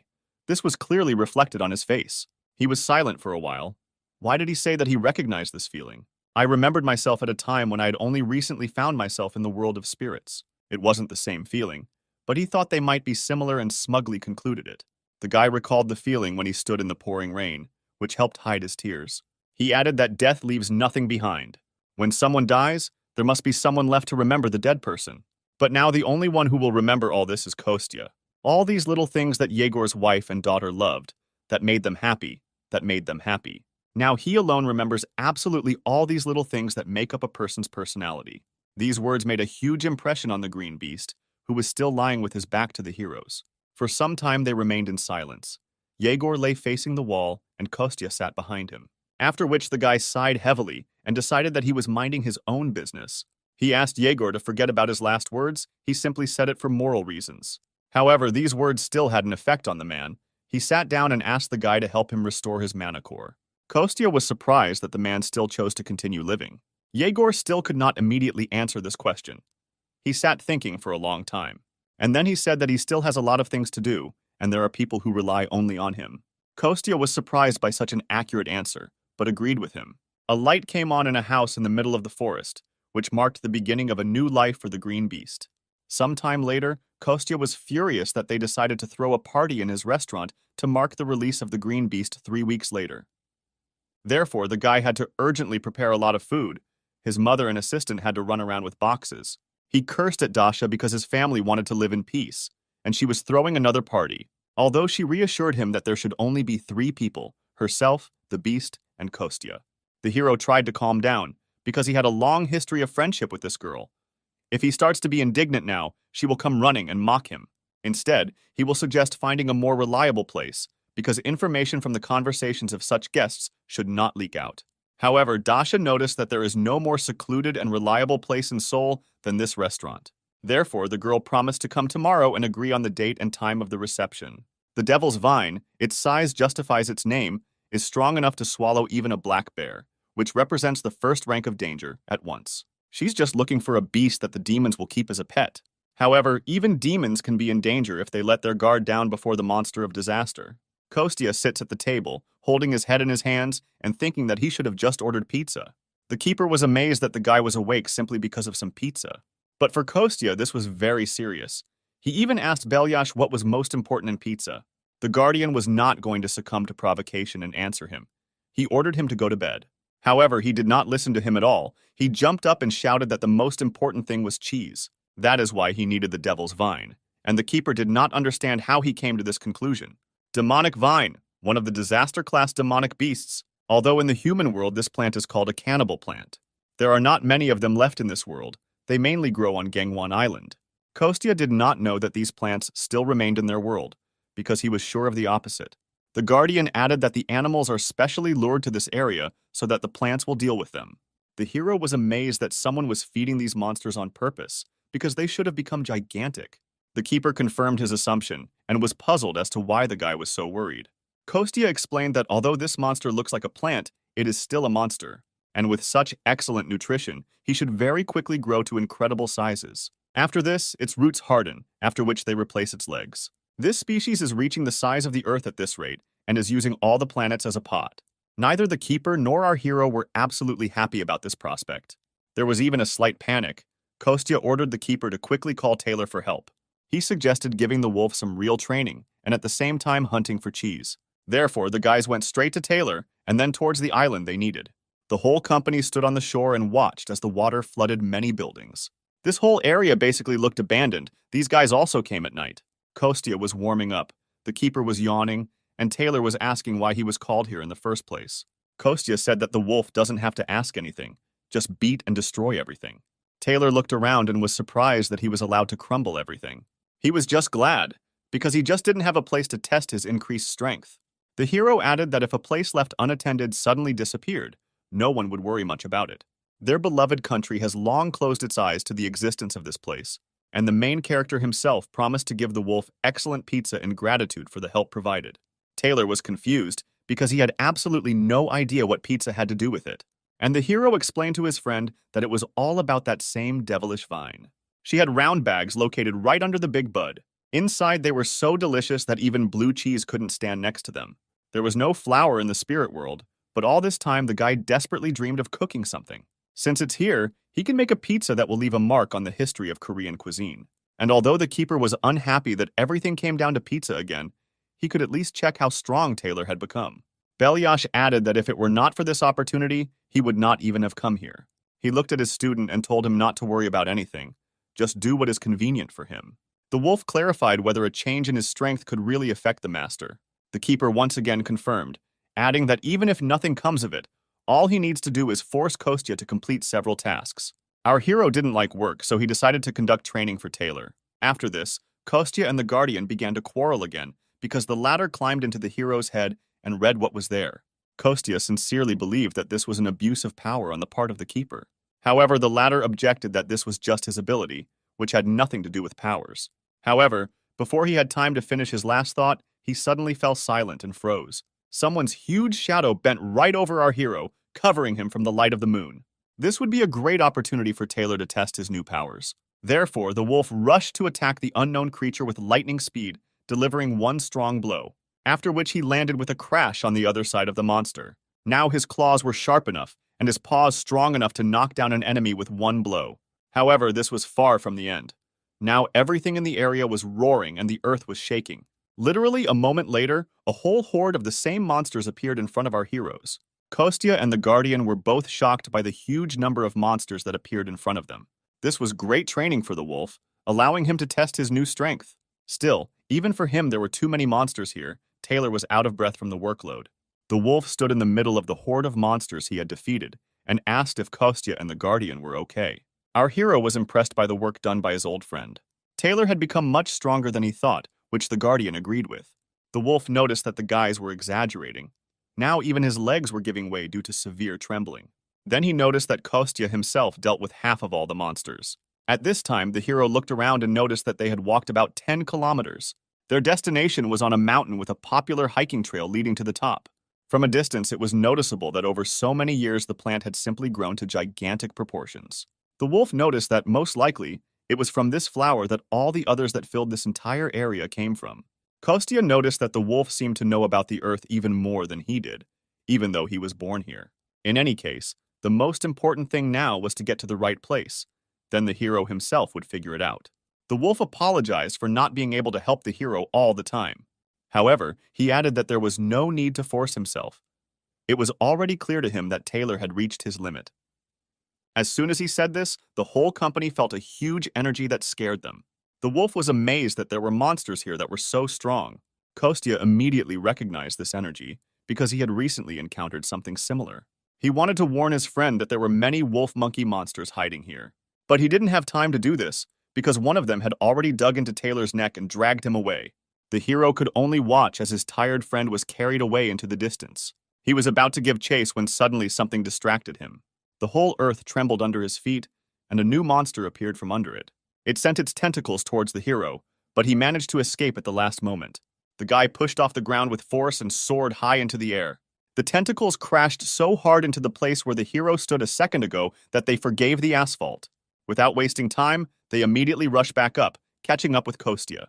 It was obvious to our hero that they were targeting him and were not going to be left behind. It didn't look like the plant had eyes, which meant they simply decided to cohabitate together. Kostya decided not to waste time and summoned his favorite sword from his inventory.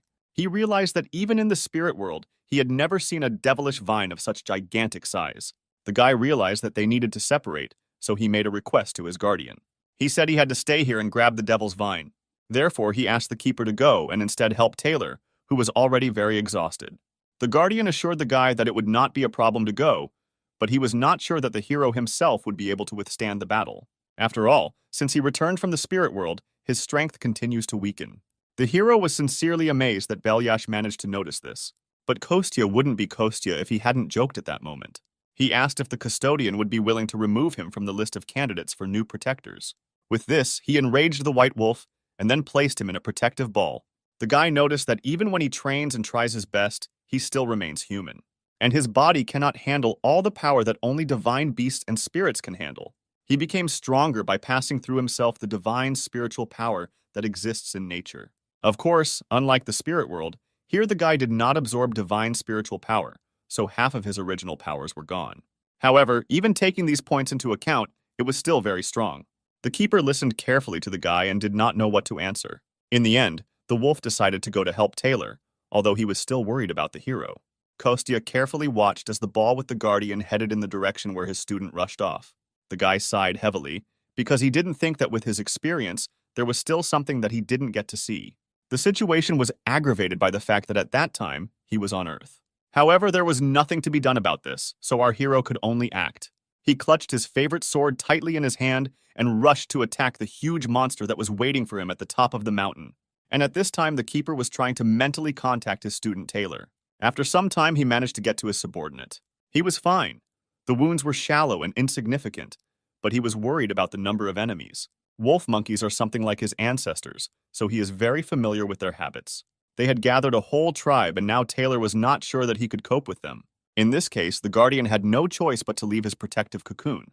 He appeared before his student in his true form as a huge white wolf. Now they could fight together against an entire army of bestial monsters. Taylor was no longer alone. His own teacher helped him, which means they had a chance to win. And at this time, Kostya was getting closer and closer to the top of the mountain where his enemy was waiting for him. He realized that the plants were using the entire huge mountain as a flower pot. The guy was truly amazed by the size of this huge carnivorous flower. He was glad that he discovered the plants right now, because in a couple of months they would even begin to walk. If this were the spirit world, the guy would have cut the flower with one blow thanks to his true strength. However, now he had neither divine nor spiritual power for this. The only option left to him was to get closer, gradually cutting off the parts. Before the hero even had time to fully come up with a plan, the flower immediately spat out a huge amount of some liquid material at him. Kostya literally managed to jump to the side at the last moment and return. The guy was shocked that even so, this strange mixture got on him. A small amount of this mucus stained the tip of his left slipper. The guy was truly horrified by the fact that the strange purple slime fell on him. It had a very specific color and smelled very strongly, which means it was obviously poisonous. Kostya even cursed at the flower because, according to the rules, it was forbidden to attack when the main character was talking or thinking. The guy wanted to forget about what happened, but this fetid smell did not leave him. He pulled his left leg closer to his face and sniffed carefully again, after which he removed his foot away from his face, because a disgusting smell really emanated from the shoe, even worse than it was in the spiritual world. The guy thought for a long time what this flower would emit on Earth, but it turned out to be the smell of rot. Up close, he infuriated him even more, so the hero forcibly squeezed his sword in his hands. He tried to concentrate and summon his strength from deep within his body. It was a fiery power that now surrounded the entire sword and developed from behind the hero's back. In fact, at this moment, the hero changed his body attribute to fire. First of all, he decided to try to burn this carnivorous flower entirely. Therefore, the hero collected a huge amount of his energy at the tip of his sword and forcefully threw a stream of fire straight into the core. The flame hit exactly one of the main petals of this terrible plant. The sword, making a huge hole in the petal, spun in the air. Then he returned exactly to our hero's hand, as if his favorite boomerang. The guy hoped that this fire would spread further throughout the plant. However, this did not happen at all. The flames slowly died out without causing much harm. The hero looked at the consequences of his blow and did not understand why the flames went out. It was at this moment that an unexpected guest appeared from behind the flower. The hero clearly did not expect to see this girl here, because this was not typical for this type of monster. A beautiful aquatic creature with incredibly beautiful long hair appeared in front of him. It was Udina, the spirit of water, whom the hero had previously met in the world of spirits. However, the girl was not at all friendly towards our guy. A small water bubble began to form from the tips of her nails, which then turned into a strong, powerful stream of water that attacked our hero right in the chest. It was a rather strong blow, which caused minor internal damage to our hero. The guy was amazed that he was again faced with the absorption of demonic energy by the spirit. He even thought that it was a fashion or an infection, since everyone was obsessed. But he didn't have time to think for long, because more and more water bubbles began to form around the hero. The hero realized that it would be difficult for him to cope with the symbiosis of Ondine and the devilish vine alone. So he mentally called his guardian friend for help. At this time, he continued to fight off the attacks of the water spirit, waiting for help. To attract more attention, the hero launched fiery fireworks into the sky. At this time, the water spirit did not waste a minute, constantly forming more and more bubbles, which then turned into very sharp water streams and attacked the hero. However, the girl was late, because the huge fireworks had already attracted the attention of the keeper. He and Taylor had just dealt with all the monsters in the area. The Guardian immediately guessed that the fireworks were set off specifically for his ward heroes. He and the wolf guessed that something had happened to the hero, since he was calling them back. They defeated a huge number of monsters, so their strength was also running low. The keeper even asked Taylor if he was able to move at all. The gray wolf at first tried to appear strong, but then collapsed in exhaustion and apologized for his weakness. And at this time, the hero had to use more and more different magical abilities in his battle. This time he could no longer manage by simply avoiding attacks. He needed a shield. The girl was too strong and fast to simply dodge. It was a confrontation between two truly strong rivals who were in no way inferior to each other. Kostya, even with his remaining strength, was no weaker than the water spirit that was in the human world.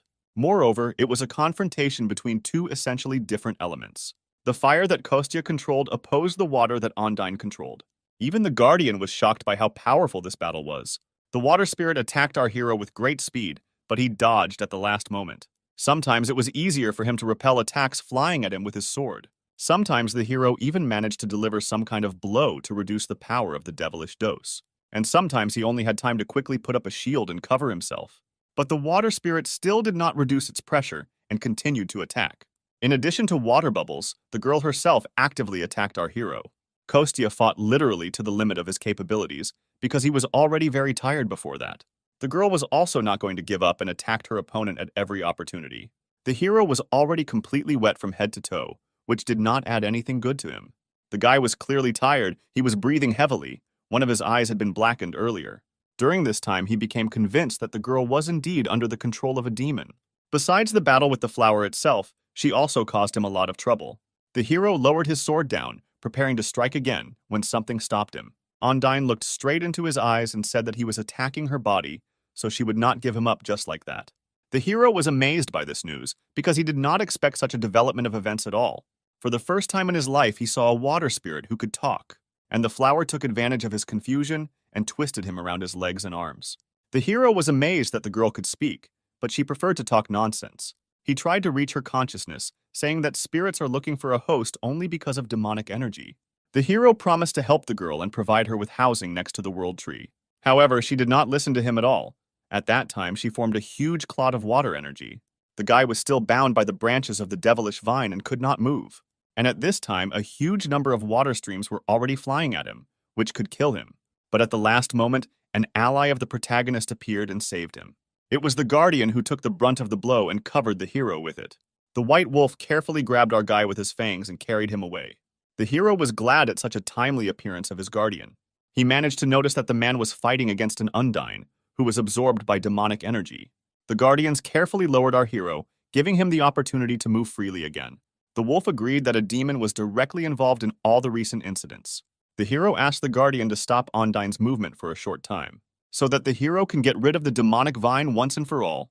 Having received the consent of his friend, Kostya began to accumulate a fairly large amount of energy, and then he again carefully let it through the hilt into the blade of his sword. And here again, our hero was surrounded by streams of scorching flames. And at this time, the girl was surprised by the fact that another enemy appeared in front of her. The guardian rushed to the water spirit with lightning speed and grabbed him with his powerful jaws. Without wasting a second of precious time, our hero concentrated all his energy into one blow. The guy needed enormous strength and spiritual concentration in order to carry out this attack. It was a real fiery whirlwind created by the inner strength of our hero. The attack was so powerful that the devil vine could not survive it. Even from afar, it was clear that a huge flame was shooting up among the mountains. A few moments later, the hero's sword stuck deep into the ground. The guy could finally breathe out calmly due to the fact that he had finally gotten rid of at least one enemy. Now he needed a second free hand, so the hero returned the shield back to his inventory. Instead, he concentrated his fiery energy in the center of his palm. The heroes rushed to cut across their guardian friend, who was still holding the water spirit in his teeth. The girl noticed the second enemy approaching her too late, so she could not do anything. And at this time, Kostya directed his energy directly to the center of the girl's body. This is how he hoped to bring her to her senses and rid her of the devilish energy. Immediately after this blow, Ondine found herself encased in a huge block of ice. The girl could no longer move and fell into a rather deep sleep. It took some time before she was able to wake up again. When the girl opened her eyes again, nothing was holding her back. The water spirit carefully and slowly sat down. She was waist deep in water. Next to her, on the nearest large stone, our hero lay exhausted. The girl looked at the guy and did not understand what happened here. She didn't even remember how she ended up here, and why there was a man sitting in front of her. The hero was amazed that the girl could actually speak. It only meant that Udina was definitely a spirit who was born on Earth.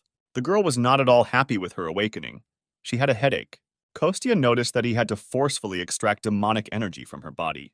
In any case, he asked the girl what was the last thing she remembered. Ondine told our hero about how she met the demon. Then she remembered how she touched a huge flower. However, after this, no matter how hard she tried, the girl could not remember anything. At this moment, the guardians entered into a conversation and introduced themselves to the water spirit. He noticed that the girl lived a free and calm life here. If she doesn't mind, then he could prepare another place to live for the girl. Ondine listened carefully to this proposal and became thoughtful. Then the girl, still not saying anything, glowed and began to shrink. She remained very small, after which she flew up to the hero and stopped near his shoulder. Kostya was amazed at this, because in fact it is easy to get a positive response from the spirits, after which they all went to his house. Dasha talked to our hero on the phone and promised to come tomorrow at noon. He was very unhappy with this. The guy tried to pretend that he didn't remember anything, but the girl said that he promised to cook pizza. After some time, our hero gave up and realized that he could not avoid the meeting. The next day, the weather was clear and beautiful. The sun was shining in the sky. Our hero finally washed his favorite slippers after the battle with the devil's flower. Now it came to an amusement park, in the center of which there was a beautiful pond. He was grateful that this happy garden had been made for them. This was the initiative of Sergei, who wanted to thank Kostya and his family for their help. Our hero carefully looked around so that no one would see or follow him. Then he looked straight into the water in front of him and called to Ondine. Suddenly, a ripple appeared across the water surface, and a small bubble emerged from it.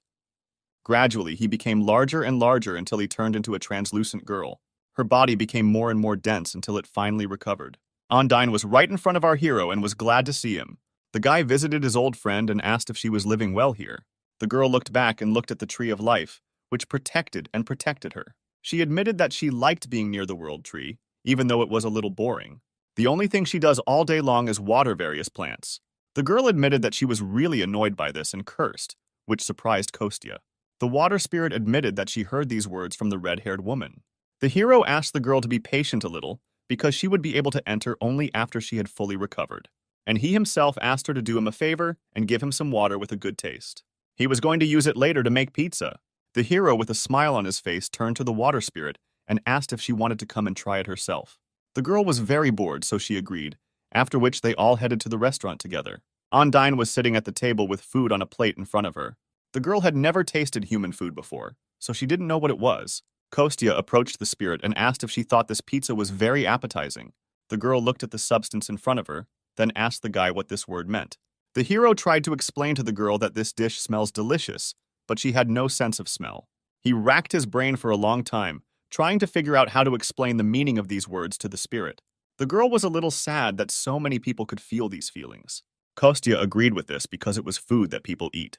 The girl added that the demon who devours in the darkness lived in her, and he has many demonic forms. Demons can easily turn into a person and accept all his feelings. And since she was one of them, she should also be able to do it. The girl suddenly lit up and her body began to change its shape. A moment later, a completely ordinary human girl with blue hair appeared in front of our hero. Ondine opened her eyes, and the first thing she felt was a wonderful smell, which she reported to the hero. The guy was glad that now the spirit would be able to try his pizza and note to himself that the girl was very beautiful. Ondine carefully took one piece of pizza in her hand and guided it into her mouth. Kostya literally stared at these actions of the girl, amazed by her beauty. After a couple of minutes, the girl finished a slice of pizza, then smiled sweetly and said that the food was very tasty. This compliment and the unearthly beauty of the spirit struck the hero to the very heart. The girl asked for another piece, and Kostya in response was ready to give her even his soul. Then Ondine wanted to try something else. The hero offered her cola from the refrigerator. So they spent the rest of the day. The girl tried more and more new dishes for herself, and Kostya watched her reaction. Towards evening, when the moon was already clearly visible in the sky, new guests arrived at the restaurant. The door opened and a young red-haired girl appeared on the threshold. It was Dasha, who came to visit her friends and found a rather unusual picture. A beautiful girl with blue hair was sitting at a table in a restaurant. Kostya was feeding her. Dasha didn't expect to meet more visitors here, so she asked what Kostya was doing. After this, the Crimson Witch realized that the stranger was the same spirit from the park, but looked like a person. The girl, to whom Dasha gave the nickname Ring, admitted that the hero prepared a lot of delicious food for her. The Crimson Witch looked first at her friend and then at Ondine. She looked from one to the other several times. From such a strange reaction, our hero began to worry. He even began to sweat. Dasha said that Kostya fell in love with the spirit, but he only admitted that it was because of her reaction to food. If Dasha says that his cooking is delicious, then he will cook for her day and night. Meanwhile, the spirit asked the girl what her words about falling in love meant. Dasha replied that Kostya thinks the spirit is amazing and wants to make her his partner, after which Ondine replied that she did not have a gender, but if she had one, she would prefer a male one. She greatly amused Dasha and shocked Kostya, who both did not expect such an answer. The Crimson Witch's laugh was so loud that it could have woken up someone from the neighboring house. The night has passed. A new day of life has come in our favorite restaurant. There was a knock on the door, then it opened, and the Crimson Witch, already well known to us, entered. Directly behind her was a green beast who had recovered from his injuries. Kostya went out to his friends and said that everything would be ready in just 5 minutes. They just needed to wait a little. At this moment, the green beast looked at the guy the Crimson Witch was addressing and stopped in shock. Kostya also looked at this man and realized that before that he had been hiding his identity. The green beast and our hero stood and silently looked at each other, while the girl did not suspect anything and calmly walked into the depths of the restaurant. Yegor grabbed his head, as if some memories were causing him pain. He turned to his friend Dasha, who did not suspect anything. He asked her in a whisper what her friend did for a living. The girl loudly replied that he was an ordinary slacker who suffers from nonsense all day long. In response to this, Kostya added that Dasha is his crazy friend. Then he looked straight into the man's eyes, extended his hand, introduced himself and said that he would be pleased to meet his female colleague. He added that he disappeared 10 years ago and returned only recently. These words struck the green beast, because this happened even before the start of the Great Cataclysm. Yegor pretended that this was the first time he had met such a person, so he simply shook the hand extended to him. Kostya admitted that he was very surprised when he returned back to this world. When he woke up, 10 years had already passed, Seoul was completely destroyed. The guy heard that many people were injured or died during the Great Cataclysm. Thanks to this, I didn't have to make much effort to restore my personal information, even though he showed up 10 years later. He noted that if someone who was counted among the dead returned after a few years, this would invalidate their status. In any case, it wasn't every day that someone like him, an ordinary person, met such a celebrity as the Green Beast. Yegor was grateful that the guy acted as if he didn't know him at all. However, what bothered him was how this guy was able to hide his energy. After all, last time he had just an incredibly huge amount of mana, and at this new meeting of theirs, he looked just like an ordinary person. Yegor decided to leave these thoughts aside for now, instead asking Dasha when Jenny should join them. The girl replied that she had received an urgent call, so she would quickly sort it out and come. She would be about 30 minutes late. However, before she had time to speak this phrase, another pretty girl ran into their restaurant. It turned out to be Jenny who was supposed to be late. The girl immediately threw herself on Yegor's neck because she was very bored. She really didn't want the rest of their group to join them. The Supreme Sword and the Sun God hovered around and politely refused. Cyrena simply said that she could not come because of work at headquarters. Yegor carefully removed the girl from his neck and said that he would still like to listen to their opinion. Jenny was still hanging in his arms. She didn't want to tear herself away from him. She had already heard that Yegor witnessed an artificial dungeon. The guy was silent for a while, then answered in the affirmative. The truth was that even the smartest people on Earth were gathered there, but they could not find out how the dungeon gates opened, what conditions opened them, or the logic behind it. But this makes sense, because someone can still skip this whole process and immediately create a dungeon. The girl finally sat down on a chair and said that this story was hard to believe. Yegor agreed with this remark, because only he saw all this and could not obtain evidence. However, Dasha immediately noticed that they still believed their friend. Jenny also added that they were all here today only because of his words. When it comes to people's safety, Yegor could always be trusted. The other members think the same, because if it weren't for digging into the situation, they would have happily joined them at the restaurant. Yegor noticed that when he returned, the Black Sky shelter was already empty. Now that the appearance of an artistic dungeon has surfaced, they must be busy looking for the next hideout. The man didn't think they would clean up so well before leaving. He replayed the memories of that day in his head over and over again. After waking up, the man first wrote and submitted his report. The authorities carefully read this report and called him to their office. They told him they couldn't investigate the case without clear evidence. Jenny remarked that it sounded too suspicious, and everyone else agreed with her. Dasha even had the feeling that their superiors were openly hiding this. Since everyone in the world is hunting for this knowledge, it can be said that it is worth an astronomical amount. If a group of people attracts attention, it will be difficult for them to monopolize the creation of artificial dungeons. Based on this situation, it can be rightly said that the government is already involved in this, in which case the remaining members of the group will find it difficult to help the heroes since they belong to the headquarters. Therefore, the assembled trio, who are freelancers, must first figure this out on their own.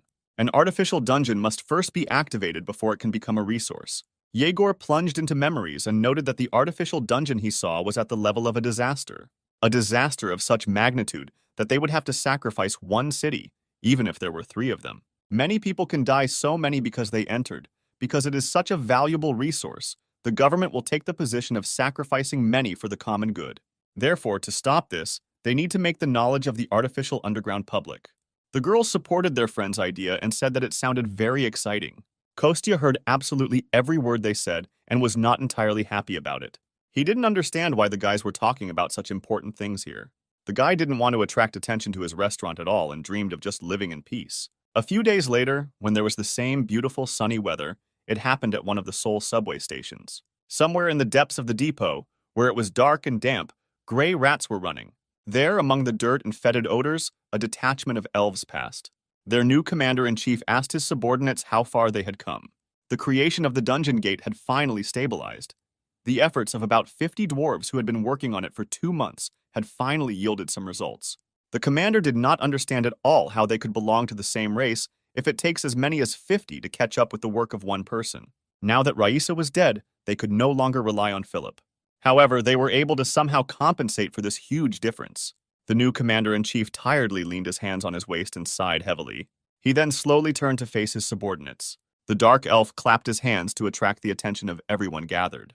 He spoke loudly and asked everyone to pay attention to certain details. As they all already knew, before the great entrance, the great warrior Raisa died in battle. Therefore, the Dark Elf announced that he would become a demon contractor in her place. All those present were very worried about what happened to the girl. That's why they had to rebuild the dungeon they created. The Dark Elf promised that this time they would definitely succeed. Everything they have gone through up to this point to get to Earth and survive. He ordered his subordinates to never forget all the humiliation of suffering they went through. He promised them that they would definitely survive, no matter how dirty or difficult it was for them. In this new place, they will start all over again. Everyone gathered united. All this happened in underground tunnels, and right above them was now the mother of our hero. The woman even looked back, because she thought she heard some noise. Belyash began to bark heartrendingly, attracting the woman's attention. He tried to get her to return home, but she wanted to walk a little more. She wanted to give Kostya and Dasha, as well as their new friends, some free time, because they were talking about important things. The keeper tried to mentally shout to the woman so that she would immediately go home. He did not feel at all comfortable in this area, and he turned out to be right, because not far from them, one could feel the radiation of some strange energy. A few moments later, a rather strange noise was heard coming from the direction of the road. Our main character's mother even looked back to see what that sound was. And at this time, right in the middle of the road, on which cars were still driving, a huge hole appeared. Gradually, one by one, elves in black cloaks began to crawl out of it. The Guardian immediately guessed that these were the same elves from the last battle. Meanwhile, they opened their bags or took out strange objects from them. The Guardian watched as the Dark Elves began to build some kind of device. Suddenly, one of the cars stopped and a man got out. The man turned to the violators and noticed that they were blocking the road. The elf woman just looked at him with a wild look, trying to scare him away. She wanted to force the man to leave, but another elf took her by the shoulder and told her not to worry about anything. The awakened man was furious at being simply ignored. Other people also began to stop and observe the situation. The awakened one looked around and realized that this situation was even better for him. After all, his throwing weapons will be very effective against the Dark Elves. He was glad that this happened. When people come home from work, many are now watching. The awakened one hoped that he would attract a lot of attention and the headquarters would send him reinforcements. Until this happens, he will be remembered by everyone as the main defender. Therefore, the man, without hesitation for long, turned his body into stone and turned to the Dark Elf. However, they were already tired of enduring his impudent treatment and this time decided to respond. Before the man had time to finish speaking, his body was pierced through by the same arrow. The guy didn't even immediately realize that he had been seriously wounded. He didn't mind such an insult and attacked first, although the others were not very happy about it. The first to notice the attack was a girl with bangs, who began to scream heartrendingly. Standing very close to her was our hero's mother, who was still holding the Guardian in her arms. The Dark Elves were no longer afraid to attract attention to themselves. People began to run away in horror in different directions away from this place. The elf girl lamented that she did not have the right to simply kill everyone. Her partner, who had recently been restraining the girl, simply waved his hand. He said that now it doesn't matter anymore, and he can do whatever he wants there. Therefore, the Dark Elf climbed onto one of the cars and began to shoot people. She launched her arrows of energy theme at everyone she could hit. Just at this time, an unidentified dungeon was announced on TV in the restaurant. The rank of the threat was determined as a disaster. The camera footage from the scene showed a close-up of our hero's mother. The presenter said that at this level, this place would not be safe. Before he even had time to fully announce the news, our hero was already running out of the restaurant as fast as he could. The guy was the first to ask for attention to the fact that his mother and guardian were in the frame. He rushed to the scene as quickly as he could. Dasha followed the breaking news that was shown on TV. The girl didn't even immediately realize what had happened when Kostya suddenly took off. She froze for a few moments and continued to sit in her chair. However, then she quickly came to her senses and rushed to catch up with our hero. And at this time, a car with special passengers was already moving towards the scene of the incident. The gray-haired man was amazed that the awakened one was killed with one shot, even though he was supposed to be stronger than the Dark Elves. His subordinate confirmed that the video was not edited. Dark Elves are among the weakest of all low-ranking monsters. The man still could not believe the veracity of what was happening.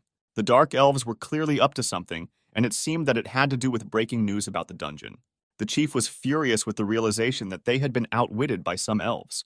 He looked at the photo, which was taken just a few minutes ago at the scene, and decided to be more careful. If this corresponds to what the Green Beast was talking about when he claimed that an artificial dungeon had been successfully created, even though he told him back then that they couldn't investigate without any evidence. However, the man did not expect that his story would be true. In any case, he needed to personally appear at the scene and inspect everything. The car arrived at its destination and stopped. The chief got out of it first. Something incredible was happening right in front of him in the middle of the road.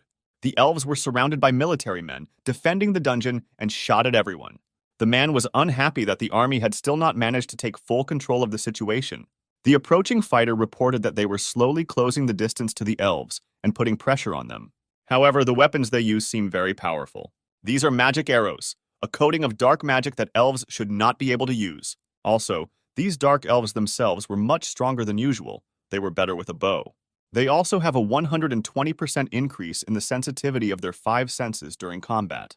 The commander was annoyed by such a leisurely conduct of the battle and the fighter's report. He even asked for forgiveness for the fact that they could not suppress some dark elves. The boss noticed that they appeared out of nowhere in such a crowded place, which means they had prepared in advance for this. Therefore, the next step he ordered was to double the strength of the human army. And at this time, a terrible hand began to crawl out of a huge portal that hung in the sky. Then a second similar palm appeared. Together they were holding something. None of the military knew what it was, but it looked like some kind of number. At first there was a Roman numeral 10 on the left, and only a dash on the right.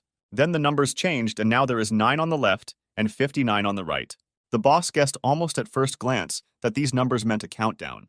And at this time, in the center of the roadway, one of the elves turned to his brothers and sisters. He shouted that there was only one step left before the revolution for their entire race. He inspired the elves to continue the battle and maintain their positions. He called for the protection of this place until darkness falls. The chief also heard these screams and guessed that now the elves would be even more dangerous. He ordered all the assembled military men not to relax, but to take up fighting positions as quickly as possible. Their commander tried to object because they did not receive an order from above, but the commander told them to act. He pointed out to the commander the countdown that the elves were making until the opening of the artificial dungeon. And even though they did not know what awaited people after this, they understood that it was clearly nothing good. Therefore, the boss gave everyone the order to destroy the elves and stop the countdown. Before he could finish speaking, the elves began to attack the military with renewed vigor. Their arrows fell into the smallest gaps between the strong shields of the people. Although the wounds were not all fatal, they incapacitated more and more people. The boss was furious that they were losing to some dark elves. He realized that their leader was deliberately aiming only at the feet of the military. He intentionally wounds them rather than kill them, hoping to cause more pain and prolong the pleasure. The chief guessed that now the main goal of the elves was not battle. They needed to buy as much time as possible at this point, and all in order for the countdown to complete before the opening of the artificial dungeon. The boss didn't know what it was, but he understood that it was very dangerous for them. Meanwhile, only 6 minutes 49 seconds remained on the timer. The dark elves continued to shoot at the military and inflict wounds of varying severity on them. The doctors worked harmoniously and quickly provided first aid to all the victims. Meanwhile, the timer had a little more than a minute left. This greatly unnerved the chief of staff, who himself had already been wounded in the leg. There were too many casualties around. The commander asked the man to give the order to retreat.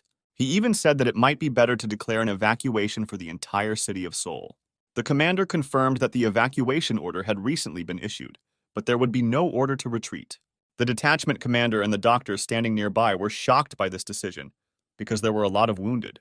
However, the commander did not want to retreat even a meter, forcing the soldiers to hold the line. The dark elves looked at the people who still continued to resist, and the chief shouted that the lives of the people of this country rest on the shoulders of the soldiers. He didn't believe that they became soldiers of this country with such weak determination. Now it's time to prove that although they are not awakened, they can still protect their side. Even if the damage is small, they must do this even if things go very badly. May all the injuries, efforts, and sacrifices of their comrades be worthy. With one speech, the chief inspired the soldiers not to give up and continue to defend the city. The elves were angry because the resistance was dragging on and they had less and less strength. They were annoyed because they expected people to give up quickly. In response to this, the dark elves began to shoot the military with even greater force. There was less than a minute left on the timer before the dungeon was activated. The elves noticed that the strength and power of the military attack was concentrated on the gate. The commander ordered the use of all ammunition available to destroy this timer. In turn, the dark elf ordered all arrows to be used to neutralize the people's ammunition. Now this confrontation has reached a new level, with each side dreaming of suppressing the other. The elves were at the limit of their capabilities. Their hands were already tired of holding a bow and shooting arrows. And now even one of the shooters could not hit his target because his arms could not withstand the tension. In this regard, it was easier for the military because they only needed to use automatic weapons. The tired elves noticed that they could not repel one of the human projectiles. He flew right on the timer and could have damaged it irrevocably. This really happened. The projectile hit the target, causing a reaction. After this, a huge explosion occurred. White light flooded everything around. The elves looked at the place where the timer used to be located and hoped that their device had time to work. They clearly did not expect such a reaction, but still believed in their victory. When the smoke cleared, it turned out that the timer had expired, but the space had cracked. Some kind of black slime was oozing from this huge celestial crack. The dark elves looked at what was happening and did not know how to react. The first to guess what was happening was their commander-in-chief, who turned to his brothers. He announced that their plan was a success. They had not risked their lives in vain. Even if they lose their lives here, they will still remain in history. At this time, a huge amount of black mucus began to gradually absorb everyone caught in it. At this time, a company was already running up to the scene of the incident, hurrying here from the restaurant. A green beast flew above the ground, turning its arms into wings. He was followed by Dasha, who helped Jenny get there. The guys stood on the roof of the building and looked down at what had happened in the last 5 minutes. They could not believe their eyes because the order to evacuate the city had been given just a few minutes ago. Jenny thought that she had never seen such a brutal massacre. Dasha looked at everything from above and was worried that they might not be able to cope on their own. Yegor was afraid that he would not be able to save his teammates if they needed help. In front of them stood a huge black block that exuded demonic energy. The first to go into battle was Jenny, who simply jumped from the roof. The girl had no plan, so her comrades were worried about her. They believed that they should at least wait and analyze the situation. However, the girl could no longer be stopped. She began to use her powers right in flight. And then a huge armored leg fell to the ground, easily crushing the asphalt. Little Jenny suddenly turned into a huge warrior in armor. She had a small mask on her face, and her eyes shone with light from within. The girl first turned to the monster, hoping to understand whether he understood her. The monster slowly turned around and looked straight at the girl. Then the place where his head should have been was distorted by a huge smile. The monster said that the girl looked more appetizing than these dark people who had gathered below. He hoped that the girl was very strong and therefore would be fantastically tasty. Kostya used his invisibility skill and watched the battle from above. He wanted to be there to help his friends and family, but he didn't plan on exposing himself whenever possible. He was sure that there must be several bomb shelters nearby. They are evenly distributed throughout the city to rescue people during natural disasters. At that moment, the guy noticed how his mother was arguing with some person. The man tried to force her to go to safety.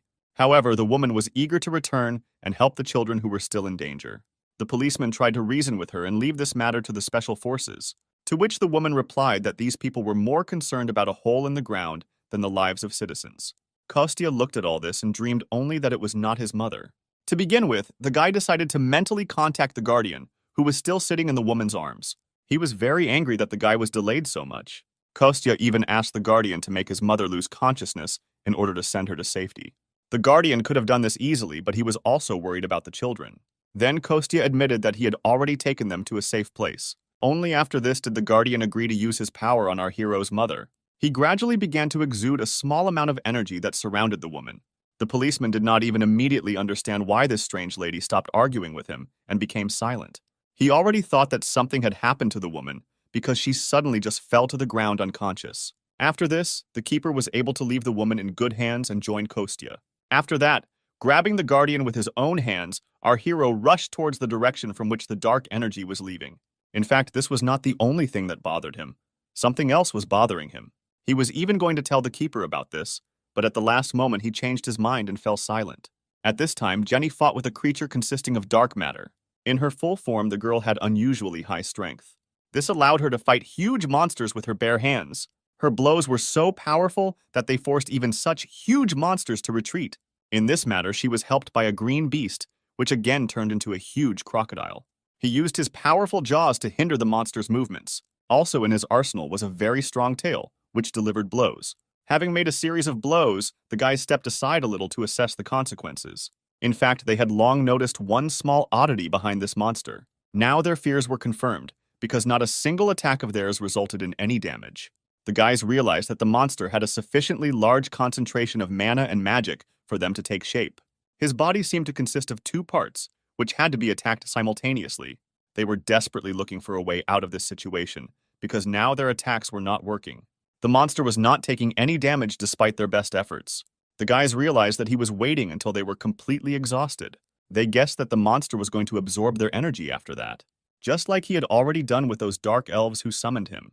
However, this did not mean at all that the guys would not try to attack further. On the contrary, they looked for and tried more and more new methods and ways to cause damage. So this time, the green beast turned into a huge bird and soared high up. Jenny concentrated a huge amount of energy into her palm.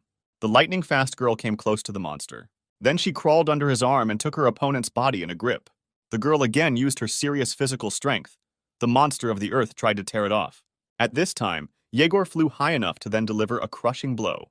Jenny knocked her opponent over her shoulder, slamming him hard onto the asphalt.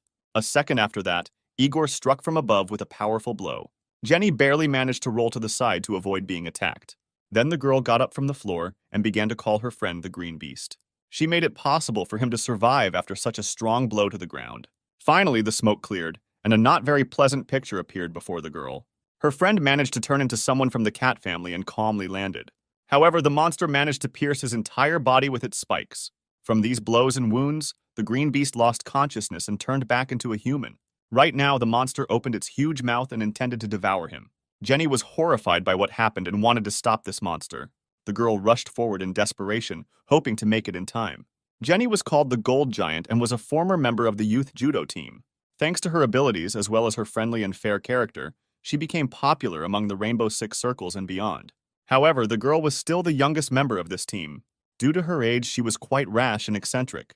The girl could commit rash acts if she believed that they were justified. Now, hoping to save her friend, Jenny rushed straight into the monster's mouth. The girl hoped to save her comrade, but did not calculate her strength. The monster's mouth began to grow and became even larger than it was before. It seemed that a little more and the monster would be able to swallow the girl whole. However, it was definitely not Jenny's plan to give up so early. She had to use all her remarkable strength just to get out of the trap. Literally, at the last moment, the girl was able to catch her hand on one of the monster's teeth and push herself out. The huge jaws closed, almost snatching off a piece of her leg. We can say that Jenny literally miraculously managed to avoid death. The girl even herself was shocked by the danger she managed to avoid. However, this was far from the end, because the monster's body began to shoot sharp needles. They were directed exactly towards the young awakened one. The girl again had to use her strength in order to jump to the side and not get hit. At the same time, she did not forget about her friend the Green Beast during her escape. Jenny reached out and grabbed her friend, who was still lying unconscious on the ground. She did it just in time because the monster's body literally turned into a cluster of sharp spikes that hit the ground. Even taking into account her incredible strength and speed, the girl barely managed to escape. Jenny turned to Dasha and asked how much time she still needed to prepare. Their task was to distract the monster, but the green beast was already wounded. And at this time, Dasha still continued to stand on the roof where they had all arrived together recently. It took the girl some time to gather all her energy into one ball. Now he had reached an incredible size and Dasha was holding him above her head. The people gathered below were amazed at how huge it was. Even the ball of the earth was distinct and unified, and its power was amazing. Concentrating such a large amount of energy required Dasha's enormous strength. She would like to help her partner now, but first she needed to finish the technique. The girl could only watch as her friends fought the monster below. With all her desire, she could not drop everything and go to their aid. Seeing that the green beast had not yet regained consciousness, Jenny had to take matters into her own hands. If she couldn't escape from the attacks, she had to fight. The girl only hoped that Dasha would finish the technique as quickly as possible and come to their aid. Even though the giantess could not do any harm to the monster, she could still delay him. This is exactly what was required of her now to gain some time. Therefore, the girl endured the pain and continued to fight, no matter what. And at this time, the magic ball that Dasha created became larger and larger. Even the monster felt the approach of a huge clot of energy and was distracted by it. Finally, Dasha's technique was completed. A staggeringly large stream of energy rained down on the monster from above. There was an explosion of enormous force, which caused a large shockwave. It seemed that even the air around him became somehow hot after the impact. And at this time, Dasha fell on one knee on the roof and tried to catch her breath. The girl had used the strongest of her skills, so now she prayed that it would work. This idea was suggested by the green beast when he noticed that the monster was entirely made of mana and had no tangible flesh. However, they see it with the naked eye due to the high concentration of energy and water vapor, just like during the formation of clouds. This was just his guess, so the guy decided to go back for Jenny and check it out. Even if the guy knew he was making a mistake, he still had to end the monster before it grew in size. Now Dasha looked at the results of her work and could not believe her eyes. At that time, Kostya was in another place and stepped into some kind of slurry. The guy was clearly pleased with such a mess and decided to go down the stairs next time rather than jump. However, even despite this dirt, he was pleased with what he found here. There was a real summoning machine in the air right in front of him. It was a strange installation that looked like a huge wooden cube. The guy immediately felt that the main energy was coming from another place. So he left his comrades to fight the monster outside while he went in search. Having reached the goal, Kostya finally released the Guardian and put him on the ground. He immediately guessed that the guy was going to give him the artifact and go down alone. The hero was again unhappy that the Guardian could easily read his thoughts. However, even so, his decision was no longer possible to change. Therefore, the Guardian began the formation of a small red ball, which was an artifact. Kostya said that his friend Dasha is taking over the case. Then everything will be fine. The Guardian felt a strange energy underground, but did not dissuade the hero, since his nose was now like stone.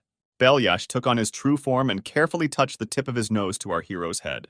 Every time he did this, it seemed to Kostya that he looked like a real keeper, to which he irritably replied that he was the real keeper. The hero knew that both of them were connected with the earth by special warm feelings. The guy sincerely admitted that he would prefer to die on Earth.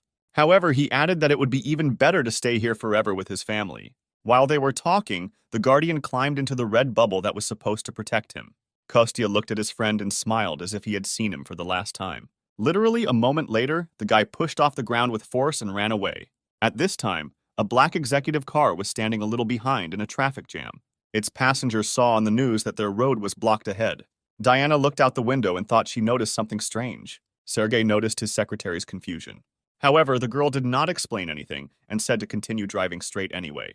Instead of long conversations, she carefully reached for what was in her pocket. She held a small red ball in her hands and said that she needed to give it to Dasha. By this time, our hero had already managed to reach the source of strange energy. He made his way through the underground tunnels of the old metro, where there was not a soul now. The guy clearly felt that he was far from alone here. He turned out to be right, because the head of a monster suddenly appeared from around the corner. It turned out to be exactly the same monster, consisting of black mucus. The guy immediately guessed that this monster was walking around here and absorbing everything. It looked like this little guy could absorb a lot more than the monster above. He was just attracted by the huge amount of magic that Kostya concealed within himself. Therefore, the monster greedily attacked our hero at the first opportunity. He was much faster and stronger than his brother who remained on the surface. Our hero barely had enough time to summon his favorite sword from his inventory. Only thanks to his great skill was he able to repel the monster's attacks. He noticed that the giant outside was slower and less aggressive. This could only mean that the first one was a fake, and the monster with whom Kostya was now fighting was real. Thanks to his strength and speed, the guy had no difficulty cutting off the monster's sharp thorns. They constantly fell behind him one after another without ceasing.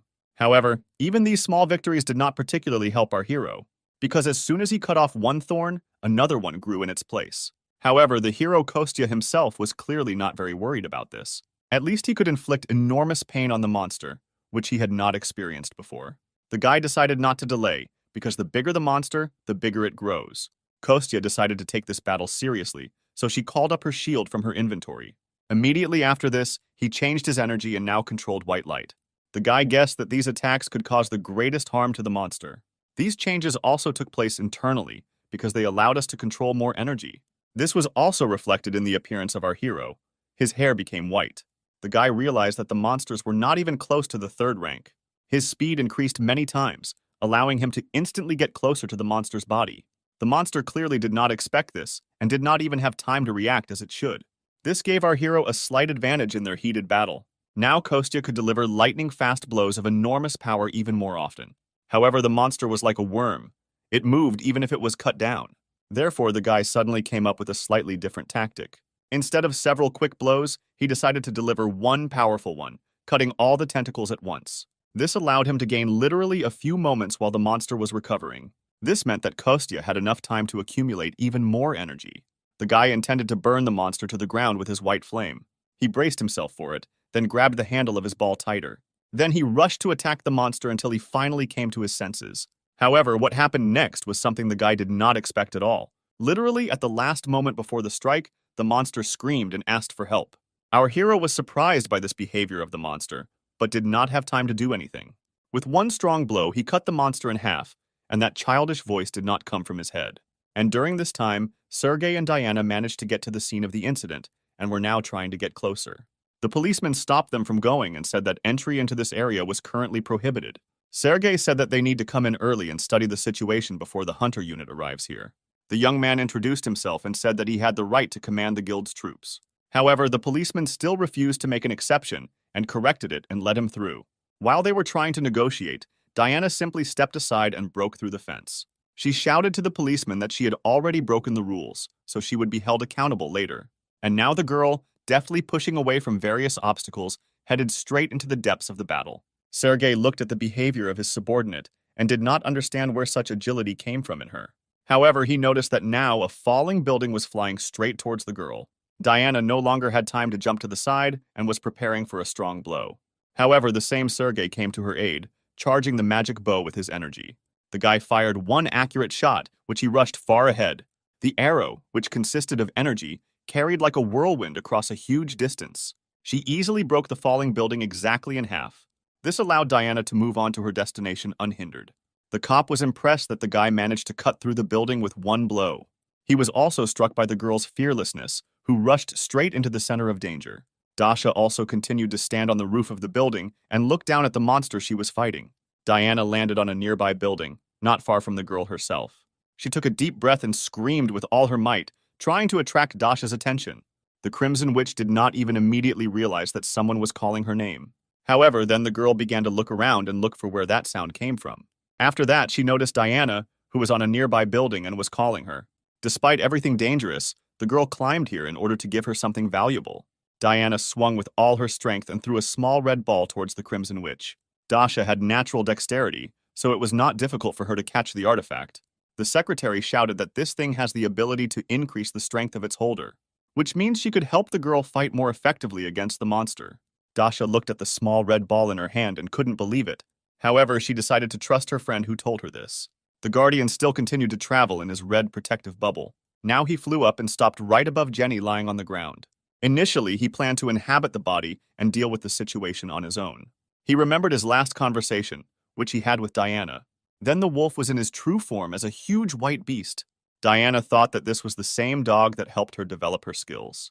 Gratitude for this, the girl promised to hand over this item to Dasha herself. This allowed the custodian not to waste time and do other things. Now he noticed that Jenny had lost all her strength and needed help. The Guardian used his power and used it to heal the girl. Previously, it had been too easy for him to even worry about people, let alone help save this planet. He kept hiding behind excuses about how it wasn't his fault. However, everything changed as he gradually regained his strength. The Guardian continued to stay close to people, and his attitude towards them changed. Jenny came to her senses and was even able to open her eyes on her own. The girl was enveloped by a huge amount of unfamiliar energy. She slowly sat down. Jenny felt that the spent mana core had been completely restored. The girl was glad that now she could finally fight. Her entire body was lifted with energy, as if the previous exhausting battle had never happened. Jenny immediately rose to her feet and reached towards her opponent, and the Guardian admitted that he had no choice but to protect people to the very end. He realized this again, and now intended to go back to Kostya to help. At this time, he continued to fight alone with a real monster. Their battle lasted quite a long time and managed to wear the guy down quite a bit.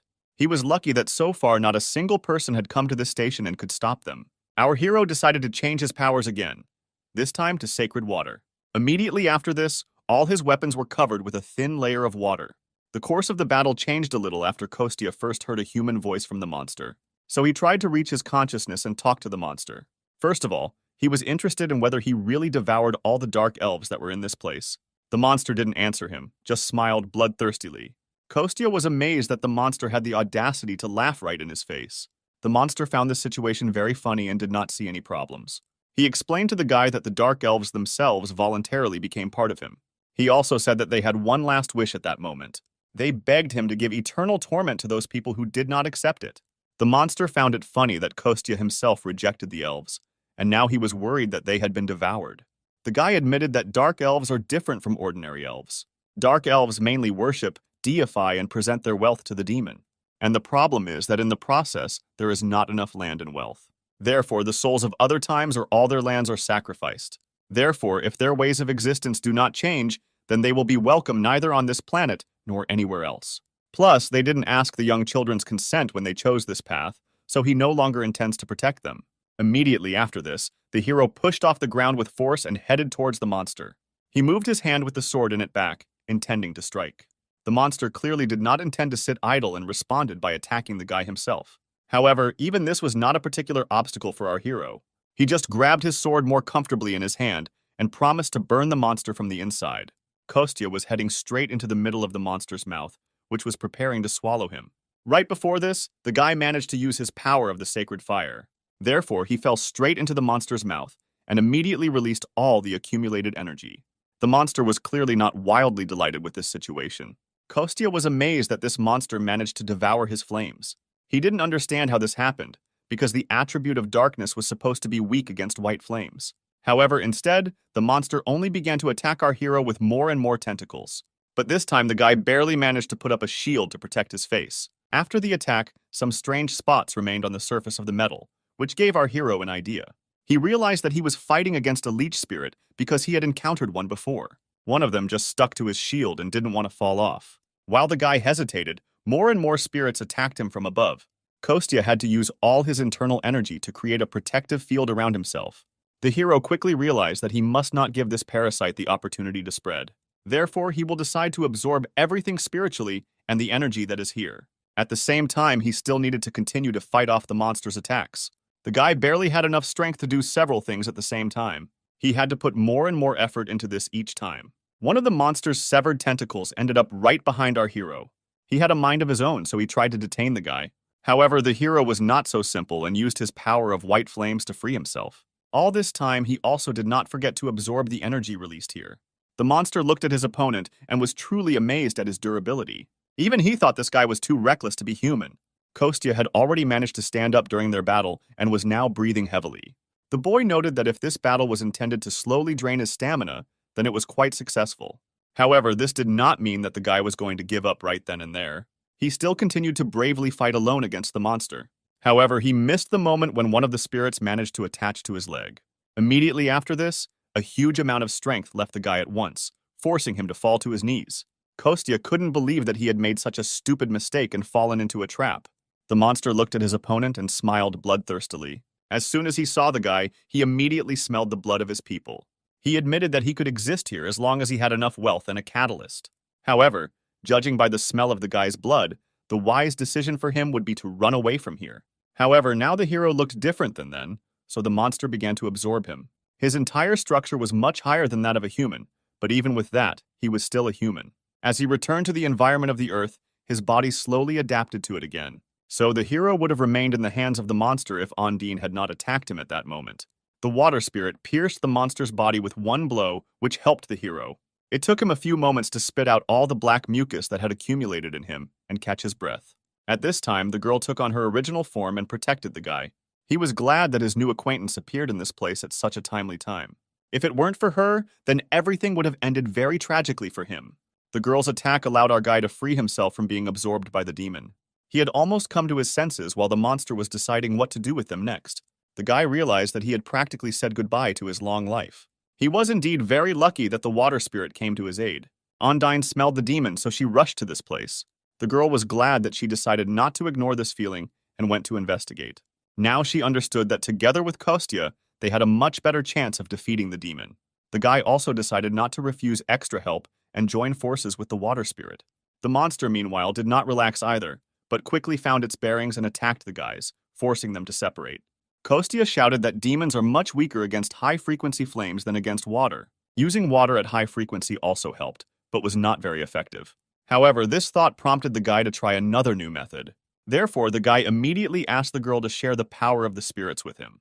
He wanted to use it to turn his own magic into fire. Ondine immediately understood what he was talking about and shared her power.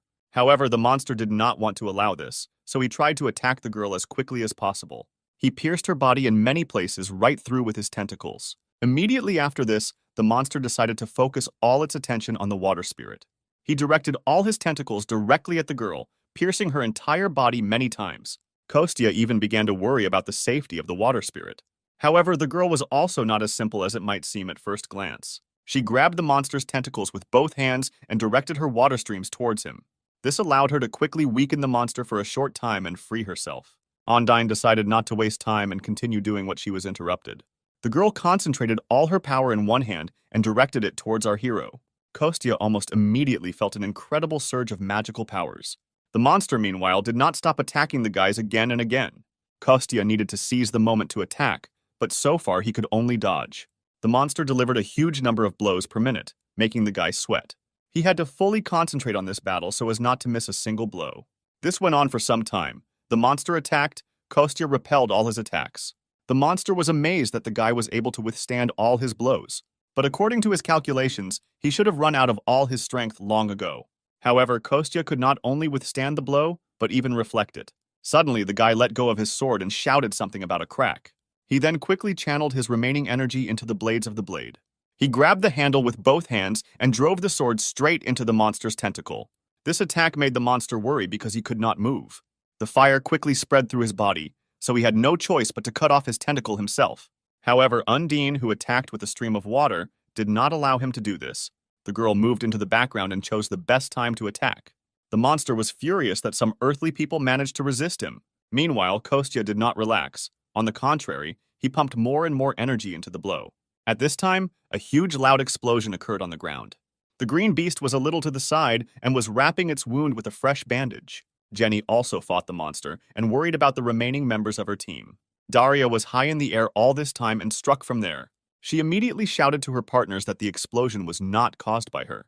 The girl noticed that her magic was replenished and circulated very quickly. She even thought that the artifact was intended for people without abilities. At this moment, she was distracted and almost missed the monster's attack.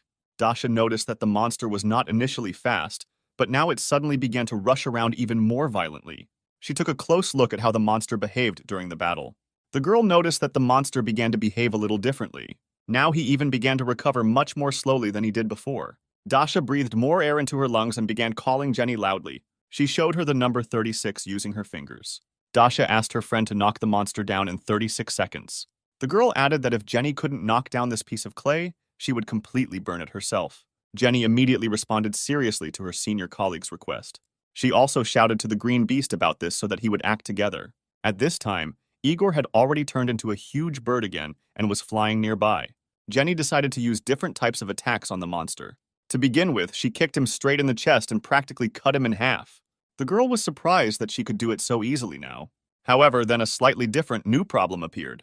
Jenny hopped on one leg, and pieces of monster slime remained on the other. After a moment, she came up with a very good idea to try. Jenny headed straight towards the monster, which had still not recovered.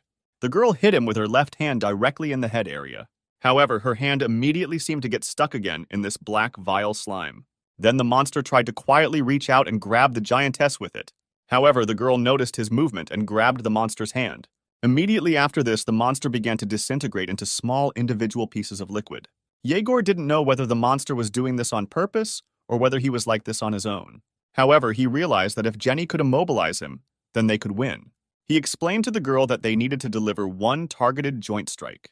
She needed to deliver a targeted strike and drive the monster into the ground to give Dasha a chance. He reminded the girl that they only had 13 seconds of time left. This helped Jenny come to her senses and remember the Crimson Witch's request. The girl again concentrated all her remaining strength in one of her coats, and then she pulled it back as far as possible to achieve a large amplitude. Following this, she extended her right fist forward with great speed. With this, the girl dealt one blow of incredible strength to the monster right in the face. At first, he even continued to smile because of how weak the blow was. However, Jenny did not lose heart, because this was not the whole secret of her attack. The first rather weak blow was followed by a second, which drove the monster into the ground. The monster fell on his back, and the girl's hand stuck right next to his head in the asphalt. Jenny quickly pulled her hand back and raised it again for another blow. The girl mentally counted the time and knew that she only had 4 seconds left. Suddenly, the asphalt directly below the monster began to crumble from the previous impact. At that moment, Jenny said that they had 3 seconds left. The monster sank deeper and deeper and could not get back up. With just 2 seconds left, he was attacked by a green beast in the form of a bird. He cut off the monster's arms with his wing and did not give him the opportunity to rise. Immediately after this, the green beast rushed as far as possible from this place. There was only 1 second left before the final blow. The monster was driven into a corner. The sky directly above him was covered with countless small flashes. Time ran out. Dasha was finally able to gather the necessary amount of strength for her final blow. Immediately after this, a huge amount of flame fell directly into the pit where the monster was located. Another new calm and quiet day has come in the life of a cute restaurant. Kostya slowly opened the door to the kitchen and walked out of his room barefoot. He turned to his mother and asked her if it would be possible for them not to receive visitors for a while. His mother and assistant Maria were very happy about the appearance of our guy. The woman asked her beloved son about his health and wounds, and the assistant was cursing because the guy was so unfortunate in spilling boiling water on himself. This really happened at the wrong time because thanks to Dasha, they had a lot of visitors. The guy didn't understand why there was so much interest in their small restaurant. Masha said that the newspapers wrote that their food had increased magical powers. They say that if you eat the same food as those who have magical powers, then others can have them increase. After what happened with the Dark Elves, the Rainbow Six gained many fans. That's why all the restaurants they go to are crowded with people. They don't even need to spend money on advertising, which gave the owner an idea. She turned to her son and assistant and asked if they should consider expanding the menu. The hostess did not want to disappoint the people. The assistant agreed with her on this. She already had several ideas, and Kostya was only anticipating the amount of work. The guardian listened to everything and was glad that all the dangers were behind. After many days of discussion, it was decided that the new dish on the menu would be tonkatsu. At first, the hostess doubted it for some time because this was a rather simple and old dish. However, Kostya assured her that he could cook it in a special way. Moreover, you can serve it with a bunch of different sauces to earn extra money from it. It would be better if they made a couple in advance to try out the pen, so Perry went grocery shopping. And at this time, the Crimson Witch was at home with the artifact. The girl sat in front of a large red stone and looked at it from all sides. She recalled how she used to always refuse to purchase an artifact. She even claimed that their use was only for weaklings. However, now she was using it herself, so her pride was truly hurt. But since she had acquired an artifact, she needed to find a use for it. The only problem was that her class was more of a warrior than a magician. Therefore, now the Crimson Witch was spinning this ball in her hands and looking for a use for it. She noticed that the artifact was so huge that it could have killed someone itself. Right while she was thinking, the girl's phone rang in her hand. Without thinking, the Crimson Witch picked up the phone and brought it to her ear. However, the girl almost went deaf from how loudly they screamed on the other side of the line. Dasha even dropped her new phone on the hard floor and it cracked. The girl was annoyed that because of her interlocutor, she would have to repair her device. Kostya asked not to pay attention to extraneous sounds and asked what she needed. Dasha threatened that if he spilled the beans that she was asking him for help, then something bad would happen to him. The guy was silent on the phone, so the girl had to make a threatening voice and force him to agree. Kostya himself was no longer happy that his old friend offered his help. The girl turned to him because she needed the help of the gnomes, and the guy communicated with them. At that time, Kostya was flying through the air and fighting off the birds that were preventing him from listening to his interlocutor. The Crimson Witch admitted that she received her artifact from Diana. Initially, she only wanted to pay her for using this artifact. However, the girl then objected and replied that she simply found him herself. The Crimson Witch was surprised that such a thing appeared at the right time and in the right place. She felt a surge of strength even just holding the stone in her hands. This artifact seemed to sense her magical power, as if they were connected. Diana just smiled and offered to consider it a gift to the Crimson Witch. The girl didn't want to admit this to her old friend, so she also said that she just found him. Kostya replied that he had not seen her artifact, but he had a very skilled acquaintance, a master gnome. While Dasha was changing clothes, she managed to find out the name of the workshop she needed, after which she ended the conversation. Kostya was glad that now he did not need to create the appearance that he was just going out shopping. However, he was that the girl, as usual, hung up and didn't even say goodbye. The keeper asked to stop because this method of moving made him sick. Kostya thought that this great beast looked like a puppy that had been walked all day. He was amazed that the Crimson Witch decided to hand over the artifact instead of using it herself. Therefore, the guy decided to visit the workshop himself later. In the meantime, he looked around in search of the ingredient he needed. Finally, the guy saw a huge desert alligator, which was right below him. Meanwhile, someone was barely dragging their feet and breathing heavily after each step. This creature was completely smeared in mud. Its body was covered in wounds.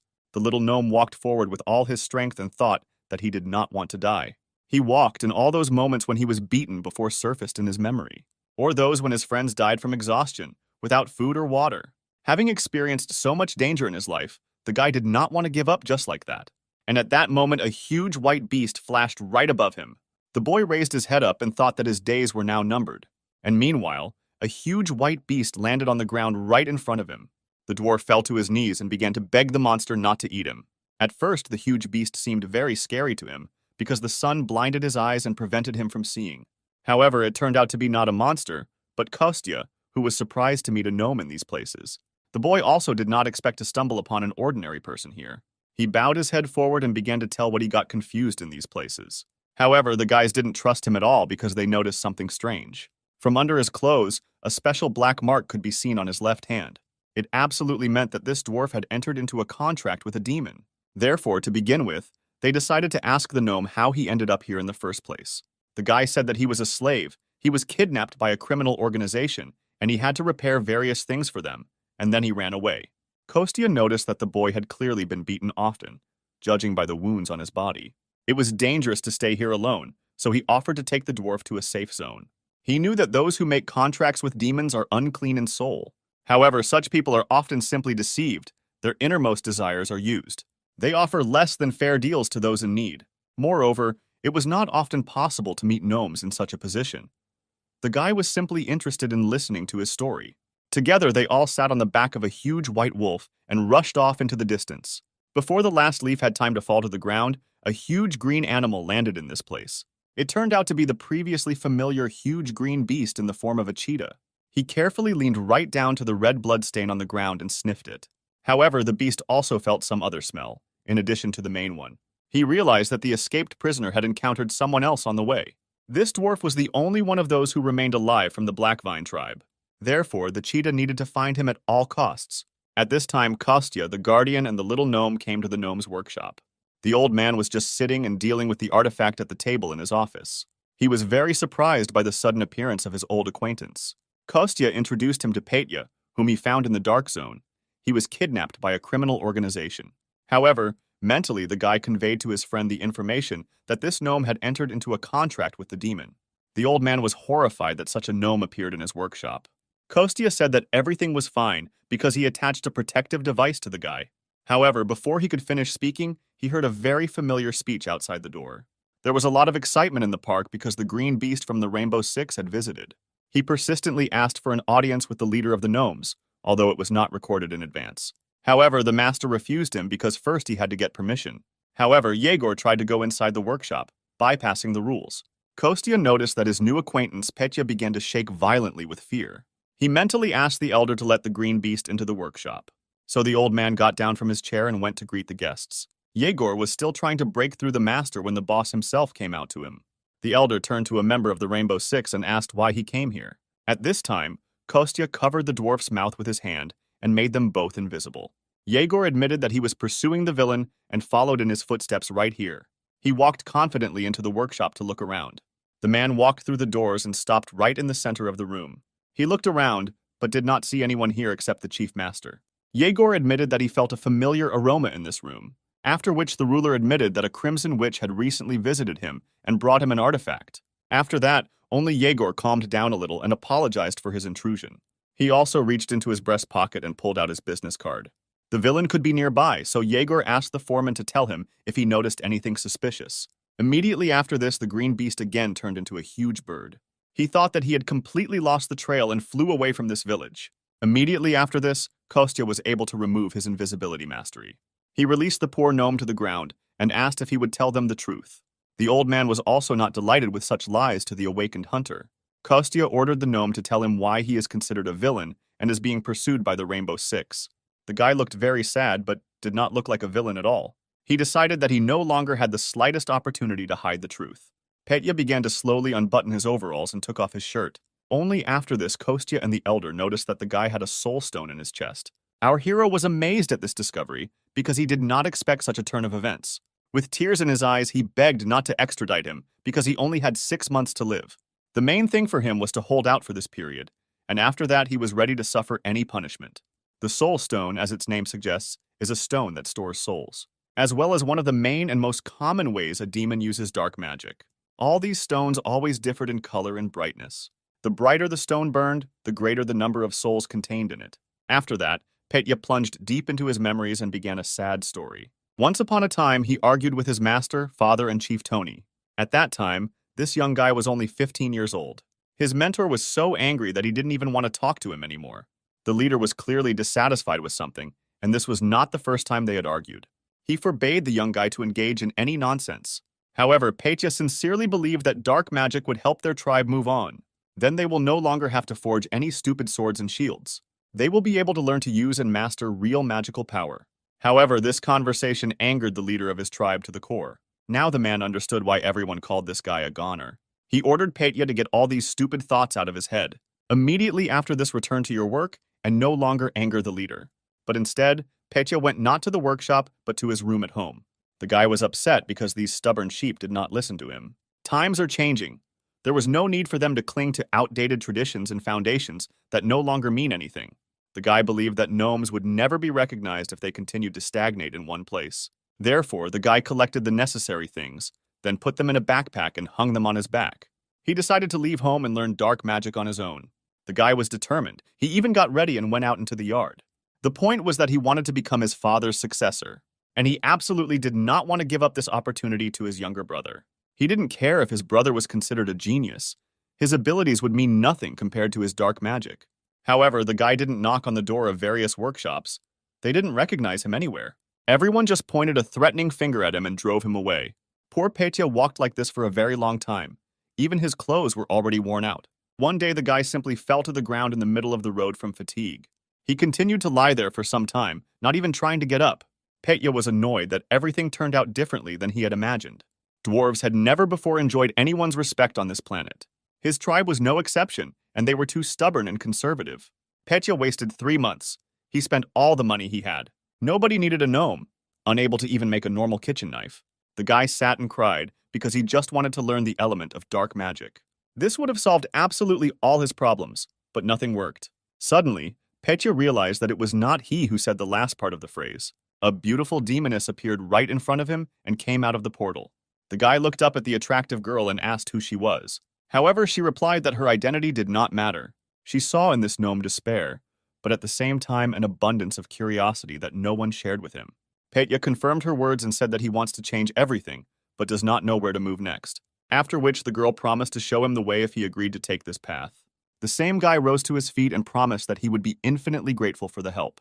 The girl smiled widely. There was something frightening in her smile. She used some kind of power and asked the guy to simply sincerely make his wish. Petya stood up straight and looked straight into the girl's eyes, and then said that he wanted to learn the elements of dark magic. Immediately after this, something inexplicable happened. Some kind of energy filled his body. Petya wanted to learn witchcraft that no one could surpass. After some time, the young man returned back to his village. He came there in the most terrible shape, all shabby and tired. The first person he met on his way was his father. The guy looked absolutely terrible. All his hands were covered in wounds. His face was overgrown with stubble. The father was glad that his son returned unharmed. However, the young guy's head was occupied with completely different thoughts. He looked around and asked what kind of holiday they had in the village. The little girl replied that they were celebrating the appointment of a new leader, his brother Robin. Father sighed and said that since Petya returned safe and sound, they could postpone the holiday. He added that Robin missed his missing brother very much. He had just come out to meet him and check on Petya's condition. After all, initially it was he who was supposed to become the next leader of the tribe. However, Petya admitted that he returned in order to challenge his brother to a duel. Robin tried to put it off until a later time, but Petya did not agree. He wanted to challenge his little brother right now and in this place. According to the rules of the duel, they both had to forge their own swords, then clash with them in battle to prove whose blade is stronger. Robin agreed to his brother's proposal, surprising their common father. The guy looked straight into Petya's eyes and said that he accepted his challenge. The village masters gathered in front of the table to evaluate the 2 swords that the 2 brothers had made. In this case, the craftsman unanimously decided that Petit's sword looked much worse than the second. Compared to his brother's beautiful, successful sword, Petya did a rather poor job. However, the gnome objected and asked not to judge his work only by its appearance. He added that everything will be seen only after the battle, whose work was better. Robin confirmed his brother's words and suggested starting the fight. The guys approached the table and each took in his hand the sword that he himself had made. Then they went to the center of the square and stood exactly opposite each other. After that, the guys announced the start of the fight and clashed in the first blow. Petit's sword looked much worse, but in the battle it shone with a special light. Everything that happened looked as if strong magic was sewn into it from the inside. Without much effort, this weak-looking sword cut through Robin's weapon. The guy was only left standing alone with a broken weapon in his hands. Petya had absolutely no plans to continue the battle any further, so he stopped. He was only glad that everything ended so quickly in his favor. However, what happened next was something the guy never expected to see. The sword dealt 1,000 crushing blows with its magic, cutting Robin into small pieces. At the same moment, a portal opened in the square, and the same demoness appeared from it. She turned to Petya and said that it was his turn to pay his debts. Using her magic, the girl inflicted serious injuries on everyone present. The villagers were cut into small pieces in a second. Petya was on his knees and with tears in his eyes, begged for mercy for his family and friends. They didn't do anything wrong, but the girl didn't care. Petya sobbed and said that everything that happened was only his fault. The demoness agreed with the little gnome because he was too greedy. Now that he got what he wanted, it was time to pay with what was most dear to him. The guy was horrified by the realization of the disaster that had come to their village. The girl was going to take him and his fellow tribesmen to hell, but she offered another option. She gathered the souls of all the gnomes she killed into one and invited Petya to serve her for 10 years. She promised that if he was obedient, she would free the souls of his relatives. She shouldn't have made such concessions without Lord Amon's knowledge, but he might even like it. Petya got down on one knee and said that he was ready to serve for this entire term. The demoness smiled, and her smile was again truly creepy. She placed the soul stone into the dwarf's body and declared that their contract was concluded from that moment on. Kostya knew that Amon was the name of one of the 7 main demon lords. When he was still in the spirit realm, he only killed 2 of them. This meant that at least one of the remaining 5 was now in soul. Petya didn't care about his death, but he didn't want the souls of his fellow tribesmen, imprisoned in stone, to go to hell. Kostya asked the crying guy how long he had been serving the demoness. Petya replied that he only had about 6 months left to live. He wanted Kostya to protect him from the kingdom of demons and members of the Rainbow Six for 6 months, and in return, he promised to tell everything about them. The hero decided that if he found the information useless, he would hand the guy over to the beast. Petya signed a contract with Belita, the leader of one of the units of Satan's army, Amon's closest henchwoman. He served her all this time along with the Dark Elves. According to Kostya's recollections, the Demon Lord commanded 12 detachments, and they were all divided into 4 different directions, like the Black Vine, which is engaged in recreating demonic power. Petya created a power source for them that controls the artificial dungeon.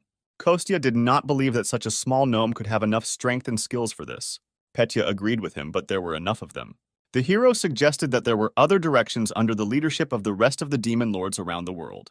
He thought that they were scattered across different countries, but the dwarf said that they were all in Korea. Kostya at first thought that he had heard this answer. However, then he realized that the dwarf was clearly not joking and was telling the truth. The guy was amazed that they all gathered on such a small piece of land.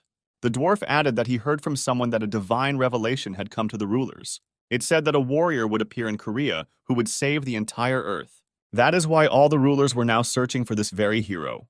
Petya learned all this information when he sometimes drank with the demoness Belita. However, the guy added that this was all the information he had. However, Kostya admitted that even this was enough for them.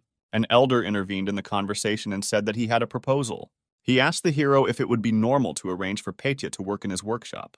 The dwarf was amazed that this old man was ready to accept him into his team of masters. The elder had a lot of work, so he believed that Petya could be useful to him. Kostya could not refuse his old friend when he smiled so sincerely. Night had fallen in Seoul. Only the moon shone lonely in the firmament. 2 men in black suits with weapons in their hands walked through the back streets and killed the living creatures they encountered. The subordinate was unhappy that they opened a headquarters in a government-declared danger zone.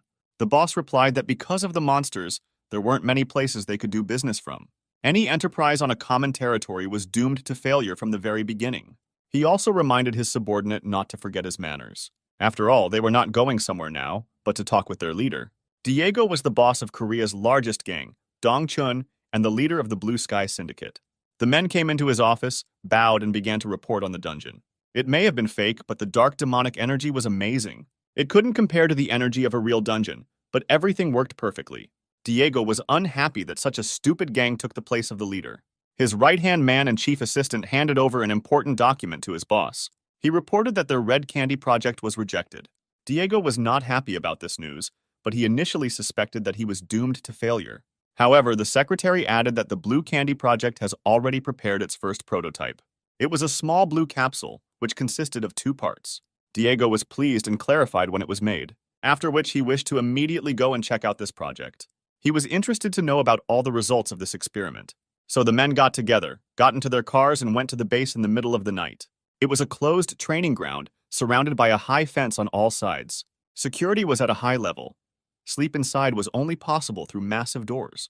Diego, surrounded by his assistants, calmly passed the security point and got inside.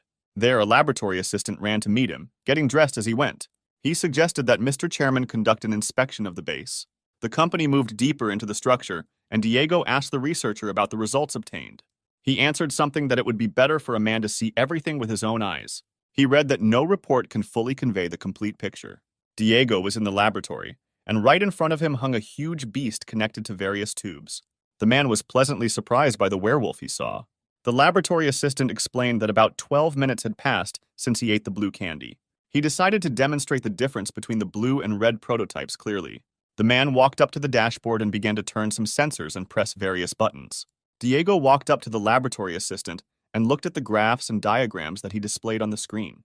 It was obvious to him that 100 mana growth and physical strength were far superior to the red candy. A werewolf could remain in this state for an hour, and then he would lose his mind, fall into madness, and die. Diego put his hand on the researcher's shoulder and said that his result was simply excellent. The guy even managed to rejoice at his boss's reaction. But that was not all. Mr. Chairman forcefully released his hand on the laboratory assistant's shoulder. He announced that their next prototype would have to last at least 3 hours. The guy was truly horrified by the atmosphere that surrounded his boss. He still remembered how the last time he grabbed his predecessor in this position by the throat. Diego simply threw the guy into the sewer when he didn't meet his demands. Now it dawned on him that now he himself found himself in the place of that unfortunate man. The researcher did not want to end his life the same way and fell to his knees out of fear. Now all responsibility for this project lay solely on his shoulders. And at this time, our hero Kostya was in a hurry somewhere with all his might. He didn't keep track of time at all and was now terribly late. The guy was lost in thought when he heard that Dasha would use the artifact that the Elder and Petya were now working on. It was already late at night when the hero reached his favorite restaurant. He went inside and immediately apologized to his mom for being late. He wanted to add something about the ingredients for tonkatsu, but he was not allowed to say. The firecracker exploded loudly and cheerful laughter was heard. Kostya's mother and assistant congratulated the guy on his birthday, holding a cake in their hands. The guy fell a little into a stupor because he did not expect such a reception. He completely forgot that today, the 1st of May, was his birthday. After all, over the past 10 years, he himself has never celebrated it. Kostya's mother replied that until last year she missed her son every day. And now she finally had the opportunity to congratulate him. She threw herself on her son's neck and thanked him for growing up so good. At first, the hero was a little embarrassed by this manifestation of feelings. However, he then hugged his mother back tightly and pressed her closer to his chest. He thanked the woman for his birth and asked her to always remain healthy and never leave him. They stood there hugging each other for several minutes, still unable to let go of each other. The guardian tried to mentally call our hero, but he did not even answer him right away. He drew the guy's attention to the emergence of a new quest. It was his own wish that his beloved mother would make a full recovery. It was necessary to ensure that the woman, who due to prolonged 10-year stress caused by her unlucky son, began to recover. If her condition improves by 10%, then 10 million karma will be awarded and 100 million for complete recovery. The guardian still could not believe that such a good-for-nothing son had become the protector of the earth. Kostya wanted notifications about quests to be shown to him themselves, because due to the guardian, he often finds out about them only after completion. This happened last time, although the guy would have gone to the right place anyway because of his mother. In any case, the guardian's level has now increased significantly, and the mother's health has improved. Kostya didn't know that it was fashionable to put some kind of sound on notifications. He didn't understand at all why such a highly developed intellect needed any alarm clocks. The keeper asked not to belittle his merits, but still complied with the guy's request. But instead of a melody, he left a very loud and nasty sound. Dasha's voice resounded in the hero's head and ordered him to urgently get out and complete the quest. Kostya didn't understand why Belyash chose the girl's voice for this role. They mentally continued to swear. The hero stopped watching his facial expression. His mother noticed this and asked if he was okay. She offered to open the gifts that she and Masha had prepared for him. Kostya suggested in response to this that they start preparing a festive dinner. The assistant was annoyed and asked the hero if he even knew how to cook. The guy immediately rushed towards the kitchen, all inspired. He said that a trial tonkatsu would pass for a holiday dinner, and for now Mom could rest. He knew that the troubles associated with the holiday were difficult, so he decided to take on the food himself. Masha admitted that she used to consider him a good-for-nothing son who had been sitting on his neck for 30 years. The guy didn't answer anything and just went to the kitchen to cook. The girl believed that such a guy would also turn out to be a good-for-nothing chairman. Kostya's mom didn't understand what she was talking about, but supported the idea. Their conversation sounded like complete nonsense, but the hero was happy to see his mother smiling. The first thing he did was open the refrigerator and take out a loaf of sliced bread. Then the hero carefully put some of it into a bowl and put the rest back in its place. He decided to lay out the base for the dish from breadcrumb. Then he called from his inventory the meat of a wild animal he had recently caught, added some Epsom salt and pink pepper to the boar tenderloin. Then he threw a piece of meat on the table and coated it thoroughly in spices. I beat it a little for softness and cut it shallowly with a mesh, after which the ordinary piece of meat took on a rather appetizing appearance. The guy poured oil into the pan and also prepared a batter from beaten eggs. Then I went straight to layering the various ingredients. I rolled it in batter, then in breadcrumbs, and sent it to fry in hot oil.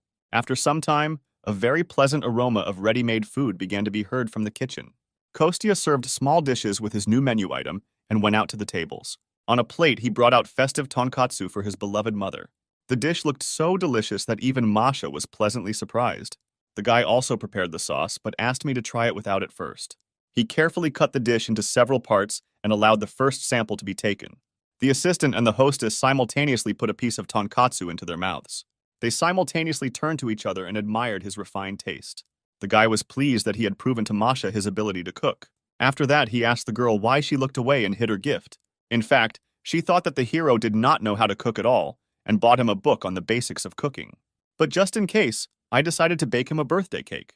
Now the mother gave her son new cutlery because she thought that he would have to use the old ones. The hero already understands his hands to the gift, when at that moment the phone on his bracelet rang. The guy was unhappy that such a sweet moment was interrupted. He put the call on speakerphone, and Dasha first asked to call his mother. She congratulated the woman on her son's birthday and said that she was already on her way to them. He began to praise the hostess for putting a lot of effort into raising her son. Kostya interrupted the girl and asked if she forgot to say something. For example, congratulate him on his birthday since she called his phone. The Crimson Witch's voice changed after these words. She congratulated her friend with displeasure and asked him to smoke some snacks with his beer. Kostya was dissatisfied that the girl had the impudence to ask him to leave after such a solemn congratulation. He announced that they had tonkatsu, and therefore he was not going to go anywhere. The hostess added that they still have a cake that Masha prepared. Literally a couple of minutes after this, the girl rushed over with bottles of beer, and the guys began to celebrate the hero's birthday. After a while, we see Boss Diego twirling some kind of blue ball in his hands. He was riding in the backseat of the car and talking with his driver and assistant. He announced that from now on he was closing the Red Candy project. Instead, he plans to replace them with blue candies soon. The assistant commented on what sounded like a rebrand, which made his boss laugh. They continued to silently drive further along the deserted streets of the city. Diego slowly opened the automatic window in the moving car and threw out the ball. He was very interested to see what would come of it all. Dasha extended her hand to someone and talked about how pleased she was to meet this person. Ondine looked at the girl with an expression of complete incomprehension on her face. The water spirit did not understand why the Crimson Witch was suddenly behaving this way. Kostya mentally asked him to meet the girl halfway and pretend to be someone else. He noticed that it was better for her to hide her spiritual essence on Earth. People like her are not treated very well here. Many consider spirits to be evil. The guy explained that this gesture is called a handshake among people. Ondine should take Dasha's hand and shake it a little, which she did. She called Wun by her new name, so Kostya had to intervene and say that she was a foreigner. Misha even joked that only there could a guy dig up such a beauty. One wanted to say that she was 3,700 years old, but stopped in time. She thought for a moment and replied that she was now 38. Masha was amazed at this, because she believed that they were about the same age. Kostya was glad that the spirit realized in time not to reveal her real age. Masha immediately began addressing her new friend in a more respectful tone. This is how their first acquaintance took place during the celebration of the hero's birthday. The girl said she came to this place because she really liked the cheesy food. The pizza was excellent, and Masha was indignant that she did not know about this regular customer. There was no pizza today, but Kostya still invited the girl to join them for dinner. He added that alcohol is very harmful on an empty stomach, so it's better to just eat. Their idyll was disrupted by a strange sound coming from the street. Not everyone heard him. Kostya was the first to notice. Then the water spirit Ondine, or Wun, as she was now called, joined him. The girl mentally turned to the hero. They needed to discuss what was happening. In that atmosphere, getting out of the house would have been too problematic for him. Therefore, Kostya had no choice but to come up with a reason. With his powers, he picked up a huge stone from the ground and threw it at the car. This time, all the guests heard the noise, including Dasha herself. The girl immediately got up and ran outside to check what was happening there. She was horrified that someone had damaged her beloved car. However, immediately after this, another creature attracted the witch's attention. A huge toad was discovered near the restaurant. She was so big that she towered over Dasha several times. The girl did not expect to see a witch toad in the city at such a time, and the huge green monster did not waste a second of time. He immediately brought his giant paw down on the girl, who managed to dodge at the last moment. Dasha couldn't understand why this toad was so large and blamed it all on a mutation. Kostya came out to hear the noise and asked his friend what was happening there. The girl tried to protect her friend as much as possible and forbade him to go outside. She ordered to hide somewhere safe, and she herself repelled the monster's attacks. Kostya looked at the toad and did not understand why such a large clot of demonic energy was hidden in it. For the girl, the main task now was to protect her family from the monster. Therefore, she was glad when the hero listened to her advice and disappeared into the restaurant building. During these seconds, Dasha had already begun to create a protective barrier. She conjured a huge fire grid. Her task was to create it in such a size that it could completely surround the toad. The girl managed to do this, and now she was throwing her creation at the monster. The Crimson Witch hugged that even for her, it would not be easy to hold such a healthy creature. However, she believed that she could cope with the task on her own. The girl began to tighten the net more and more, but it suddenly broke. The toad suddenly changed its green color to black and started smoking. The Crimson Witch at first thought that she had shed her skin, but then brushed the idea aside. The girl was puzzled, because usually witch toads did not behave this way. Before Dasha had time to come to her senses, the monster's huge paw was already rushing towards her. The girl did not understand what happened, but suddenly a blue light flashed in front of her. Someone cut off the monster's paw with one very precise and strong blow. Diana appeared right in front of the Crimson Witch and asked her what was happening here. Diana was amazed that an ordinary witch's toad had grown to such a huge size. Her purple tongue was very long and flexible. This allowed the monster to use it as a weapon against its enemies. However, Diana was still able to inflict a wound on the monster with her sharp sword. The girl cut out a piece of the toad's tongue in the same way as she had easily cut off its paw before, after which the Crimson Witch and the secretary rushed away from the monster. Diana admitted that she was not here on guild business, but just came to drink beer. The girls had already run far enough, but Dasha noticed the pursuit. They both barely managed to dodge to the side and avoid the blow of the toad's tongue. However, she still managed to touch Diana's leg and burn her skin with her poison. The girl mentally cursed because she had forgotten about this feature of the monster. However, something strange happened, and clean water suddenly appeared at the site of the wound. It came out of nowhere and helped clean the burn from the remnants of the monster's poisonous saliva. Undine had regained her water spirit form and was observing the situation from above. While Diana was recovering, the witch distracted the toad and fought it alone. For some reason, fire techniques did not work on the monster the way they usually did. With each blow, Dasha had to use more and more of her strength. The girl regretted that she had not taken a new artifact with her and asked Diana to distract the monster for a while. The secretary already felt quite well and immediately understood the witch's idea. The Rainbow Six members stepped away from the battle and began casting a special spell. And the vine forcefully pushed off the ground with its good leg and rushed at the monster with a sword. They worked very harmoniously, as if they had been members of the same team for a long time. While one was preparing to deliver a crushing blow, the second at that time served as bait for the monster. Diana did not waste any time. Even distracting the toad, she managed to inflict damage on it. The biggest problem was the monster's quirky tongue, and the girl found a solution. She forced the toad to attack her from a distance, and at the right moment she pierced its tongue and chained it to the ground. After which the secretary looked at her partner and nodded to her as a sign of her readiness. The Crimson Witch realized that it was now her turn to act. The girl immediately released all the energy accumulated during this time. She brought down a huge fiery cube directly on the toad, pinning it to the ground.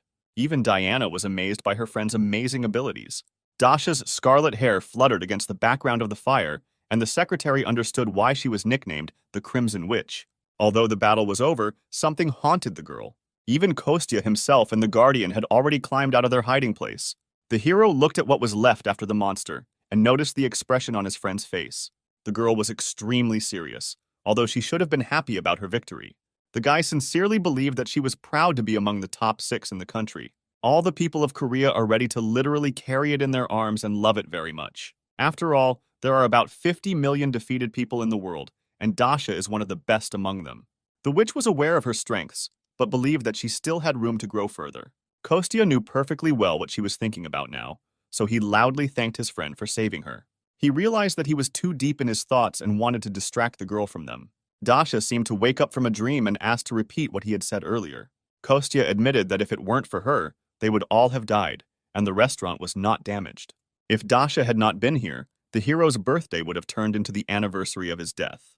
The girl was pleased that her close people recognized her strength, so she just smiled broadly and made a victory sign with her fingers. After that, everyone turned their attention to Diana's sudden appearance. The Guardian was truly amazed that the Crimson Witch was becoming stronger every day. The entire company, consisting of the hero's family and friends, went back to the restaurant. Dasha finally let go of her sad thoughts, and the girl had fun from the bottom of her heart. The assistant reported to Diego the first results of the blue candy test. They placed 10 samples in the sewer, but only 9 were later discovered.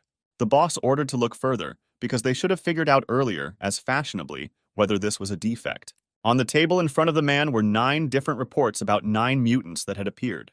His attention is drawn to one of them, which featured a witch's toad. The object managed to mutate twice, after which it was immediately eliminated. This was done by the Crimson Witch, one of the members of the Rainbow Six. Diego noted that after such news, the scientific department would definitely have more work. No matter how strong the witch was, they needed something that would be able to withstand her. He indicated that the witch toad incident was a priority from now on. He didn't need half measures, so Diego ordered the science department to continue working. Kostya traveled through the world of spirits with his dragon friend. Suddenly, the guy stopped and looked at the picture that lay at his feet. The world said that this is a herd of low-level monsters called three-hoofed bison. The hero was surprised by such a strange animal, but something couldn't get out of his head. The guy looked at the bison and could not take his eyes off them. The dragon hoped that Kostya was not going to exterminate all the bison, like the horned boars before. The hero turned to face his friend, and he saw that the guy was already drooling down his chin. Kostya wanted to try the meat of these monsters. Pork and beef were so different. As soon as he got permission to hunt from the dragon, the hero immediately disappeared. Kostya found out that Sergei wants to organize a corporate evening in their restaurant. It was supposed to be dedicated to the completion of the guild headquarters in a week. The hero wondered how they were all going to fit into such a small establishment. Although Sergei admitted that this was only an excuse to meet his friend. The hero realized that he and the head had not really seen each other for a long time. Although he didn't follow the news, he knew that their guild was very popular. The guy was afraid of the influx of people, because they had just gotten rid of the consequences of Dasha's action. However, Sergei on the other side of the gap was silent and did not answer anything. After this, Kostya sighed and agreed to hold a corporate evening. He promised to organize a buffet, as he did the last time for a mission trip.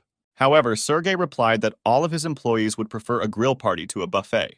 Kostya was not so important what to arrange, so he agreed to a replacement. But in return, he demanded that Sergei independently search for additional tables for the event. The hostess heard the entire conversation and was happy about such a large-scale evening. After the renovation of the building was completed, the construction site, along with Maria, was supposed to disappear. But she told in confidence that projects to maintain and improve the alley around will continue anyway, and her brother also told her that he was also going to build a school for hunters. By that time, the restaurant will have already grown, although Kostya thought that this was a one-time event. The woman hardly believed in such a scale, but she was not against making something like a business trip buffet. Masha had some other information that had not yet been officially confirmed. If the construction of the school is approved, the company will open restaurants and cafes in this alley, turning it into a gastronomic alley, and I will turn their restaurant into the main attraction. Kostya was angry, and his mother believed that they would not be able to afford such financial investments. The woman was already pleased with how things were going, and she was also completely satisfied with the flow of clients. But she wasn't sure that the restaurant could last that long, and she wouldn't be able to open a new one.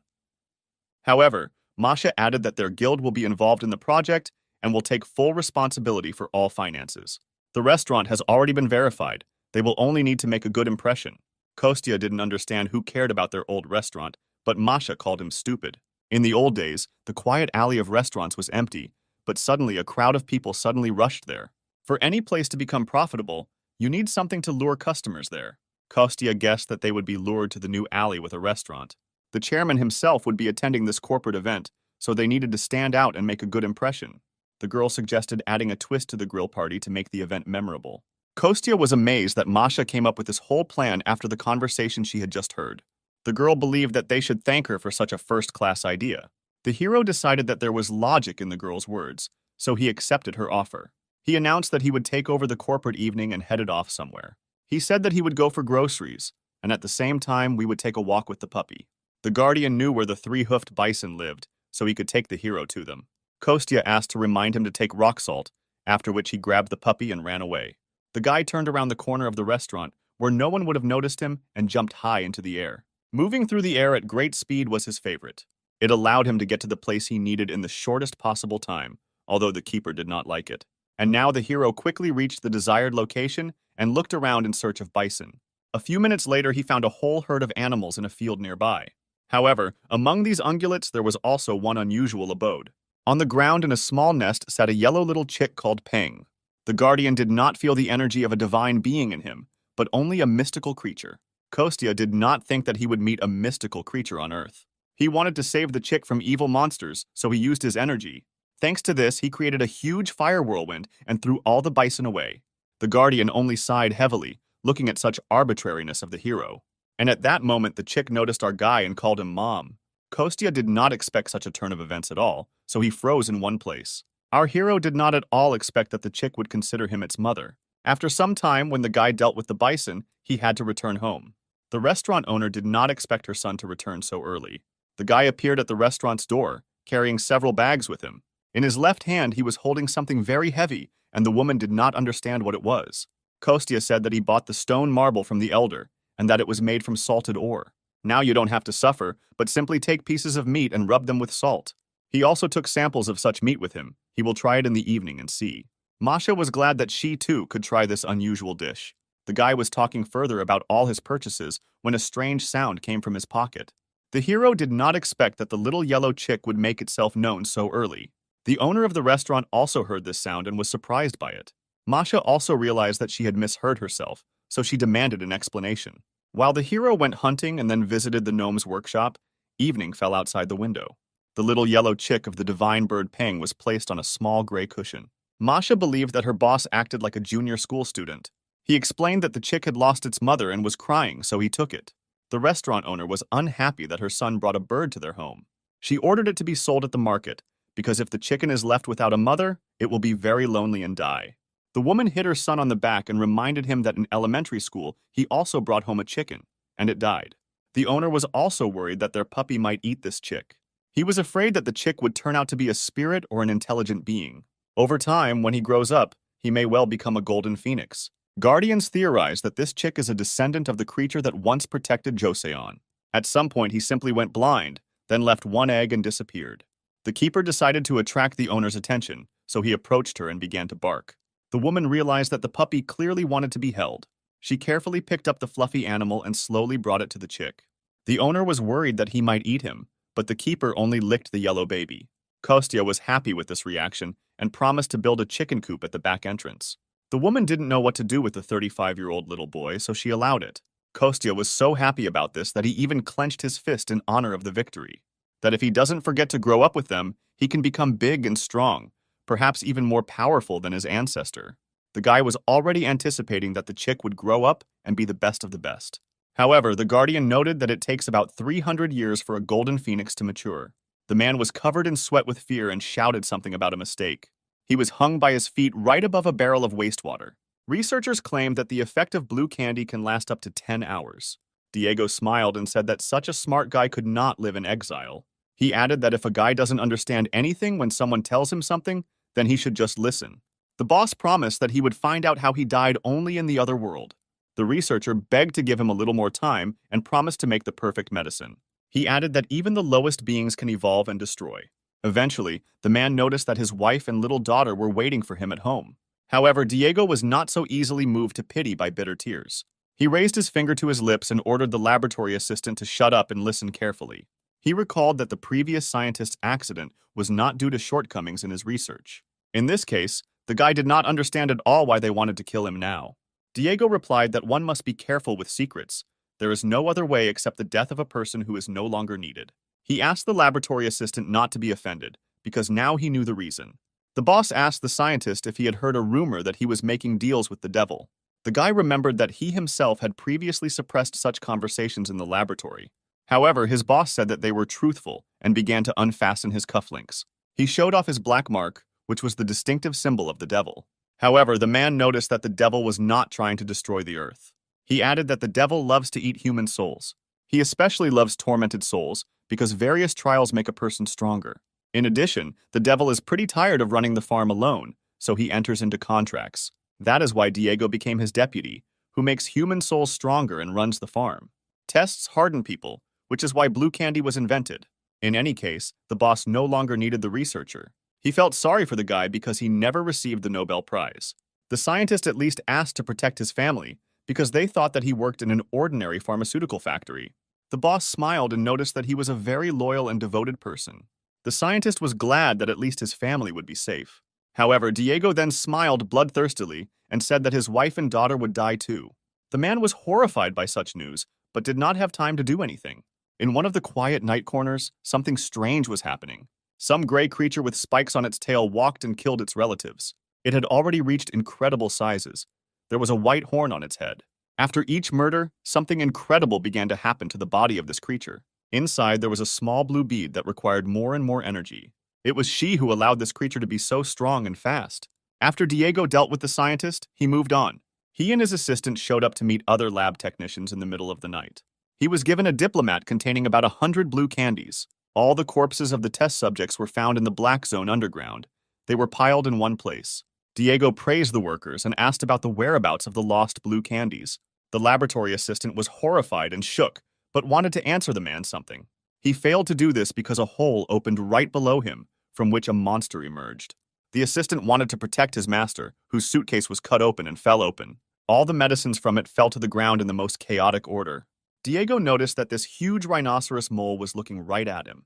The creature was simply incredibly huge in size, which was unusual for him. Without much hesitation, the monster reached back towards the man. Diego barely managed to dodge the monster's attack at the very last moment. He guessed that it was this creature that swallowed the lost blue candy. The man was not a weakling, so he ordered his assistant to join the fight. The secretary hesitated a little at first, but then understood his master's order. Diego was powerful and controlled the overwhelming power of pure ice. His assistant used twin daggers coated with an electrical charge. A huge enraged monster was now acting against these two people.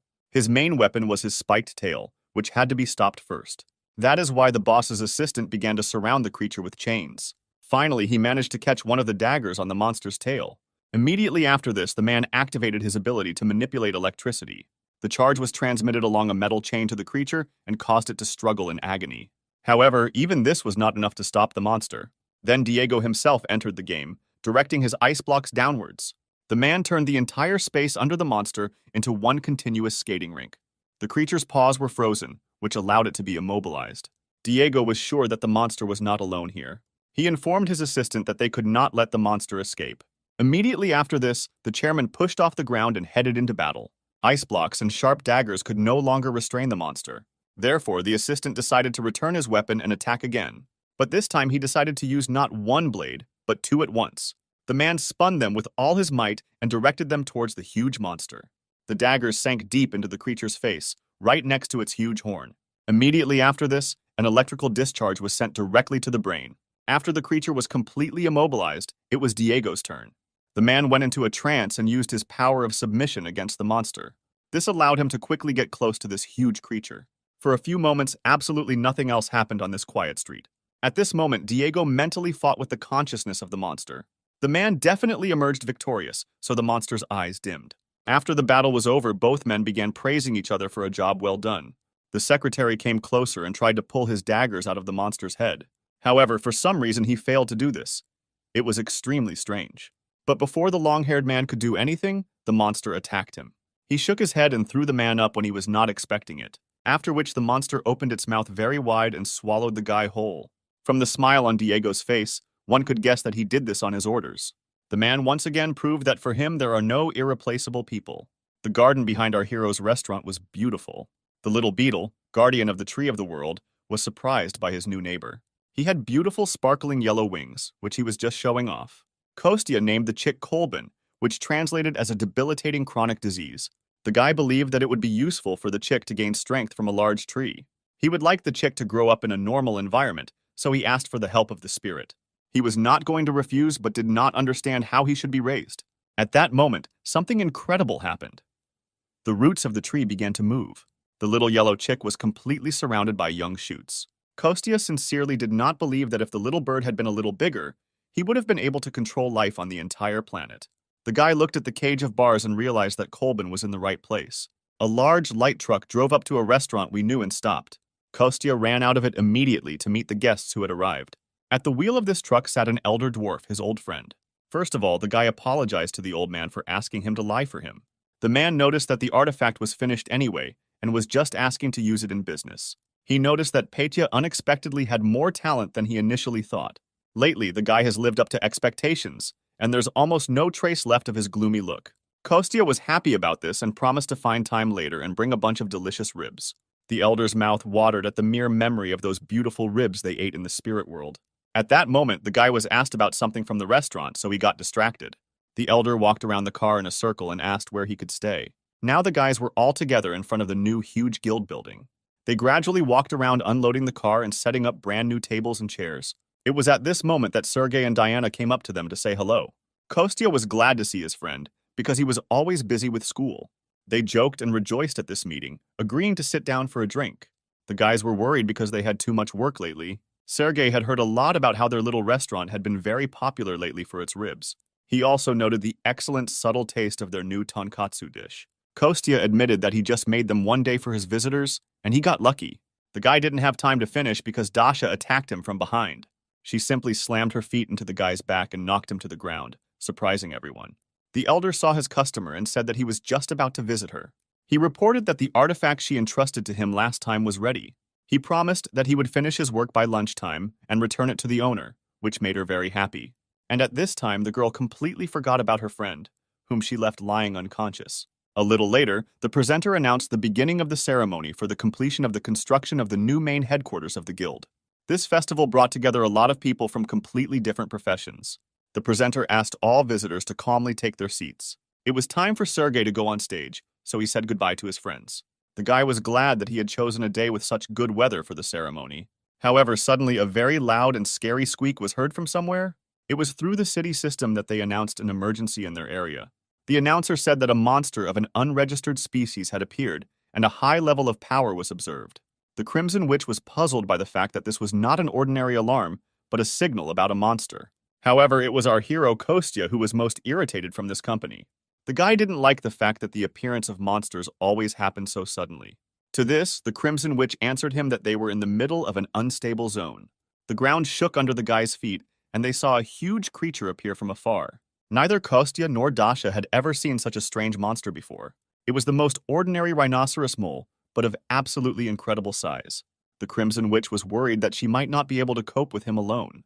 She was about to call for help when the elder called the girl. He threw her a small staff to which her artifact was attached.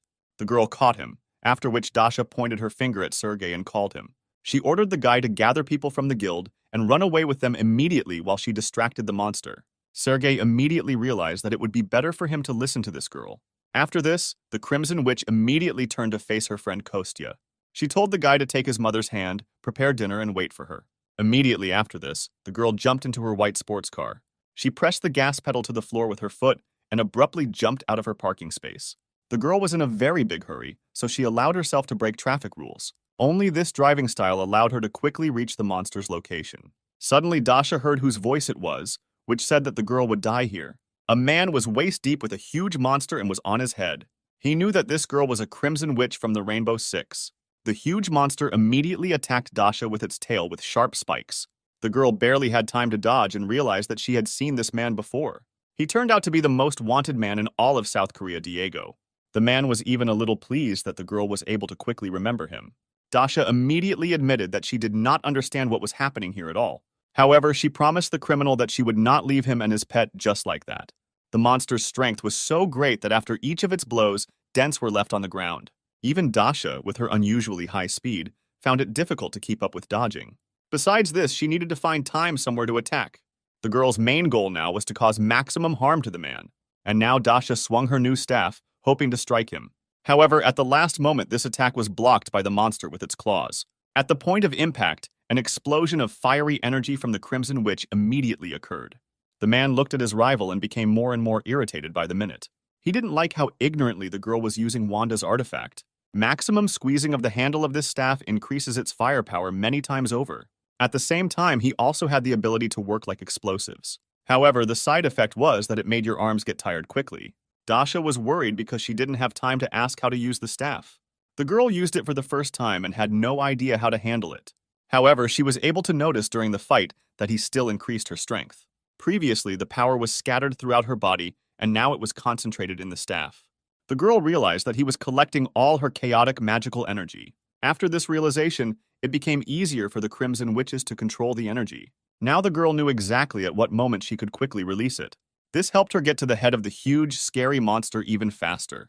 However, because of the monster, the girl completely forgot about another of her rivals. After all, the most wanted criminal in Korea could also use magic. This was an outstanding confrontation between two very powerful battle wizards. Diego's crystal clear ice collided with Dasha's hot flame in one battle. The grown man was very annoyed at one point. He was also an extremely rare awakened person in the entire world of the highest S-class. But such an absurd difference in their strength made him very nervous and infuriated. Meanwhile, our witch Dasha tried not to be distracted by anything. The girl still continued to attack the fusion of monster and human again and again. She easily dodged their attack, unaware of the mental torment of her opponent. And the man could only think that nothing compares to his strength in all of Korea. It was at that moment that the Crimson Witch unleashed one of her attacks right in front of him. The man saw the enormous damage that the girl caused to his monster. The man was very annoyed that she was still stronger than him. That is why he decided to feed the monster absolutely all the blue candies. He dreamed that the monster would become a real walking disaster that would plunge everyone into hell. He forced the monster to open its mouth wide and swallow a whole bottle of medicine. Immediately after this, the monster absorbed their energy and glowed blue. Initially, the man was happy because he felt his strength increasing. However, then something unusual began to happen below, and it attracted his attention. Dasha also noticed that changes were happening to the monster and the man. A huge number of new connections tried to absorb the criminal. This creature stopped recognizing its owner and required more and more energy. In the end, the man was completely engulfed and could not move. The Crimson Witch stood and watched as Diego tried to resist and screamed in pain. After some time, the man's voice completely disappeared and there was silence. Dasha even thought that he had finally been completely swallowed up by the monster. The girl suddenly realized that the magic all this time was not for him, but she was on the side of the spirits. Immediately after consuming its host, the monster transformed into its next version. Now there were even more thorns on his body. His claws became larger, longer, and sharper. All this was filmed and broadcast on television by local media.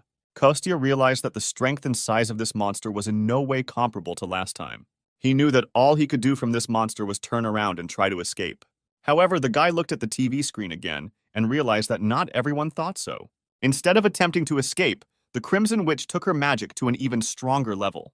The hero realized that his dear friend did not see any obstacles in battle. The remaining consciousness in the monster's body suddenly sensed a high level of danger. The monster pushed off with all its paws from the ground and flew into the air. The Crimson Witch joked that a small touch was like a blow to him. So she pointed her staff towards the monster and advised him to stay away from her. Being in the air, the monster had even less chance of dodging an attack. The girl knew that she needed to take advantage of this opportunity while she had it. Therefore, Dasha pointed her staff towards the monster and called upon the power of white flame. She placed a powerful emphasis on the ground with her feet so that the enormous force would not knock her down. Immediately after this, there was a huge explosion of blinding white flame. It might even seem to people in the area that it illuminated the entire area. During this stunning explosion, everything within a kilometer radius lost its color. The Crimson Witch knew that no one in this world could survive such a powerful blow. The girl was glad that she was able to finally complete this battle. Dasha stood and watched as her defeated enemy fell to the ground. However, during the fall, it split and a blue substance began to flow out of it, which surprised the witch. Kostya immediately realized that any jokes were bad with this slurry. The guy used the power of the earth with lightning speed and sent the spirit towards the incident. It was only thanks to him that the ground around the monster's body was suddenly cut off and sank down. Dasha didn't know what kind of substance it was, but she was going to attack it. But before the girl had time to do anything, her staff was immediately shrouded in ice. The same thing happened to her body. Her legs and right arm were covered with an ice crust. Kostya immediately called for help from Ondine, who could heal with water. The guy held the girl from behind so that she wouldn't fall on the asphalt and break. Some strange voice said that the monsters were becoming stronger. The balance was upset. The people's strength has cracked. A new owner has appeared, who has now emerged from the monster's body.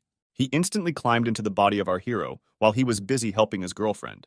After treatment with the water spirit, Dasha began to come to her senses and grabbed her head. Only after this the girl noticed that her friend had lost consciousness and fallen to the ground. No matter how hard she tried, she never managed to shout to Kostya. Meanwhile, our hero plunged deep into his subconscious. There was only him and some small clot of blue substance. The hero stood at full height opposite his unknown new opponent. He looked at this strange creature and could not understand how it ended up here. There were only two of them in this place. There was only emptiness around them.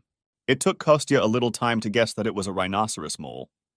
After his defeat at the hands of the Crimson Witch, he became a blue slime. Suddenly, this small clump of blue substance began to take on a new shape. Gradually, its outlines became more and more obvious and guessable. The blue slime turned into an exact copy of our hero Bones. The guy looked at him as if he saw his reflection in the mirror. However, this only made our hero laugh, which irritated his double. Kostya was surprised there that he even knew how to speak, and was not just a slime. The double admitted that all this was his doing, and the guy was next in line. He was going to kill Kostya in his own subconscious and take possession of this body. The double was clearly serious and did not respond to the original's jokes at all. Kostya saw that he did not succumb to his provocations, so he stopped doing it. He asked his double how he managed to penetrate his consciousness. Until this moment, the hero could only see spirits when he was in their world. The double was annoyed that Kostya called him just an ordinary parasite. He was a parasitic spirit who cannot exist in the world without a master. Therefore, now he suggested that everything should be discussed well before the hero's soul disappeared. To begin with, the parasite took advantage of its power over our guy's consciousness. He made magical ropes appear out of nowhere and tightened Bones' wrists and legs. It was still difficult for the hero to get used to the fact that such things were happening on his territory. The parasite noticed that he had already absorbed 2 very strong people and dozens of other weak souls. Thanks to this, he became a supreme being, possessing the power of an entire dynasty of kings and hereditary magicians. He was sorry that Diego would die, but he still found a fairly useful new body. Kostya was amazed that this uninvited guest had developed a whole plan. He noticed that his consciousness was not a place where the spirit could gain strength and develop.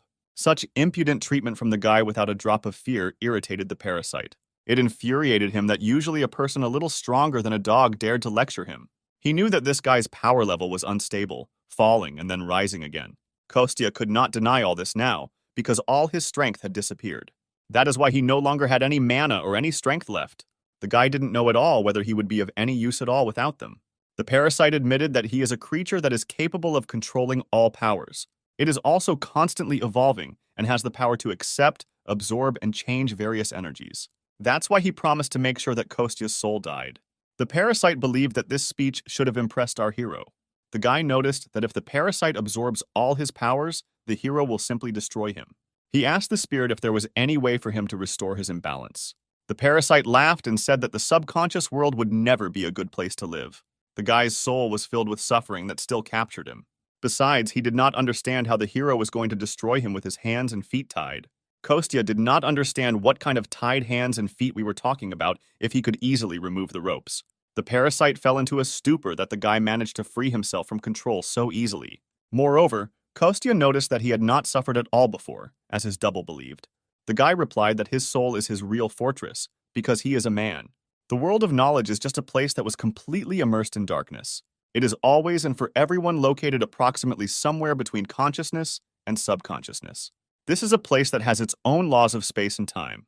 This is the same world that is completely different from reality. But even in such a complex and secret place, there are absolute laws. These were the laws of imagination, the laws of concentration, and also the laws of faith. The parasite did not understand how an ordinary person could move in the world of the subconscious. He was still trying to resist our hero, being in his body at that time. However, the strength of the parasitic spirit was not enough for this, and the world of the subconscious began to collapse. Dasha bent very low over her friend and tried to shout to him. Kostya came to his senses, lying surrounded by his friends from the world of spirits and people. The guy slowly tried to take a vertical position and rise. The hero tried to laugh it off lightly, but Dasha was frightened by his fall. Kostya felt pretty good and was going to tell his friend about it. However, suddenly a terrible sharp pain pierced his entire body. The world around him seemed to have lost all its colors and suddenly became gray. The keeper said that the guy's heart should be wrapped in some kind of blue clot. He doubted it would start beating again and looked sad about it. The hero looked very shabby and very quietly called the guardian by name. The sky above the guy's head was gloomier than ever at the moment when he asked Karnas for help. A woman ran through a hospital emergency room wearing only her shoe. The owner of the restaurant burst into tears and was on the verge of hysterics. The witch Dasha, who was dressed in hospital pajamas, hurried towards her. The girl looked extremely excited and worried about her named mother. The woman grabbed onto the Crimson Witch's forearms with great strength. She was worried that the girl had been unconscious for 2 days and only called her now. The owner was crying because her son Kostya had also not been in touch all this time. Dasha could not even imagine what this poor thing had to go through. She hugged her mother, trying to calm her down, and promised that she would find Kostya. The woman insisted that if he disappeared again, then she would not be able to bear it again. She still remembered the desperation with which she searched for her son the first time. I remembered the feeling with which I returned every day to an empty, dark, and lonely house. She remembered that very feeling when her life suddenly lost all meaning. Dasha absolutely did not want her mother to relive these dark times again. The girl asked the woman to stop crying and kept promising to find Kostya. She remembered exactly the moment when the guy was put on a stretcher and loaded into an ambulance. First of all, the girl picked up her phone and called Sergei. She reported her problem and asked him to come as quickly as possible. The guy knew that the reporters would act immediately, so he asked the girl to tell him everything she knew. Dasha understood everything, described what had happened, and hung up, angry at Kostya for his action. The tree of peace that grew in the park behind the restaurant was already quite large. Its trunk was powerful, and its wide crown could provide shelter from the burning sun on a hot day. But the greatest power all this time was hidden in the roots of this divine tree. There, somewhere deep underground, among the thick roots, our hero was located. The guy had been in agony for a long time from the very moment he came to his senses. The parasites that took over his body began to absorb all the sins and suffering of their master.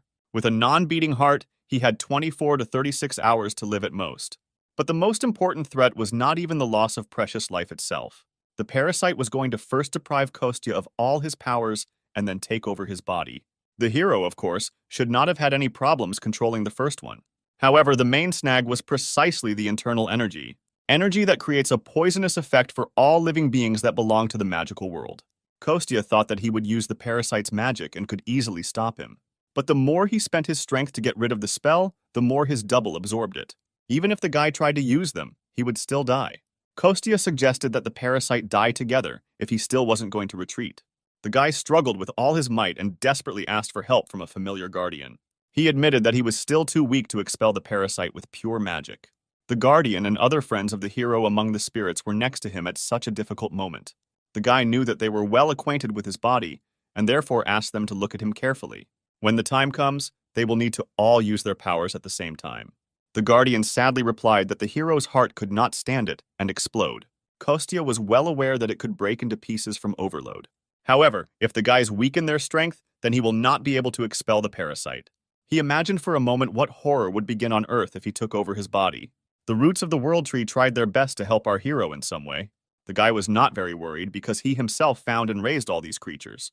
Just in case, Kostya addressed each of them by name one last time. After this, the place that was hidden under the tree of the world began to exude an enchanting light.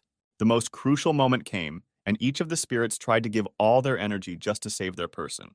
It was a beautiful, clear, and sunny day in the capital of South Korea, Seoul. Sergei was arguing with someone on the phone and trying to get the news to talk about Kostya's disappearance. Dasha and the owner watched as the guy tried to help them and find his brother. The Crimson Witch had been calming the woman as best she could since their reunion. Suddenly, a deafening explosion was heard in the backyard of their cute restaurant. The whole company immediately looked around, trying to figure out what it could be. The guys rushed as fast as they could to check the garden, which was located behind the building. The reporters, who were nearby and were waiting for instructions, ran after them. It took our company no more than a few minutes to find the source of the noise. In the backyard, in a huge crater, our hero Kostya lay naked and unconscious. The Crimson Witch was furious that the guy was here while everyone was looking for him. After that, the guys called an ambulance and all went to the emergency center together. The hero was placed in a standard single-type ward, painted white.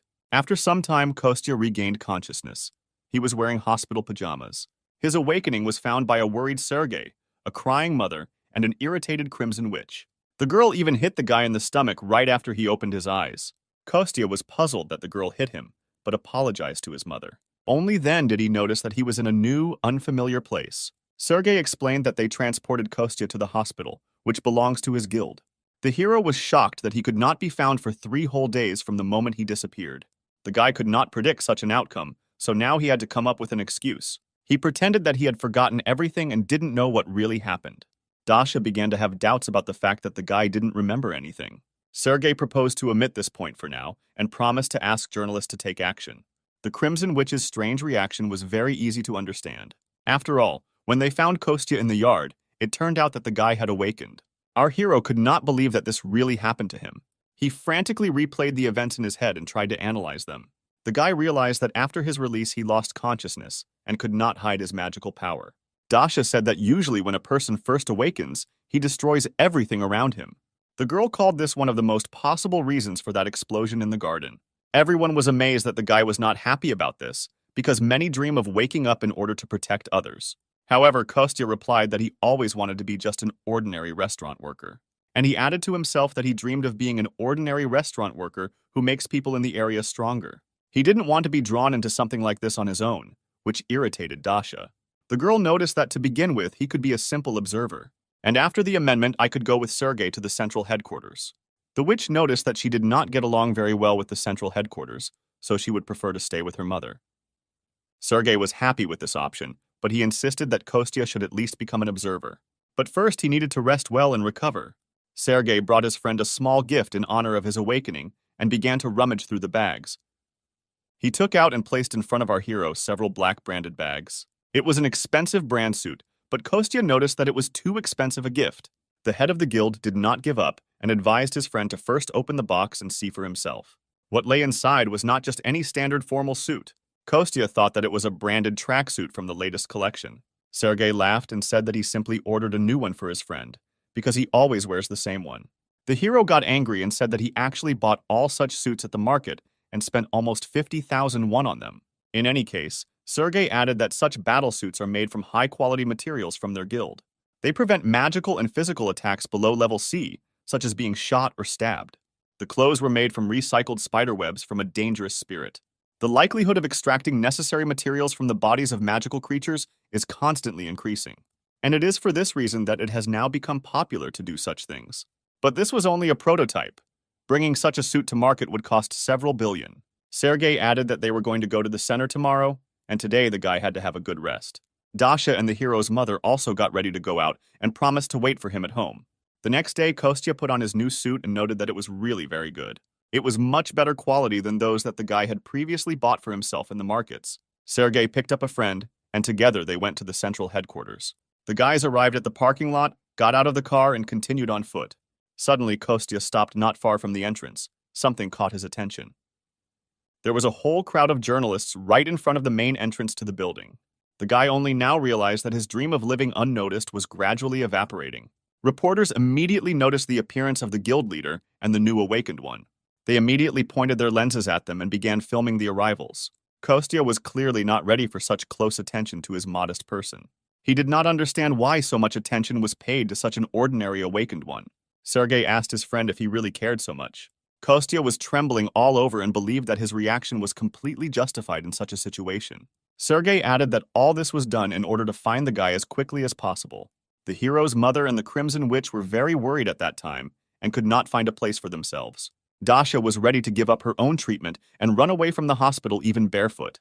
This explanation calmed our hero a little, but he was still nervous. However, the guy admitted that in such a situation attracting attention was inevitable. Now it was necessary to improvise, which means the hero should like being famous. Kostya still could not accept this state of affairs and continued to get angry. Sergei said that recently awakened ones have been constantly appearing around him. Kostya hoped that his grade was no higher than D, but even so it promised a lot of difficult work.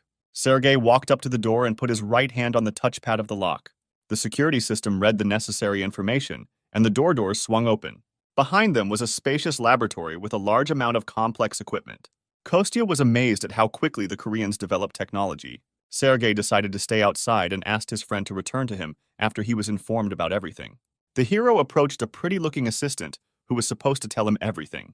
The guy had to change clothes and undergo several examinations using the most advanced technologies. He put on a black suit which was stuffed with all sorts of sensors. In it, he needed to complete several not very difficult tasks. He admitted that all of these technologies were state-of-the-art, but still useless in his situation. His scan data was gradually replenished and uploaded to the server.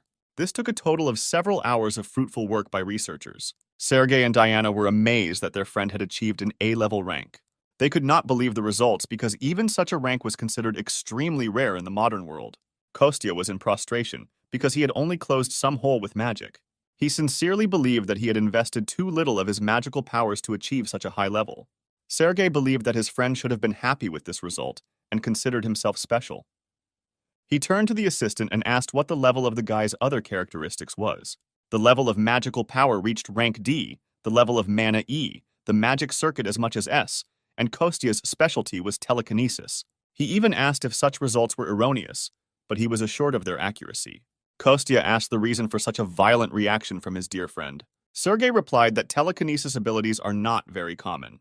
They are considered very ambiguous both in attack and defense. After all, a person needed another substance or object to carry out an attack or defense. Although the guild should provide the necessary weight, it might not be effective. Sergei was upset because such abilities and their provision were very expensive.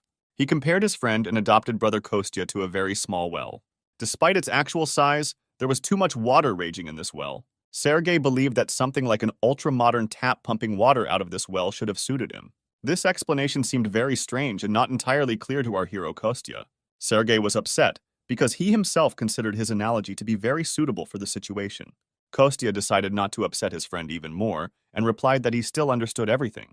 He only asked the guild leader why he was so surprised by his answer. Sergei explained that awakened people usually have high expectations, but his friend did not have any at all. He explained this by saying that at almost 40 years old, he did not have any special talents, but he could cook something out of it. At that moment, Sergei began to remember his first conversation with his father and sister after waking up. Kostya added with warmth in his voice that now his mother can be proud of her son. All this was very different from the scandal that happened between Sergei and his family. At that moment, he realized the difference between his reaction and his friend's reaction to the same news. The guy looked at his named brother and sincerely said that he thought he was cool. After all, he himself was very disappointed when he awakened and received his level. He had a real hysteria, because back then Sergei dreamed of being an ordinary person. However, the guy decided not to develop this topic further and said that now everything was fine. He offered to accompany Kostya to the exit, after which the hero headed home to the restaurant. Sergei said goodbye to his friend, and he got into the car and went to the main office of the guild.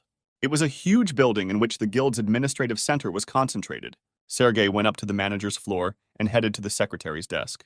The girl called the president of the corporation and said that the representative of the guild, Sergei, had arrived. Madam President asked to take the visitor to her office. Sergei calmly followed the secretary and entered the spacious office. He greeted the president of the Manhwa Guild, his own sister. The girl looked very similar in appearance to her brother and joyfully stood up to greet him in return. They hadn't seen each other like this for a long time because it was very difficult to catch the guy. Alexandra invited her brother to sit down, drink coffee, and talk calmly first. Sergei rejected her offer because he came here to apologize to the girl.